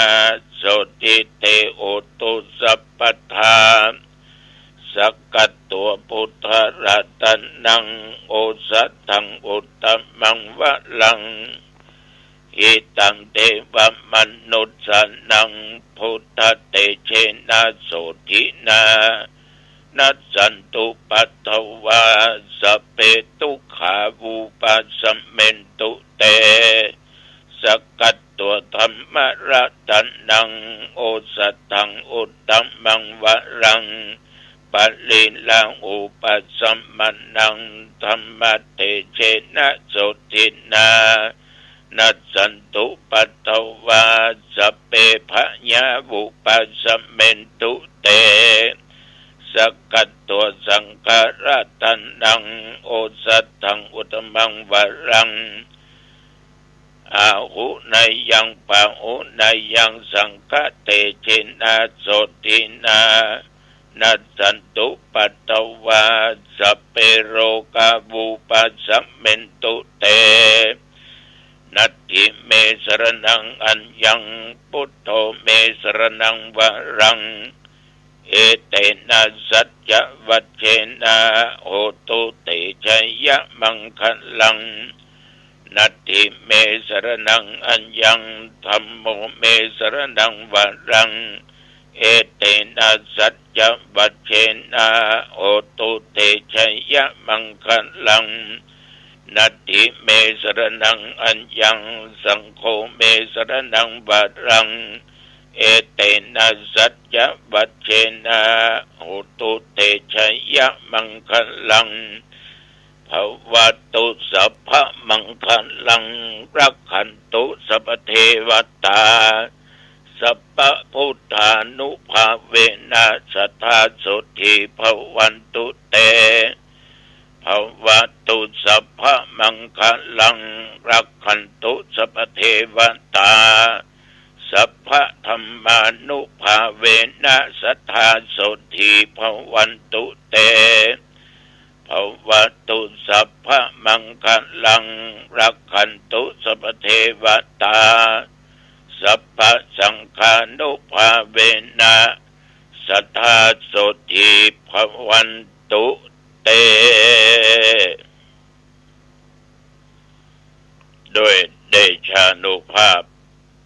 คุณแห่งพระพุทธเจ้าเดชานุภาพคุณแห่งพระสัทธรรมเจ้าเดชานุภาพคุณแห่งพระสังฆเจ้าบทสาธยายบนอันศักดิ์สิทธิ์โพชังโคยันตุนสักกัตตัวก็ดีวิปัสสิก็ดีโดยจิตอันตั้งมั่นข้าพเจ้าพร้อมคณะศรัทธาญาติโยมยิ่งใจทุกผู้ทุกคนแม้นว่าได้ตรงโลกาเปียติโลกร้ายโลกนักทั้งในกายนอกกายหมอยุกหมอยาต่อใดบ่หายขอพุทธานุภาพธรรมานุภาพสังฆานุภาพมนต์อันศักดิ์สิทธิ์จงกำจัดโรคภัยไข้เจ็บอย่างหนักอันตรายที่บ่หายก็ขออันตรายกับหายไปอยู่เป็นปกตินับตั้งแต่บัดนี้เป็นต้นไปมีความสุขกายสบายใจแม้นว่าตนข้าพเจ้าทั้งหลายเดินทางไปเหนือใต้ตกออกบ่ว่าไกลว่าใกล้บ่ว่าทิศใดก็ตามไปก็มีโชคมีใจกลับมาก็มีใจชนะมีโชคมีลาภมีสติปัญญาประตั้งตัวตนอยู่ในความประมาทแม้นการค้าการขายการเกษตรการอย่างทุกอย่างจงจำเริญยิ่งขึ้นไปเจริญโดยกิจการงานในตำแหน่งหน้าที่ยิ่งขึ้นไปอายุวันโนสุขังพลังกรมอุตุได้ประกาศบอกตักเตือนอุณหภูมิบางที่ก็สูงขึ้นบางที่ยังปกติหนาวอ่อนเมื่อวันนั้นอากาศร้อนตกตอนเช้าตอนคืนมาอากาศก็ยังมีหนาวมีเย็นอยู่สักหน่อยฉะนั้นพึงรักษาสุขภาพของตัวภัยตัวมันดีกันไว้ดีกว่าแก้ถ้ามันแย่จะแก้ไขบัดตันตั้งแต่ตะวามาจนถึงปัจจุบัน24 ชั่วโมงเราก็ได้กำให้เป็น24 ชั่วโมง1 วันต้องเอาต่อไปสู้ต่อไปด้วยคุณงามความดีพี่น้องญาติโยมเมื่อตะวันวานี้ตื่นเช้ามาก็ไปทำบุญไปเจริญพุทธมนต์สืบชะตาณที่บ้านตาควายตำบลหนองตองเปิดขึ้นบ้านใหม่แล้วก็แต่งงานโดยขอบใจต่อเจ้าภาพต่อจากนั้นกลับมาวัดก็เดินทางไปที่วัดท้าวบุญเรืองท่านโสภาเปิ้นทำบุญอายุของเปิ้นอายุอานามได้36 ปีได้3 รอบ12 3 36โอ้ตุเจ้าตัวนี้เก่งเนอะเรื่องประเพณีพื้นบ้านพื้นเมืองการเตะทำเสียงกระม่วนอู้จาก็ดีเป็นละอ่อนที่เข้ามาบวชแล้วได้10 กว่าภาษาได้สืบต่อพุทธศาสนาแต่ว่าลูกศิษย์ลูกหาเพิ่งก็มันนักถือปุราเจตากันเรียบร้อยปันปอนเรียบร้อยก็ฉันเข้าเสร็จก็กลับวัดหนองตองเวลาบ่ายโมงครึ่งก็ออกวัดไปที่วัดประสาทธรรมแม่ครับตำบลหางดงอำเภอหางดงเชียงใหม่คือตะวันนี้คณะสงฆ์ พร้อมหน่วยงานราชการภายนอกมีท่านนายอำเภอรองปลัดอำเภอกาเทศบาลกากำนันผู้ใหญ่บ้านพี่น้องประชาชนไปพร้อมกันที่วัดประสาทธรรมแม่คักเพื่อจัดมีการกระทำบุญสตมวานครบ100 ปีขอโทษ100 วันในการเสด็จสวรรคตของสมเด็จพระนางเจ้าสิริกิติ์พระบรมราชินีนาถพระบรมราชชนนีพันปีหลวงแต่ว่าต้องขอขอบใจต่อทุกเจ้าจุตนจุองค์และขออนุโมทนาน้ำจิตน้ำใจต่อท่านนายอำเภอหน่วยงานองค์กรต่างๆศรัทธาประชาชนตึงหญิงตึงชายตึงเฒ่าตึงแก่ไปร่วมกันแต่ว่ามากพอสมควรต่างคนต่างแสดงออกซึ่งความจงรักภักดีกตัญญูกตเวทิตาต่อสมเด็จพระนางเจ้าสิริกิติ์พระบรมราชินีนาถพระบรมราชชนนีพันปีหลวงซึ่งพระองค์ทางนั้นเปรียบเป็นแม่ของพวกเราทุกคนเป็นแม่ของแผ่นดินเป็นแม่ของลูกของเต้าที่อาศัยพระเมตตาธรรมกรุณาธรรมจากพระองค์นอบน้อมถึงกายถึงวาจาพระองค์นั้นบ่เลือกปฏิบัติชั้นวรรณะคุณจะอยู่ในสถานะใดพระองค์ท่านทรงมีเมตตาธรรมบอกว่าจะเป็นคนนับถือศาสนาใดๆก็ตามพระองค์ก็มีเมตตาต่อทุกท่านทุกคนกรุณาธรรมต่อทุกท่านทุกคนฉะนั้นเมื่อพระองค์ท่านได้เสด็จสวรรคตสวรรคตไปพระสงฆ์นิกรจึงโทมนัสเศร้าโศกเสียใจกันแต่ว่าอาตมาก็นำเอาธรรมะในปฏิจจสมุปบาทไปเทศก็พอสมควรได้ประมาณ20 กว่านาทีก็เอวังเพราะพิธีกรรมพิธีการมีหลายอย่างหลายประการตอนเย็นก็ไปจุดเทียนกันที่วัดขุนคงหลวงมีท่านนายอำเภอเป็นประธานพร้อมกับกำนันผู้ใหญ่บ้านเทศบาลพี่น้องประชาชนจุดถอยเทียนถวายแก่พระองค์ท่านฉะนั้นเอาคิดได้ว่าทุกคนนั้นที่เกิดมาเป็นคนไทยมีสติบางเวลาได้ว่างเปล่าในสิ่งที่ดีสิ่งที่งามญาติโยมท่านทั้งหลายเราก็ผ่านมา24 ชั่วโมงนับว่าเรามีบุญมีโชคมีกรรมดีผลออกมาตลอดก็สร้างแต่คุณงามความดีเนอะอย่าละสติอย่าละสมาธิอย่าละปัญญาอย่าละศรัทธาอย่าละวิริยะเพราะทำ5 ประการ5 อย่างเนี่ยเป็นพละเป็นกำลังอันแรงกล้าขาดศรัทธาเนี่ยยังก็บ่จ้างขาดวิริยะก็บ่สำเร็จผลแต่งานทุกสิ่งทุกอย่างที่เราทำนั้นลืมว่าได้คือสติแปลว่าความระลึกได้ฉะนั้นญาติโยมสติคือความระลึกเมื่อเราจะทำอะไรอย่างต้องนึกต้องคิดให้ดีๆว่าสิ่งที่เราทำมันถูกต้องก็ว่ามันถูกต้องมันผิดตำนองของธรรมผิดศีลผิดธรรมผิดกฎหมายบ้านเมืองถ้าทำไปแล้วมันบ่ดีเช่นว่าคิดจะค้ายาบ้าคิดจะค้าเครื่องประหารอาวุธสงครามต่างๆคิดจะทำบ่ดีต่อคนนั้นต่อคนนี้เมื่อคิดแล้วมันไม่ดีก็บ่ทำสิ่งเหล่านั้นเพราะสติควบคุมอยู่ตลอดเวลาตัวปัญญามันเลยเกิดความประมาทก็บ่มีความเผื่อใจก็บ่เกิดมีเพราะมีสติเขาจะจะจาหยังถ้าขาดสติมันก็จะทำทั้งดีและทั้งร้ายฉ ฉะนั้นก่อนจะอู้จะจาก็มาพิจารณาด้วยสติกรรมที่เฮาอุ้งไปนั้นน่ะเป็นกรรมหยาบมันดีอู้รู้ด่าเปิ้นก็บ่ดีรู้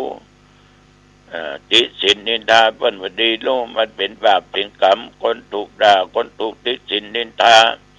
เปิ้นก็จะมีความทุกข์ฉะนั้นมันเป็นสิ่งที่บ่ดีนึกอย่างอี้หูอย่างอี้ก็บ่ด่าไปละบ่เล่าหน้าจากขวนไปว่าทุกเจ้าพระเน้นว่าคนนั้นคนนี้ญาติโยมท่านผู้ฟังทั้งหลายสตินี่ถ้ามันควบคุมแล้วแม้แต่ปากมันจะว่าอย่างออกไปมันก็พิจารณาดูถ้ามันบ่ดีมันเป็นภัยทำให้เพิ่นเดือดร้อนมันก็บอกอู้ว่าจาละนะฉะนั้นสตินี่สำคัญว่าพูดเท็จว่าพูดคำหยาบว่าพูดเพ้อเจ้อนะปฏิสินนินทาภัยจะทำทางกายจะฆ่าสัตว์จะลักทรัพย์จะประพฤติผิดในกามมีสติหูว่าบดีก็หยุดฉะนั้นศรัทธาสาธุชนสติจึงเป็นสิ่งที่สำคัญยิ่งแม้แต่ความคิดจะโลภจะโกงเอาของเปิ้นมากาคิดจะทำสิ่งที่บดีกาจะโคตรเขาดีก็ว่าบดีจะด่าเขาดีก็ว่าบดีอาฆาตพยาบาทมาดร้ายมันดีก่อเมื่อสติมันระลึกได้ว่าโอ้มันบดีมันเป็นบาปเป็นกรรมก็หยุดในการกระทำความชั่วทั้งทางกายทั้งทางวาจาทางด้านจิตใจแล้วก็ทำจิตใจตั้งมั่นเป็นสมาธิมั่นคงบ่หวั่นไหวไปตามอารมณ์ต่างๆที่มันเกิดขึ้นทั้งดีทั้งชั่วบางไปยึดมั่นถือมั่นบางมีอุปทานท่านทั้งหลายโดยมีสมาธิตั้งใจบ่หวั่นไหวต่ออารมณ์ต่างๆที่เกิดมาจากการกระทบกันในทั้งตาทั้งหูทั้งจมูกทั้งลิ้นทั้งกายและทางด้านจิตใจต้องมีสติมีสมาธิตั้งมั่นบ่ให้หวั่นไหวฉะนั้นญาติโยมสมาธิเป็นพลังอันเข้มแข็งเมื่อสิ่งเหล่านี้มันเกิดขึ้นศรัทธามีวิริยะมีสติมีสมาธิดีตัวปัญญาซึ่งแปลว่าความรอบรู้ก็จะเกิดขึ้นจะหูทันดีว่าอันไหนดีอันไหนบ่ดีอันไหนบาปอันไหนบุญอันใดทำแล้วเป็นบาปอันใดทำแล้วเป็นคุณญาติโยมปัญญามันจะแกะหูสิ่งถูกสิ่งผิดฉะนั้นญาติโยมปัญญาก็เป็นพละเป็นกำลังอันแรงกล้าเรียกว่าเป็นกำลังแก่ตัวเฮาก็แล้วกันฉะนั้นญาติโยมจงมีศรัทธาความเชื่อมีวิริยะความเพียรมีสติความระลึกได้มีสมาธิความตั้งใจมั่นปัญญาความรอบรู้ทำสี่อย่างเนี้ยเป็นใหญ่ในกิจของหมู่เฮาทุกคนเอาละวันผู้เขาปะกันที่วัดมหาวันนอกกินก็ง่ายแล้ววัดมหาวันอำเภอเมืองจังหวัดลำพูนคนมีป่วยหลวงมาได้หลายวันละนะวันผู้ปะกันนิยมเนอะ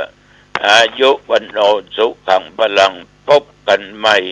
โอกาสหน้าจำเริญพรท่านผู้ฟังที่เคารพในส่วนของการศึกษาธรรมะในรายการอภิธรรมบรรยายวันนี้ผมเกษตรเพชรสำริดวิทยากรก็จะได้นำปรมัตถธรรมจิตเจตสิกรูปนิพพานซึ่งมีอยู่ในอภิธรรมมัตตสังคหะและอภิธรรมคัมภีร์นำเสนอสารธรรมดีๆให้ท่านได้เพิ่มพูนปัญญาบารมีดังนี้สำหรับการบรรยายพระอภิธรรมวันนี้จะได้พูดสืบต่อจากคราวครั้งที่แล้วจะพูดถึงเรื่องธรรมเทศนาการแสดงธรรมการแสดงธรรมเป็นการให้ความรู้เพราะเหตุว่าศาสนธรรมคำสั่งสอนขององค์สมเด็จพระสัมมาสัมพุทธเจ้านั้นพระองค์ทรงตรัสไว้ดีแล้วมีพระธรรมขันธ์ถึง 84,000 พระธรรมขันธ์บรรดาพระสงฆ์สาวกทั้งหลายเมื่อฟังคำสั่งสอนแล้วก็ทรงจำไว้ แล้วนำมาถ่ายทอดเผยแพร่ศาสนธรรมเหล่านั้นไปยังประชาชนพุทธบริษัทโดยทั่วไปให้เกิดความรู้ความเข้าใจที่เป็นส่วนของธรรมเทศนากุศลเทศนากุศลเพื่อต้องการราบสการะยศและสิ่งที่เขากล่าวสรรเสริญนั้นเป็นการแสดงธรรมที่มีบุญมีอานิสงส์น้อยยังไม่ถูกต้องดีนักส่วนการแสดงธรรมที่ไม่ได้มุ่งหวังราบสการะและยศตลอดถึงความสรรเสริญแต่มีจิตใจต้องการจะให้ผู้ฟังนั้นได้รับประโยชน์จากการฟังหรือการเรียนการแสดงธรรมเทศนาแบบนี้จึงจัดว่าเป็นธรรมเทศนากุศลโดยแท้ถูกต้อง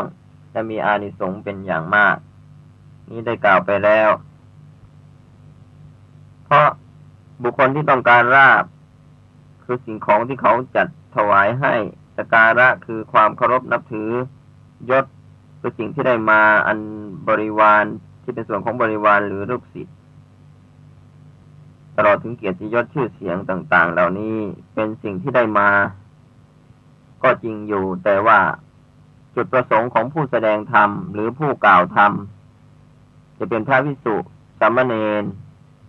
อุบาสกบัณฑิกาก็แล้วแต่ที่แสดงธรรมกล่าวธรรมออกไปขอให้เราคิดและมีเจตนามุ่งหวังคือต้องการให้ประโยชน์อันเป็นส่วนของความรู้แก่บุคคลผู้เรียนและผู้ฟังการเรียนในทางธรรมนั้นส่วนใหญ่ก็ไม่ได้คิดค่าเราเรียนหรือค่าสอนแต่ประการใดปัจจุบันนี้กรมการศาสนาถึงแม้จะมีการจัดเงินทองที่ทางกรมมีอยู่ถวายมอบให้แก่สำนักเรียนต่างๆทั่วราชอาณาจักรนั้นก็เพื่อเป็นการบำรุงเกี่ยวกับอุปกรณ์การเรียนการสอนเป็นการบำรุงสำนักเรียนซึ่งเงินส่วนน้อยเท่านั้นที่ได้รับไม่มากมายอะไรที่จะเป็นเงินถวายเป็นส่วนนิยพัฒน์นั้นก็ไม่พอจ่ายพระภิกษุสามเณรที่ทำงานการเผยแผ่พระพุทธศาสนานั้นจึงทำด้วยศรัทธาอันเป็นแรงใจดลบันดาลต้องการจะนำประโยชน์ทั้งประโยชน์ตนเองและประโยชน์บุคคลอื่นให้เกิดขึ้นน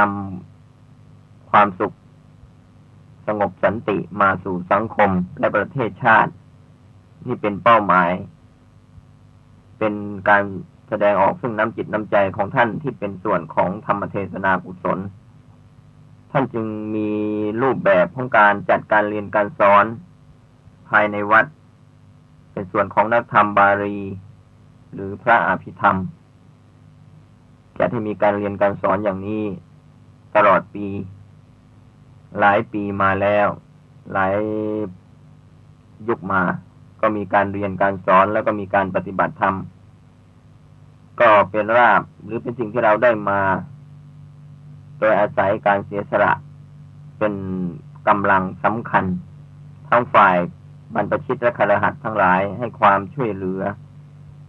เป็นงานที่ต้องเสียสละเป็นงานบุญกุศลเป็นการสร้างบุญกุศลร่วมกันถ้าเราจะพิจารณาถึงกองทุนในการเผยแพร่ของพระพุทธศาสนานั้นเราไม่มีกองทุนที่เป็นยอดหรือเป็นจำนวนแน่นอนที่จะทำงานโดยใช้กองทุนเป็นหลักนั้นคงใช้ไม่ได้แต่อาศัยศรัทธาสติปัญญาซึ่งมีอยู่ในจิตใจของพุทธบริษัทโดยทั่วไปเป็นแรงใจดลบันดาลให้ช่วยกันทำงานดังกล่าวแล้วนี่ก็เป็นส่วนของธรรมเทศนากุศลเป็นมหากุศลจิตที่เกิดขึ้นในจิตใจของท่านทุกท่านที่ช่วยกันทำงานเผยแผ่พระพุทธศาสนามหากุศลจิตที่จะได้นำมากล่าวเสนอให้ท่านผู้ฟังได้รับทราบในวันนี้ก็คือทิฏฐิชุกกัมมะการทำความเห็นให้ตรงการทำความเห็นให้ตรง ให้ถูกต้องมีการวิเคราะห์ศัพท์ในคำว่าทิฏฐิชุกัมมะว่าทิฏฐิยาอุชุกรณังทิฏฐิชุกัมมังการกระทำความเห็นให้ตรงชื่อว่าทิฏฐิชุกัมมะได้แก่กรรมมสกตายานที่เกิดขึ้นพร้อมด้วยกุศลเจตนาเป็นเจตนาคือความตั้งใจของบุคคลที่มีปัญญาเข้าไปเห็นว่าสัตว์ทั้งหลายมีกรรมเป็นของตนว่าสัตว์มีการกระทำกรรมดีย่อมได้รับผลเป็นความดีสัตว์ทั้งหลายได้ทำกรรมชั่วไว้ก็ย่อมจะได้รับผลของกรรมชั่วนั้นเป็นความชั่วเป็นความลำบากปรากฏบุญและบาปนั้นจึงให้ผลต่างกันแตกต่างกันไปเหมือนน้ำกับไฟบาปนั้นอุปมาเหมือนกับไฟย่อมให้ผลเป็นความร้อนบุญอุปมาเหมือนน้ำที่เป็นส่วนของความเย็นทำให้เกิดความทุกข์หรือความสุขแตกต่างกันไปอย่างนั้นกัมมังสเตวิภัจจติยติทังหีนัปมณีตตายะกรรมคือการกระทำกรรมดีและกรรมชั่วย่อมจำแนกสัตว์ให้ดีให้เลวให้ปราณีตได้ก็เพราะเกิดจากกรรมการทำความเห็นให้ตรงในเรื่องของกรรม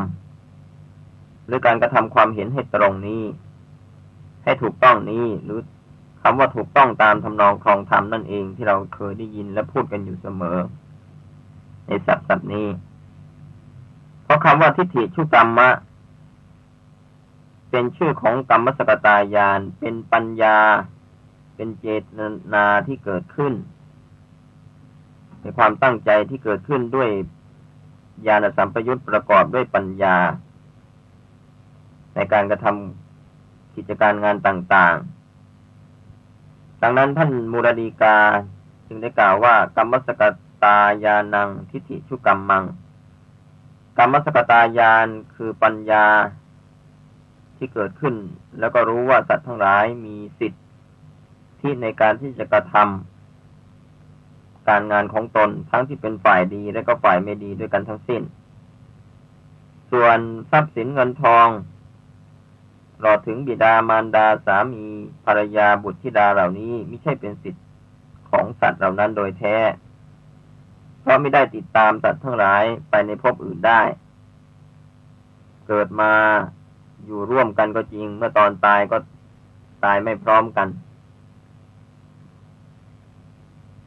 แม้ในภพนี้ก็ยังมีสิทธิ์ไม่แน่นอนอาจจะมีภัยต่างๆเข้ามาเบียดเบียนจากโจรภัยโจรปล้นบ้างไฟไหม้บ้างน้ำท่วมบ้าง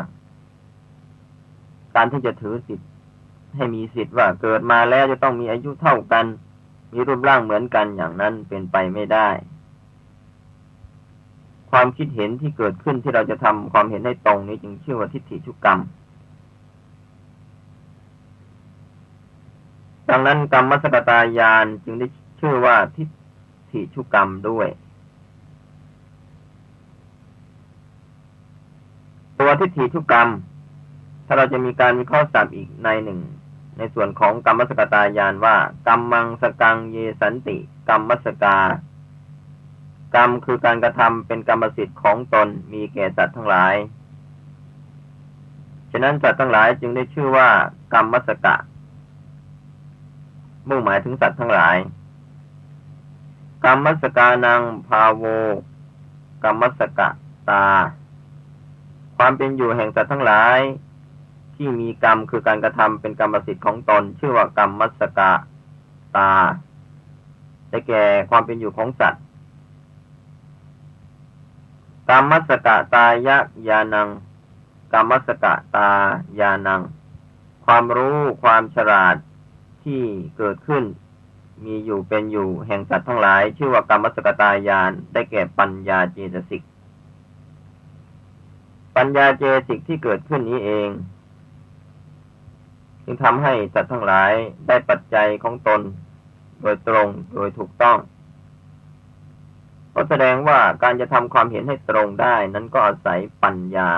คือความรอบรู้ในสิ่งที่ควรรู้ควรเห็นควรเข้าใจถ้าเราจะมาพิจารณา ธรรมอันเป็นปัจจัยให้เกิดปัญญาในส่วนของกรรมสกตายานปัญญาที่รู้ว่าสัตว์ทั้งหลายมีกรรมเป็นของตนแล้วธรรมที่เป็นปัจจัยให้เกิดปัญญาในเรื่องนี้ก็มี3ประการประการแรกชื่อว่าสุตตมยปัญญาเป็นปัญญาที่เกิดขึ้นจากการศึกษาการเล่าเรียนการฟังการอ่าน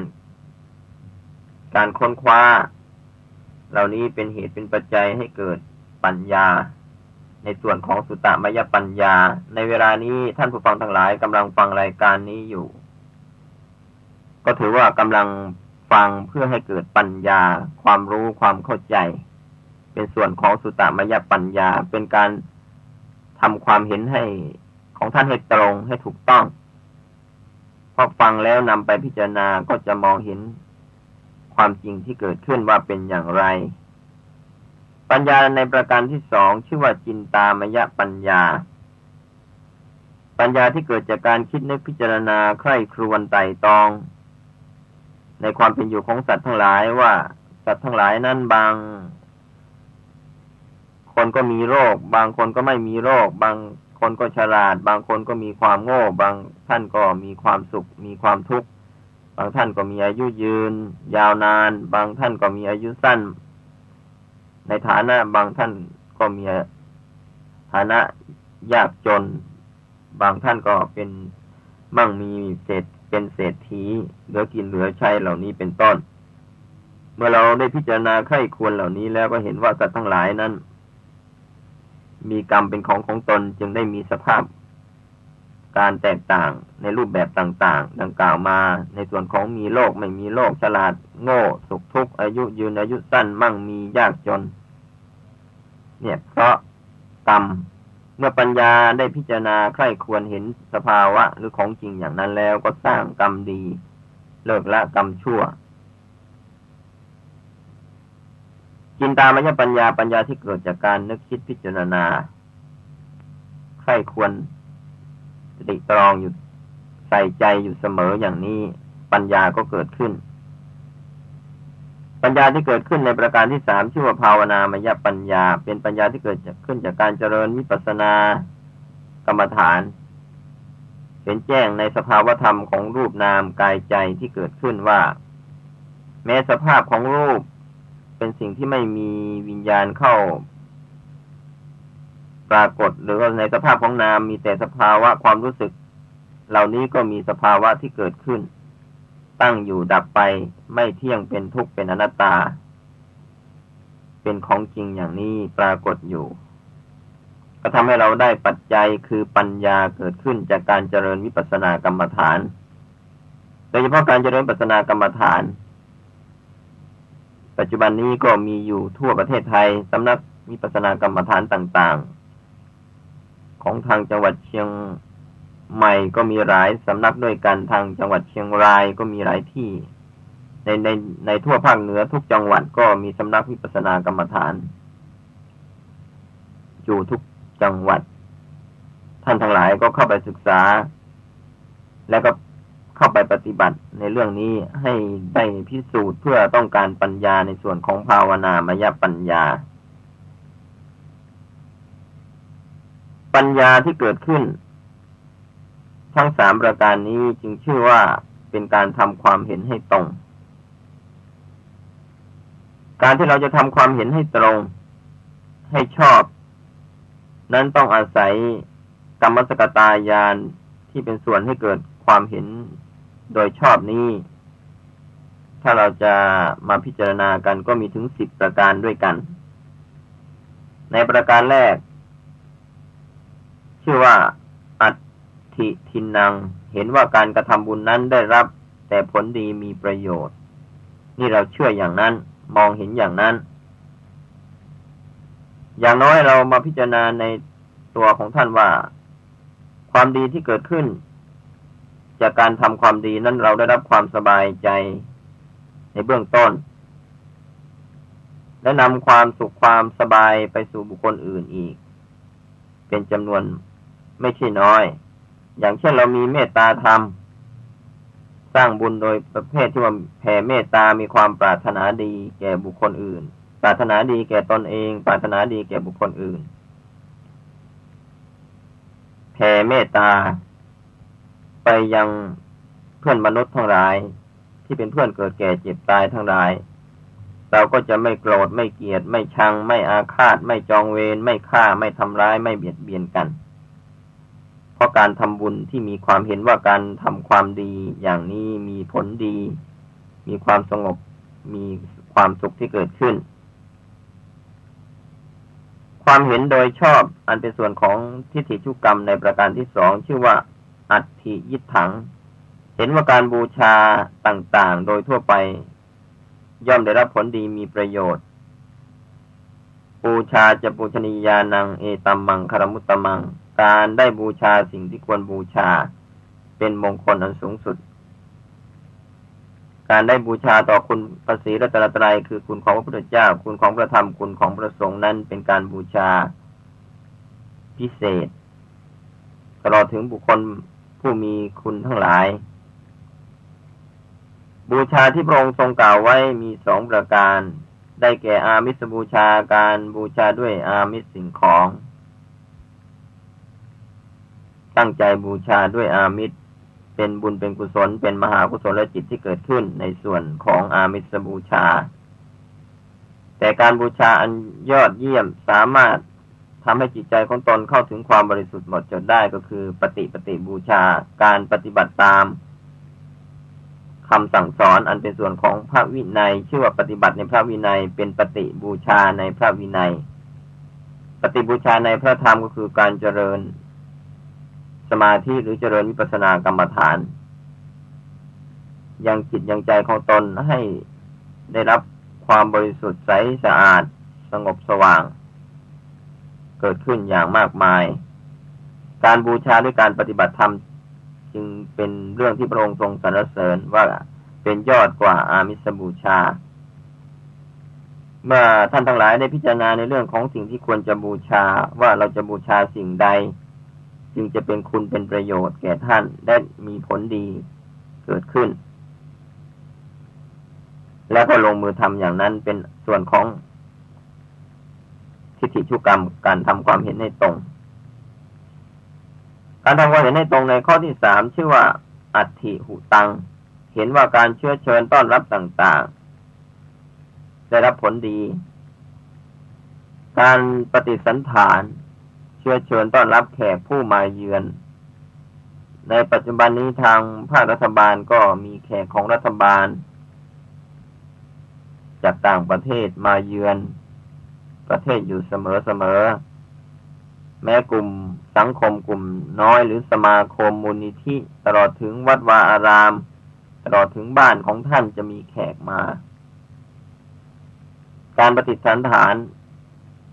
การต้อนรับทั้งสองประการคืออามิสปฏิสันถานการต้อนรับด้วยอามิสคือสิ่งของได้แก่ข้าวน้ำอาหารต้อนรับด้วยให้ที่อยู่ที่อาศัยให้ยารักษาโรคให้การพยาบาลเรามีอามิสปฏิสันถานอย่างนี้ตลอดถึงมีธรรมะปฏิสันถานการต้อนรับโดยการ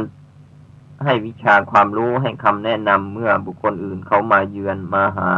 เป็นอคันตุกะจรมาเราก็ให้การต้อนรับการปฏิสันถานการต้อนรับนั้นจึงเป็นเครื่องยึดเหนี่ยวน้ำใจผูกสัมพันธไมตรียึดเหนี่ยวเกาะเกี่ยวซึ่งความรักความเมตตาซึ่งกันและกันการเจริญสัมพันธไมตรีต่อกันนั้นจึงเป็นสิ่งที่ดีแม้ระหว่างประเทศต่อประเทศก็พยายามผูกเป็นมิตรกันไว้ไม่ยอมจะคือไม่พยายามจะตั้งตนเป็นศัตรูกับใครนี่ก็เป็นหลักของบุคคลนั้นหรือคนในประเทศนั้นหรือผู้นำของประเทศนั้นมีความเห็นถูกต้องว่าการเจริญสัมพันธไมตรีเป็นมิตรกับประเทศเพื่อนบ้านก็ดีหรือกับบุคคลอื่นก็ดีอยู่เสมออย่าได้เป็นศัตรูกับใครเป็นเหตุให้เกิดความเห็นว่าการเชื้อเชิญการต้อนรับการเป็นมิตรกับบุคคลอื่นนั้นก็มีผลดีเป็นประโยชน์ไม่นำความเดือดร้อนมาสู่ตนเองและก็หมู่คณะนี่เป็นส่วนความเห็น ที่ทำความเห็นให้ตรงในประการที่ 3การทำความเห็นให้ตรงในประการที่ 4ชื่อว่าอธิสุกตะทุกตานังกัมมานังพลังวิปาโกเห็นว่าการทำดีและการทำชั่วเหล่านี้มีการได้รับผลทั้งทางตรงและทางอ้อมเชื่อแน่ว่าการที่พระองค์ทรงตรัสไว้ว่ากัลยาณกาลีกัลยาณังว่าการทำกรรมดีย่อมได้รับผลเป็นความดีจริงๆปาปการีจะปาปกังคนที่ทำความชั่วย่อมจะได้รับผลความชั่วแต่จะช้าหรือเร็วเท่านั้นผู้มีปัญญาน้อยมองไม่เห็นโทษที่ตนได้กระทำคือความชั่วที่ตนได้กระทำไปก็ลืมตัวมัวละเลงหลงว่าบาปที่ตนทำไปนั้นยังไม่มีโอกาสให้ผลก็เลยลืมหรือมัวเมาประมาทแต่ผู้ที่มีสติปัญญามีความเห็นโดยถูกต้องแล้วก็เชื่อในเรื่องของกรรมคือการกระทำการทำความเห็นให้ตรงนั้นถ้าเราจะพูดกันในส่วนขององค์ธรรมมันแล้วได้แก่ปัญญาเจสิกที่เกิดขึ้นพร้อมกันกับมหากุศลจิต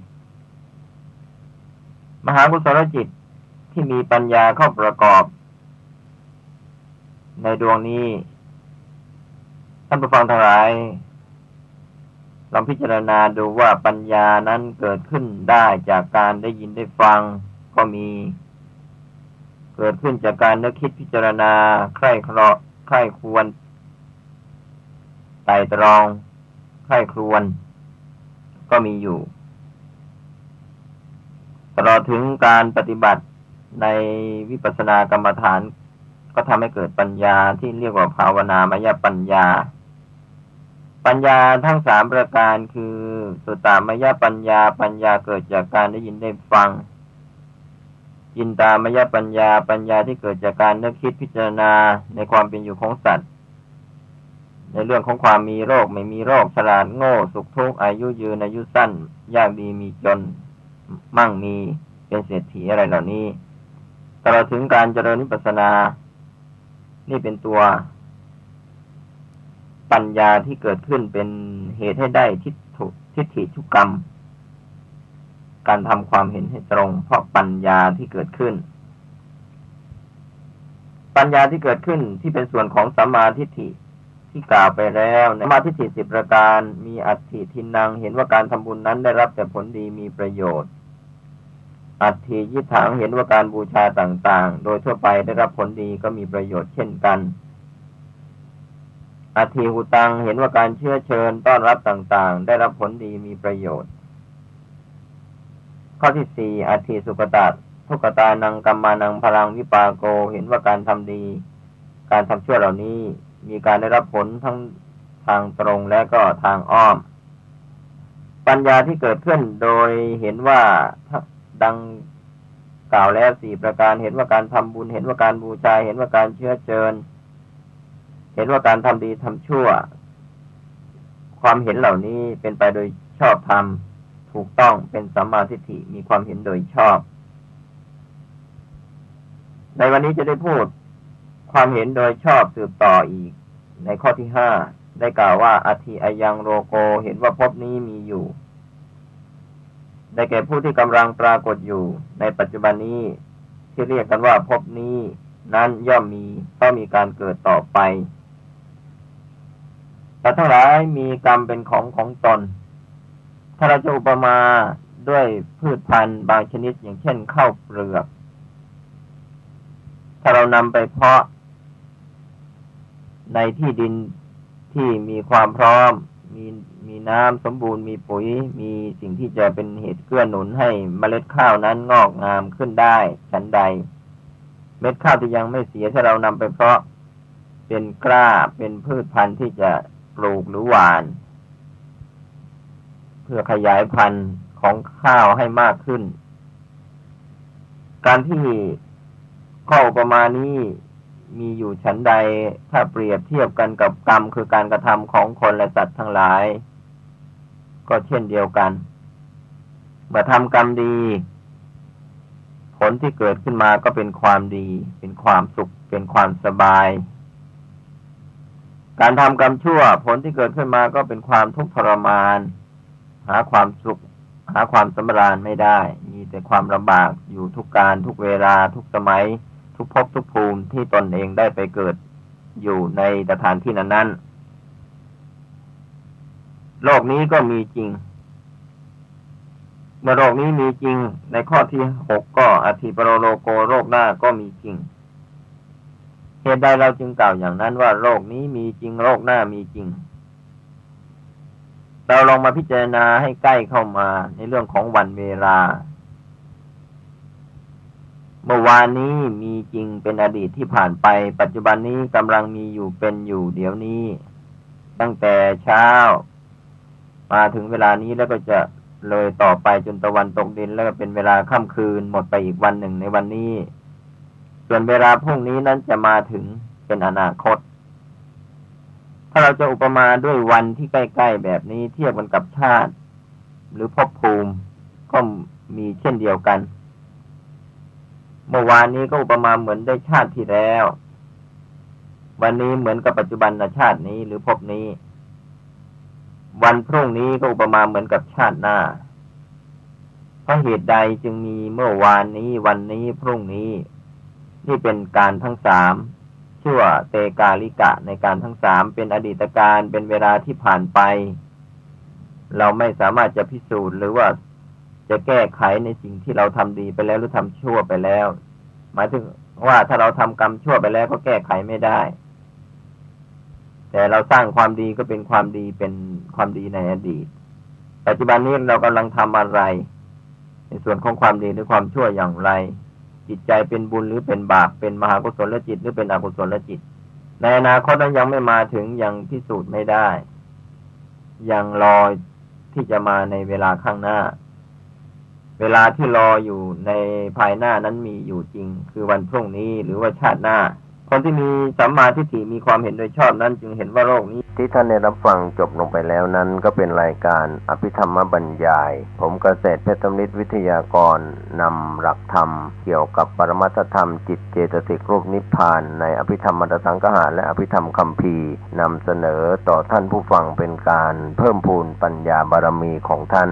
เวลาของรายการเราหมดลงติดตามศึกษาได้ในคราวหน้าสำหรับวันนี้ขอทุกคนทุกท่านโชคดีอยู่ดีมีสุขสวัสดีครับ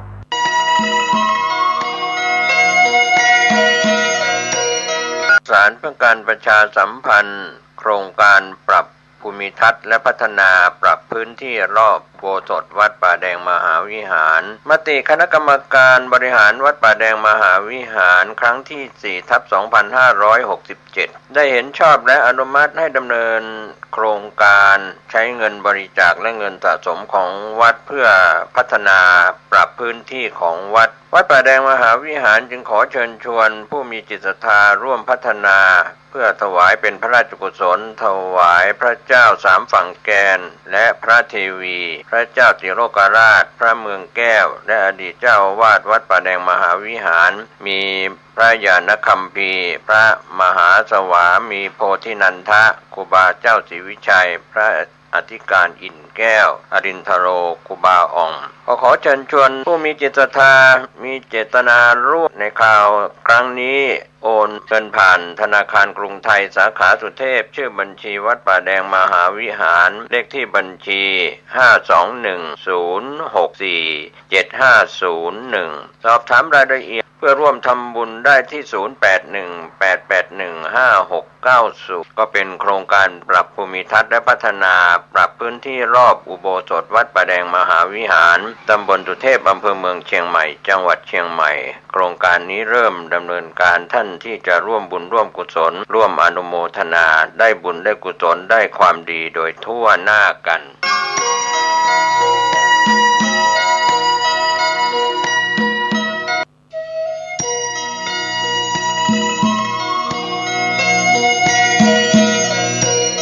ข่าวสารงานบุญ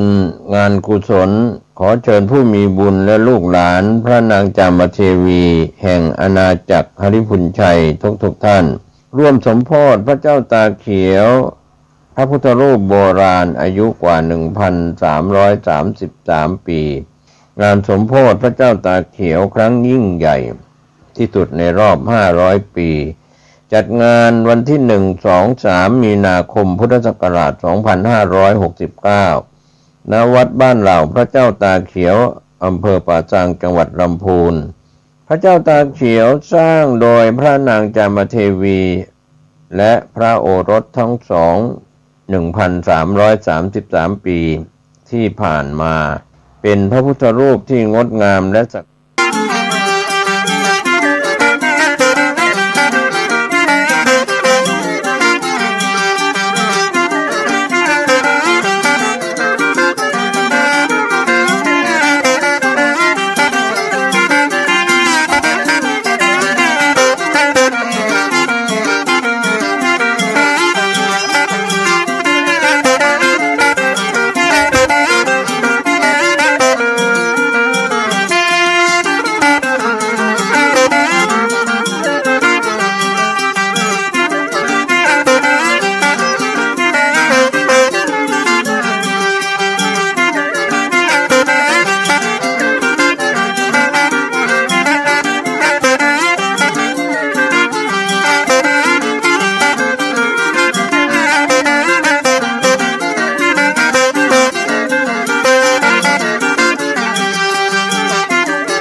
พญามังรายพระองค์สร้างเมืองสืบเจืองชาติไว้โยนกเยียงแสนเขินไตลือยองอยู่ห่มฟ้าป่ารมี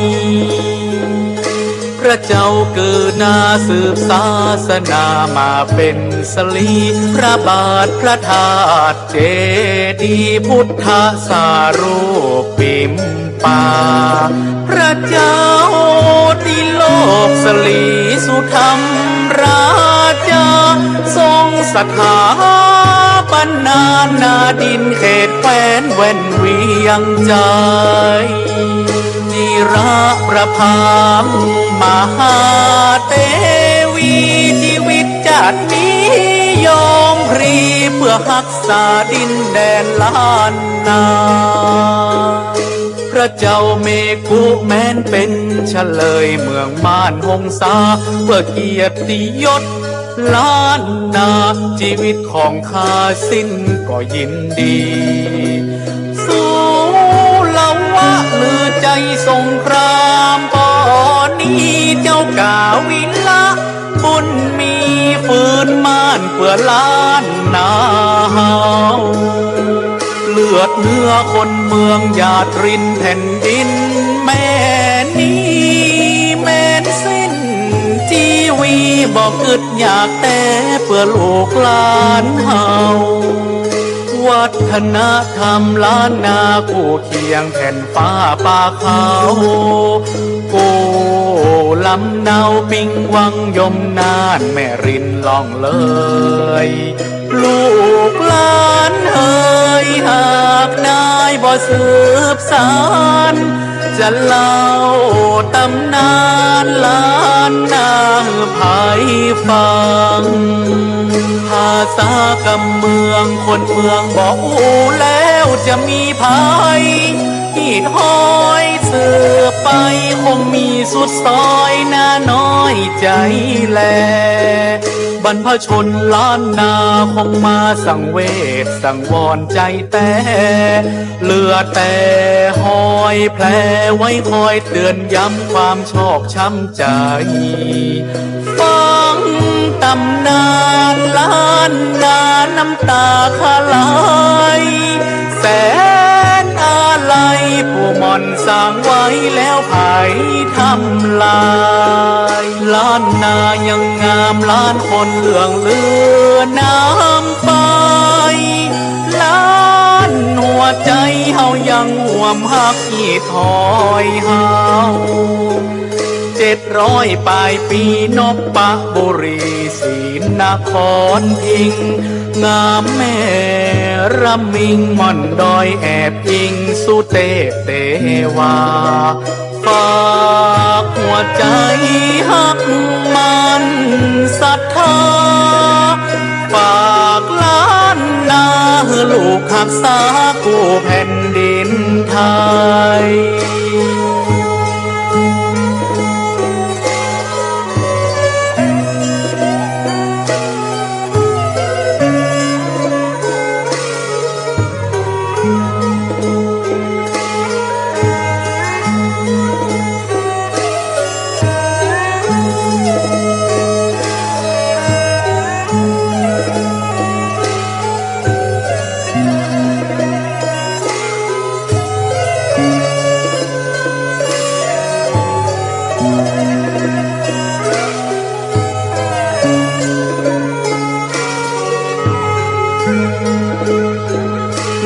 เนื้อคนเมืองหยาดรินแผ่นดิน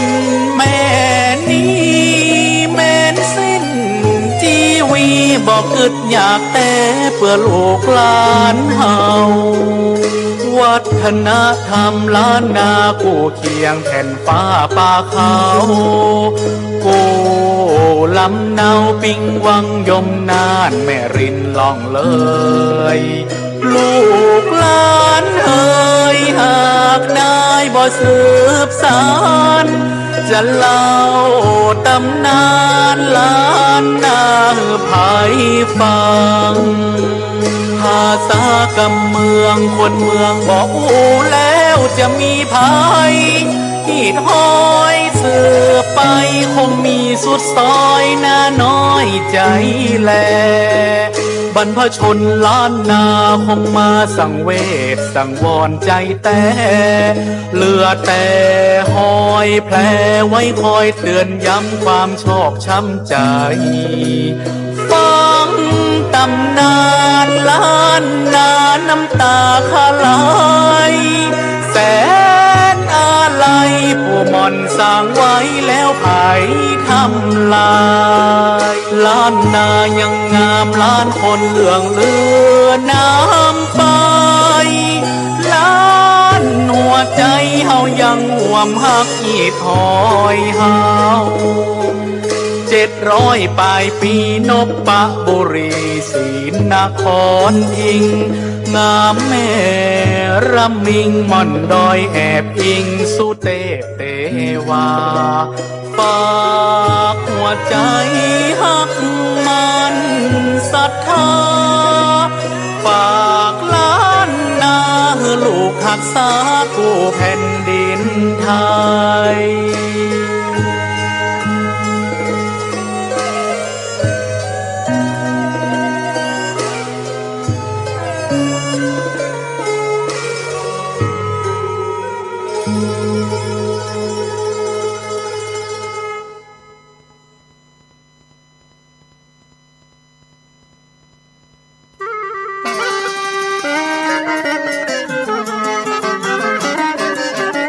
ดีท่านผู้ฟังที่ฮักทั้งหลายครับป้ากันนะครับกับรายการบ้านเฮาเน็ตกับ cm77.com นะครับบ้านเฮามันเน็ตกับ cm77.com วันนี้ผมกระทำน้อยดำเนินรายการนะครับทาง FM 104.50 เมกะเฮิรตซ์นะครับวิทยุพุทธศาสนาและวัฒนธรรมนะครับวัดฝ่ายหินเนาะนะครับแล้วก็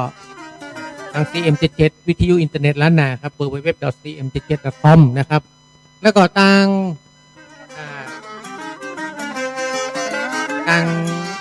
TikTok กำลังหัดไลฟ์ TikTok นะครับก็เลยต่อกับสุมาภัยตัวเนาะนะครับวันนี้จัดรายการเป็นวันแรกนะครับทาง FM สะดุ้งเนาะ ไผ่มาจัดรายการนะครับก็ต้องขอสุมาภัยตัวแล้วกันนะครับวันนี้ทาง CM77 นะครับกำลังจะเริ่มเข้ามาดำเนินรายการในการทาง FM ตัวเนาะนะครับ 104.50 เมกะเฮิรตซ์นะครับวัดฝ่ายหินนะครับวิทยุส่งเสริมพุทธศาสนาและวัฒนธรรมนะครับวัดฝ่ายหินเนาะนะครับก็มาฟังเพลงกับเมืองม่วนๆนะครับแล้วก็ฟังเรื่องราวข่าวสารของล้านนาบ้านเฮานะครับล้านนาบ้านเฮามันเน็ตขนาดไหนนะครับ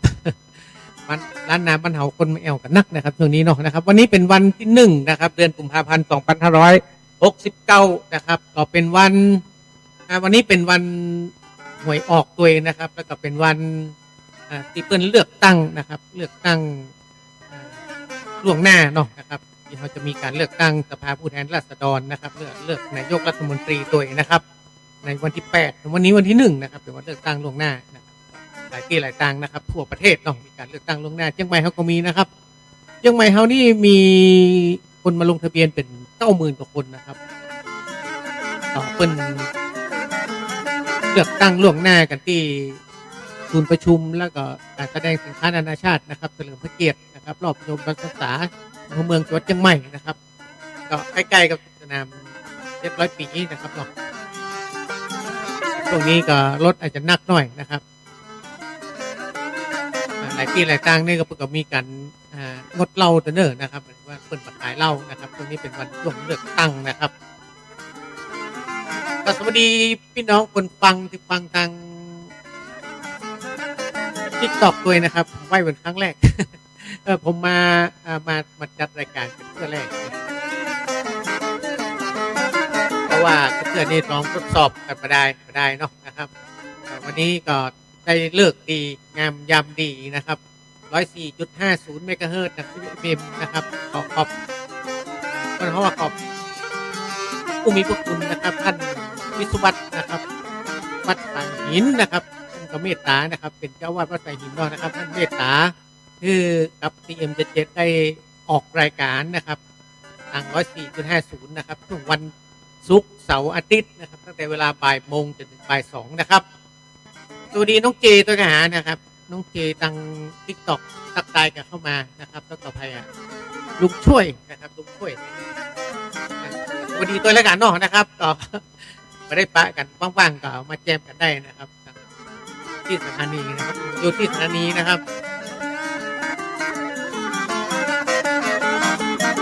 สถานีอยู่ที่ตีนดอยสุเทพนะครับทางเข้าเทคโนโลยีตีนดอยนะครับ CM77 ยังอยู่ที่นี่อยู่เนาะเพียงแต่ว่าเขาไม่ได้ส่งสัญญาณเสียงทาง FM ก่อนเป็น FM 97.50 เมกะเฮิรตซ์นะครับก็ได้มันเพราะว่าได้ออกอากาศกันละนะครับ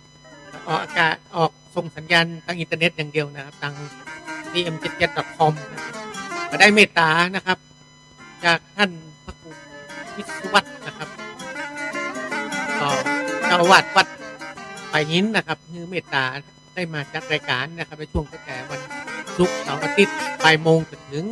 บ่าย2 โมงเด้อนะครับเพื่อนกับต่อไปแล้วกันนะครับวันนี้เป็นวันแรกก็กุ๊กๆมาแม่หน่อยติดขัดหน่อยต้องขอสุมาอภัยด้วยแล้วกันขอให้ได้จัดรายการเมินนะครับเป็นที่ปีละ6 ปีแล้วกันหาเนาะได้จัดรายการนะครับ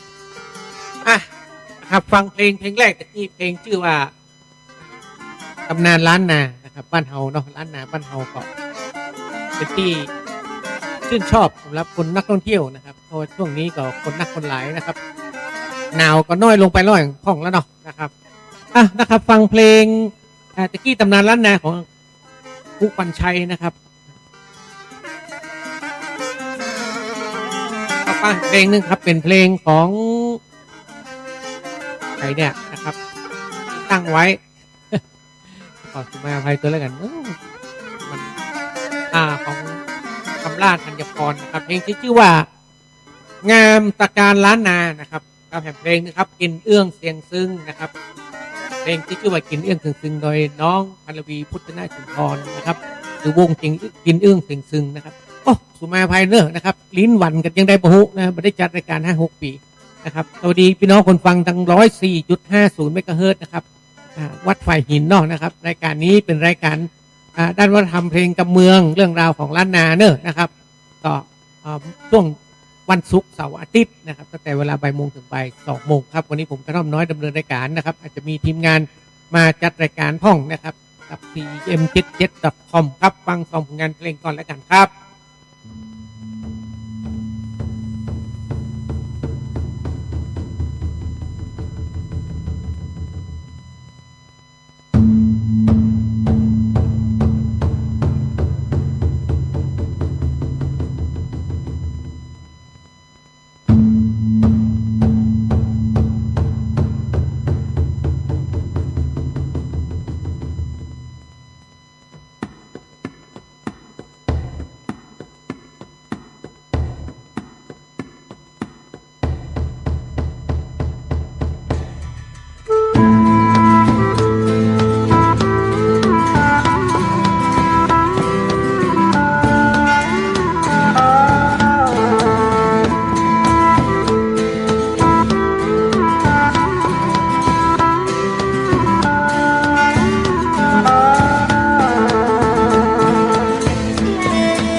ครับก็ผ่านไปแล้วนะครับเพลง2 เพลงนะครับ2 ผลงานเพลงเนาะกินเอื้องเสียงซึ้งตะกี้นะครับพันระบีพุทธนะสุนทรก็เป็นวงกินเอื้องเสียงซึ้งนะครับและเพลงครับเพลงงามตะการล้านนานี่เป็นเพลงบรรเลงนะครับก็แต่งโดยคุณคำลาธัญพรนะครับก็เป็นศิลปินละนามคนหนึ่งเนาะนะครับช่วงนี้บ้านเฮาก็จะมีงานนะครับก็ต่อไปนี่ก็เป็นเรื่องของงานไม้ดอกไม้ประดับเนาะนะครับประจำปี 2569 นะครับที่จะมีขึ้นวันที่ 13 ถึง 15 กุมภาพันธ์ 2569 นะก็ต้องขอสุมาภัยตัวเนอร์นะครับเสียงตีมุยตีอย่างเนี้ยนะครับ กำลังแป่งนะครับกำลังแป่งร้านนะครับเป็นร้านเน็ตแถมร้านหนึ่งนะครับของร้านนาเฮานี่ละของบ้านเฮาเนาะนะครับร้านผัดไทยบาลปูนนะ พอดีเปิ้นมาแป่งที่สถานี CM77 เนี่ยนะครับก็เลยได้ยินเสียงป๊กป๊กปักเนาะนะครับก็งานไม้ดอกไม้ประดับนะครับปีนี้ก็เปิ้นบอกว่าจะมีการเป็นไฮไลท์ประจำปีนะครับของบ้านเฮาเลยนะครับมูที่สายถ่ายรูปสายอย่างเนี้ยครับจะต้องมาเพื่อจะมาถ่ายรูปนะครับเพราะว่าดอกไม้ดอกไม้ประดับบ้านเฮานี้มันงามนะครับเพราะว่าบุปผาราชินีแห่งก้องเกิกฟ้าล้ำเลอค่านครพิงค์นะครับดอกทีมงานเป็นอีนะครับ 13 ถึง 15 กุมภาพันธ์นะครับที่สวนสาธารณะหนองบกหาดอำเภอเมืองเชียงใหม่นะครับบ้านเฮานะครับการพิธีเปิดก็จะเริ่มในวันเสาร์ที่ 14 กุมภาพันธ์นะครับที่แล้วก็ขบวนก็จะมีวันที่ 14 เหมือนกันนะครับในวันเสาร์เนาะนะครับจะเริ่มตั้งแต่เช้าเลยนะครับที่เชิงสะพานนวรัตน์หน้าจวนผู้ว่านะครับใครสนใจนะครับที่จะเข้าร่วมงานหรือว่าจะได้ก็สอบถามไปทางเทศบาลนครเชียงใหม่นะครับทาง 053-259-000 นะครับงานจะมีวันที่ 13-15 เนาะนะครับมันเฮางานนักนะครับช่วงนี้นะยิ่งเดือนที่ผ่านมาเดือนมกราคมนี่ปลดทุกที่งานบ่ฮู้เป็นที่งานต่างคนหลั่งไหลเข้ามาในบ้านเฮาเนาะนะครับปีนี้ซ้ำหนาวเมินเนี่ยนะครับมาหนาวเมินแต่น่ะเนาะนะครับหลายที่หลายทางก็ยังประเดี๋ยวนี้มันเจ้าก็ยังเย็นอยู่นะเนาะ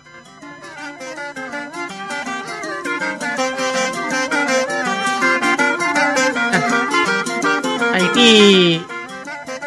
จู่ๆเปิดสถานี FM 104.50 นะครับวิทยุส่งเสริม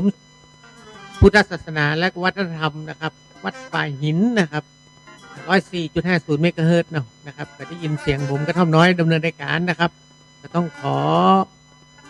ได้ครับความเมตตานะครับจากท่านวิศวัตรนะครับจังหวัดวัดป่าหินนะครับที่มาดำเนินรายการในช่วงตั้งแต่บ่ายโมงถึง2 โมงตั้งแต่วันจันทร์ไม่ใช่ตั้งแต่วันศุกร์วันเสาร์วันอาทิตย์นะครับ3 วันวันนี้เป็นวันอาทิตย์วันแรกนะครับวันที่1เริ่มตั้งแต่วันที่1 กุมภาพันธ์เป็นต้นไปเนาะนะครับวันนี้วันอาทิตย์วันแรกป้าทำการต่อซุกแน่ นะครับก็เป็นเริ่มจำกันในรอบ 5-6 ปีนะครับในจัดรายการนะครับแต่ CM77 เขาก็ได้ยุติการออกอากาศไปเมื่อหลายปีมานี้เหมือนกันสัก2 ปีแล้วก็หาเนาะ2-3 ปีแต่ว่าส่วนใหญ่ก็จะเปิดเพลงกันนะครับผมก็ดำเนินรายการพ่องมาดำเนินรายการตาหลายนะครับก็ลิ้นก็ยังหวั่นกันอยู่นะขอสุมาภัยตัวเด้อ ไปใครฟังเพลงอย่างนะครับตังหรือว่าเอิญกันมาได้เนอะ053-327-677นะครับได้ยินตังใดหรือว่าเคยได้ยินเสียงผมกระท่อมน้อยนะครับแล้วก็ตัง 97.5 เก่าเดิมนะครับที่ได้ยุติการออกอากาศไปแล้วนะครับก็เอิญมาได้นะครับตัง 053-327-677นะครับเบอร์เก่าก็ยังมีนี่อยู่นะครับไปไหน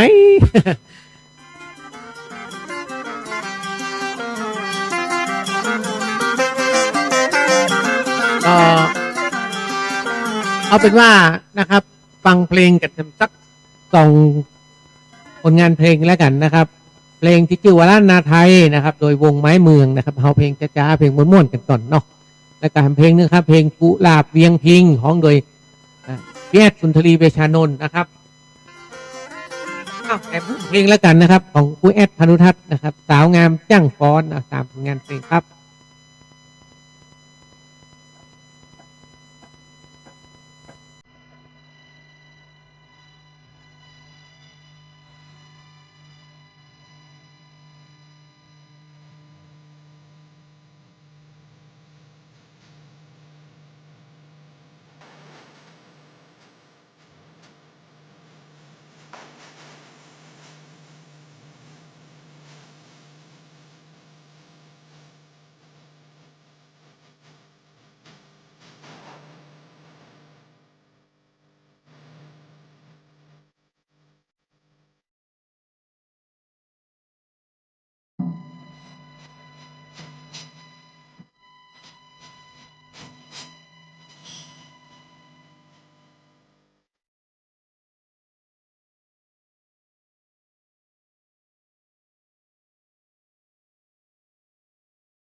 เ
สวัสดีวันอาทิตย์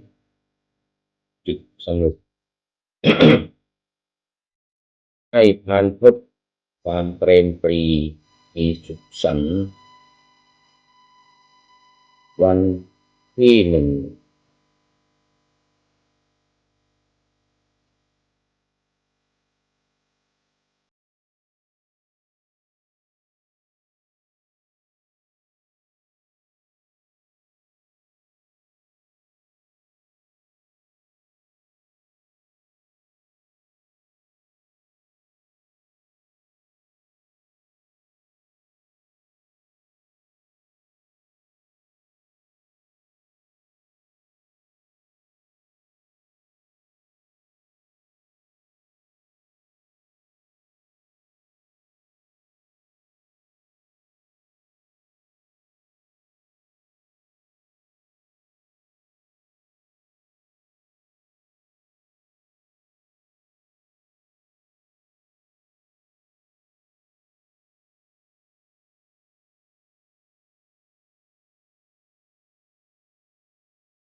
ผ่านไปแฮม3 ผลงานเพลงนะครับกับรายการบ้านเฮามันเน็ตกับ cm77.com นะครับตั้ง FM 104.50 เมกะเฮิรตซ์สถานีวิทยุส่งเสริมพุทธศาสนาและศิลปวัฒนธรรมวัดฝ่ายหินนะครับก็ได้รับความเมตตาจาก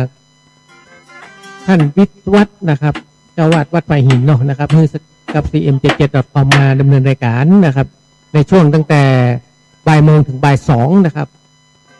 วันศุกร์เสาร์อาทิตย์เนาะนะครับก็วันนี้เป็นวันแรกนะครับวันที่1เดือนกุมภาพันธ์2569นะครับเป็นวันหวยออกแล้วก็เป็นวันเลือกตั้งล่วงหน้าเป็นสำหรับการเลือกตั้งนะครับที่จะมีถึงวันที่8ที่จะมีวันที่8เนาะนะครับเดือนกุมภาพันธ์เป็นเลือกตั้งครั้งยิ่งใหญ่ของประเทศนะครับคือเลือกตั้งสสแล้วก็นายกรัฐมนตรีนะครับกำหนดอนาคตของประเทศไทยเนาะนะครับก็จะเริ่มไปเลือกตั้งกันนักๆเนิ่นนะครับจะไปนอนรับทับสิทธิ์นะครับไปที่ไปได้ไปเลือกตั้งนี่จะโดนกับจัดสิทธิ์หลายอย่างเลยนะครับก็ไปเลือกตั้งกันหลายๆนะครับโดยเฉพาะเชียงใหม่บ้านเฮาเนาะนะครับก็ได้เปอร์เซ็นต์สูงๆนะครับคนไปเลือกตั้งกันนักก็ถือว่าระบอบประชาธิปไตยเขาก็เบ่งบานนะครับ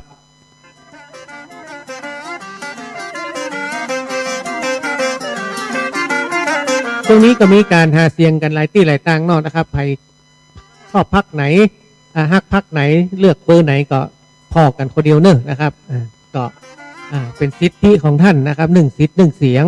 นะครับกับการเลือกตั้งในวันที่8เดือนกุมภาพันธ์เนาะนะครับวันนี้เป็นการเลือกตั้งล่วงหน้านะครับวันนี้1 กุมภาพันธ์นะครับได้ยินเสียงป๊กๆปักๆก็ต้องขอสุมาภัยตัวเนิ่นนะครับวันนี้ที่สถานี cm77 นี่เราแบ่งสถานที่นะครับในการที่จะแบ่งฮ้านนะครับฮ้านบ่าวละปุ่นนะครับโดยไอ้น้องปฏิญญาทั้งตระกูลนะครับก็เป็นนักร้องที่จะเปิดในประเดี๋ยวนี้นะครับไอ้น้องปฏิญญานะครับเปิดเพลงที่ชื่อว่าเชียงใหม่นะครับไอ้น้องฮ้องไว้เมือนนักแกและเมืองฉันนะครับเพลงครับเพลงของน้องอ้อมรัตนังชื่อว่าเพลงเชียงใหม่เมืองงามนะครับเพลงหนึ่งครับสาวงามนครพิงค์ฮ้องโดยไอ้เกลียงบุญธรรมนะครับ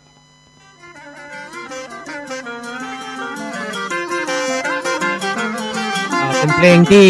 จะส่งท้ายรายการนะครับชื่อรายการบ้านเฮามันเน็ตกับ cm77.com นะครับทาง FM 104.50 เมกะเฮิรตซ์แล้วก็ทางวัดฝ่ายหินเนาะนะครับทาง cm77 วิทยุอินเทอร์เน็ตล้านนาครับ www.cm77.com แล้วก็ทาง TikTok นะครับเขากำลังเริ่มที่จะเปิดห้องว่าลองทดสอบ การส่งสัญญาณเสียงนะครับทาง TikTok ตัวนี้นะครับทางช่องของ CM77 Thailand กันนะ CM77 Thailand กันเพราะ CM7 ล้านนาจำไม่ได้ละนะครับน่าจะ CM7 Thailand ก็นะครับช่องนี้นะครับทาง TikTok นะครับ TikTok คนพอกันนักกระลายเหมือนกันนะ แต่ช่องเฮานี้กำลังเริ่มนะครับส่วนใหญ่เพิ่นจัดรายการผ่าน TikTok กันก็นักนะครับต่อทาง FM ก็FM 104.50 เนาะนะครับพี่น้องคนฟังที่ฟังอยู่ทางบ้านเนอะนะครับทุกวันศุกร์เสาร์อาทิตย์นะครับเวลาตั้งแต่บ่ายโมงจนถึงบ่าย2 โมงก็ปะครับรายการบ้านเฮามันเน็ตกับ cm77.com นะครับด้วยความอนุเคราะห์แล้วก็เมตตาจากท่านวิศวัตรนะครับเจ้าวัดวัดไฟหินให้มาออกรายการออกอากาศทาง 104.50 เมกะเฮิรตซ์เลยนะครับสวัสดีไอ้แจ็คนะครับไอ้แจ็คเด่นอะไรอย่างเงี้ยเด่นใจกะ เด่นเชี่ยวเด่นเชี่ยวตัวดีนะครับกระตักไกลกันมาทาง TikTok เนาะนะครับก็ต้องขอสมาอภัยตัวแล้วกันนะครับว่าวันนี้มันติดขัดไปพ่องต้องขอสมาอภัยไม่ได้จัดรายการมาเป็นหลายปีนะครับมือนักแก่นะครับตั้งแต่นะครับ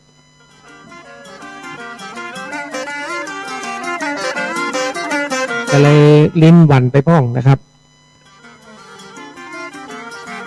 ผมจะส่งท้ายเพลงตามผลงานเพลงแล้วกันนะครับชื่อว่าเพลงเชียงใหม่นะครับร้องโดยน้องปฏิญญาเชียงใหม่เมืองงามโดยน้องอ้อมรัตนังและก็สาวงามนครพิงค์นะครับติดแปลว่าเชียงใหม่เหมือนกันจัดรายการเอาเพลงเชียงใหม่มาเปิดกันฟังในช่วงแรกๆหรือวันแรกในการจัดรายการนะครับวันนี้วันหวยออกโดยเนอนะครับโชคดีหวยออกถูกหวยกันทุกคนแล้วกันนะครับปะกันใหม่วันปุ้นนะครับวันศุกร์แน่ตั้งแต่บ่ายโมงจนถึงบ่าย2 โมงที่เดิมนะครับ 104.50 เมกะเฮิรตซ์แล้วก็ทาง cm77.com นะครับแต่ส่วนทาง cm77.com นี่ก็ยังฟังเพลงได้ตลอดนะครับตั้งแต่เวลา 8 โมงมาเจ้าจนถึง 4 ทุ่มนะครับจะมีเพลงกำเมืองม่วนๆนึกฟังได้ตลอดนะครับเข้าเว็บไซต์ได้เลยครับ cm77.com นะครับเปิดฟังได้เลยนะครับโชคดีมีใจเป็นของผู้ท่านนะครับวันนี้ไผโชคดีถูกหวยก็ขอให้มีเงินมีทองใจกับทุกคนด้วยกันเนาะนะครับสวัสดีครับ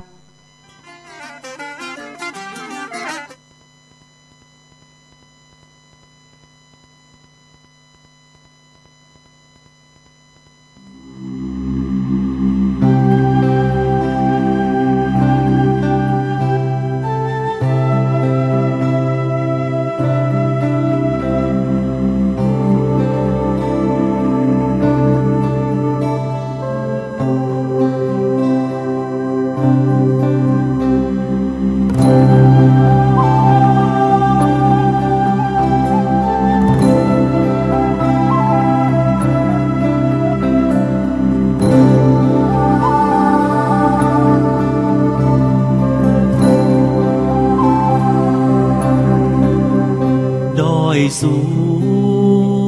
งเด่นล้ำงามเหลือเมืองเหนือคำเล่ากล่าวขานน้ำใสแม่ปิงไหลเลิงนานล้านนางามล้ำค่านครพิงค์เมืองนี้น้ำจริงไหมงามแต่แม่ระมิงสาวเนื้อเอ่ยแม่หญิงบอกเคยทิ้งความจริงเล่าขานธรรมชาติผู้คนเปี่ยมล้นน้ำใจไฟฝันเลอเหลือจินตนาการงามเกินเมินนานงามนั้นน้ำเจียงใหม่เทพไทยดานดนคนห่วมฟ้า พักษาล้านนาวิญญาไว้ไรสนแห่งหนผู้คนหมายสืบสายห่วมสายมันไว้แน่แล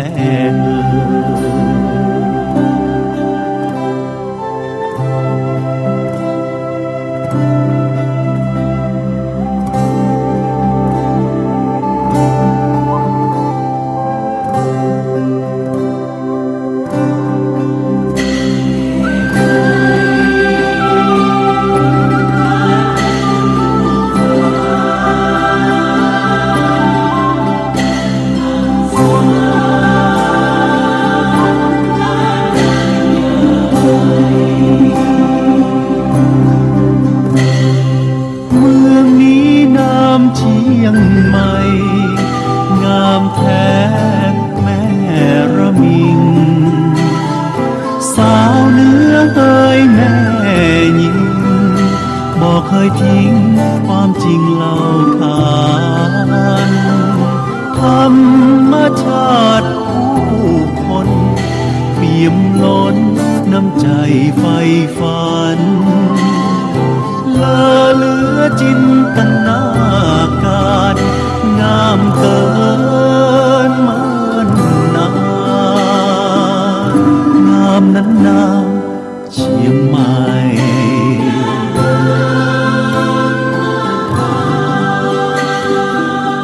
งามนี้นาเจียงใหม่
ส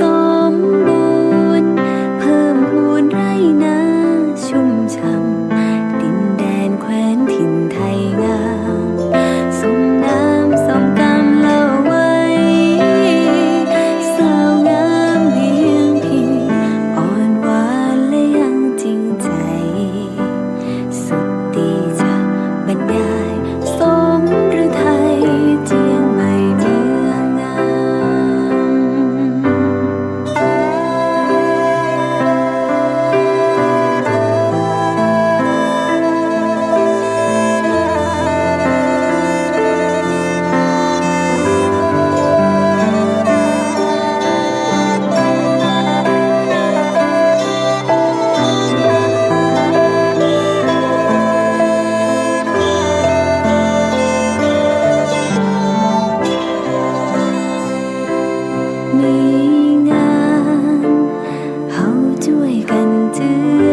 สดใสเธอนั้นงามเหนือใครสาวงามแห่งนครพิงค์ผิวขาวปากคอคิ้วข้างงามพริ้งเธอนั้นงามทุกสิ่งเธองามยิ่งหาใครเปรียบปาน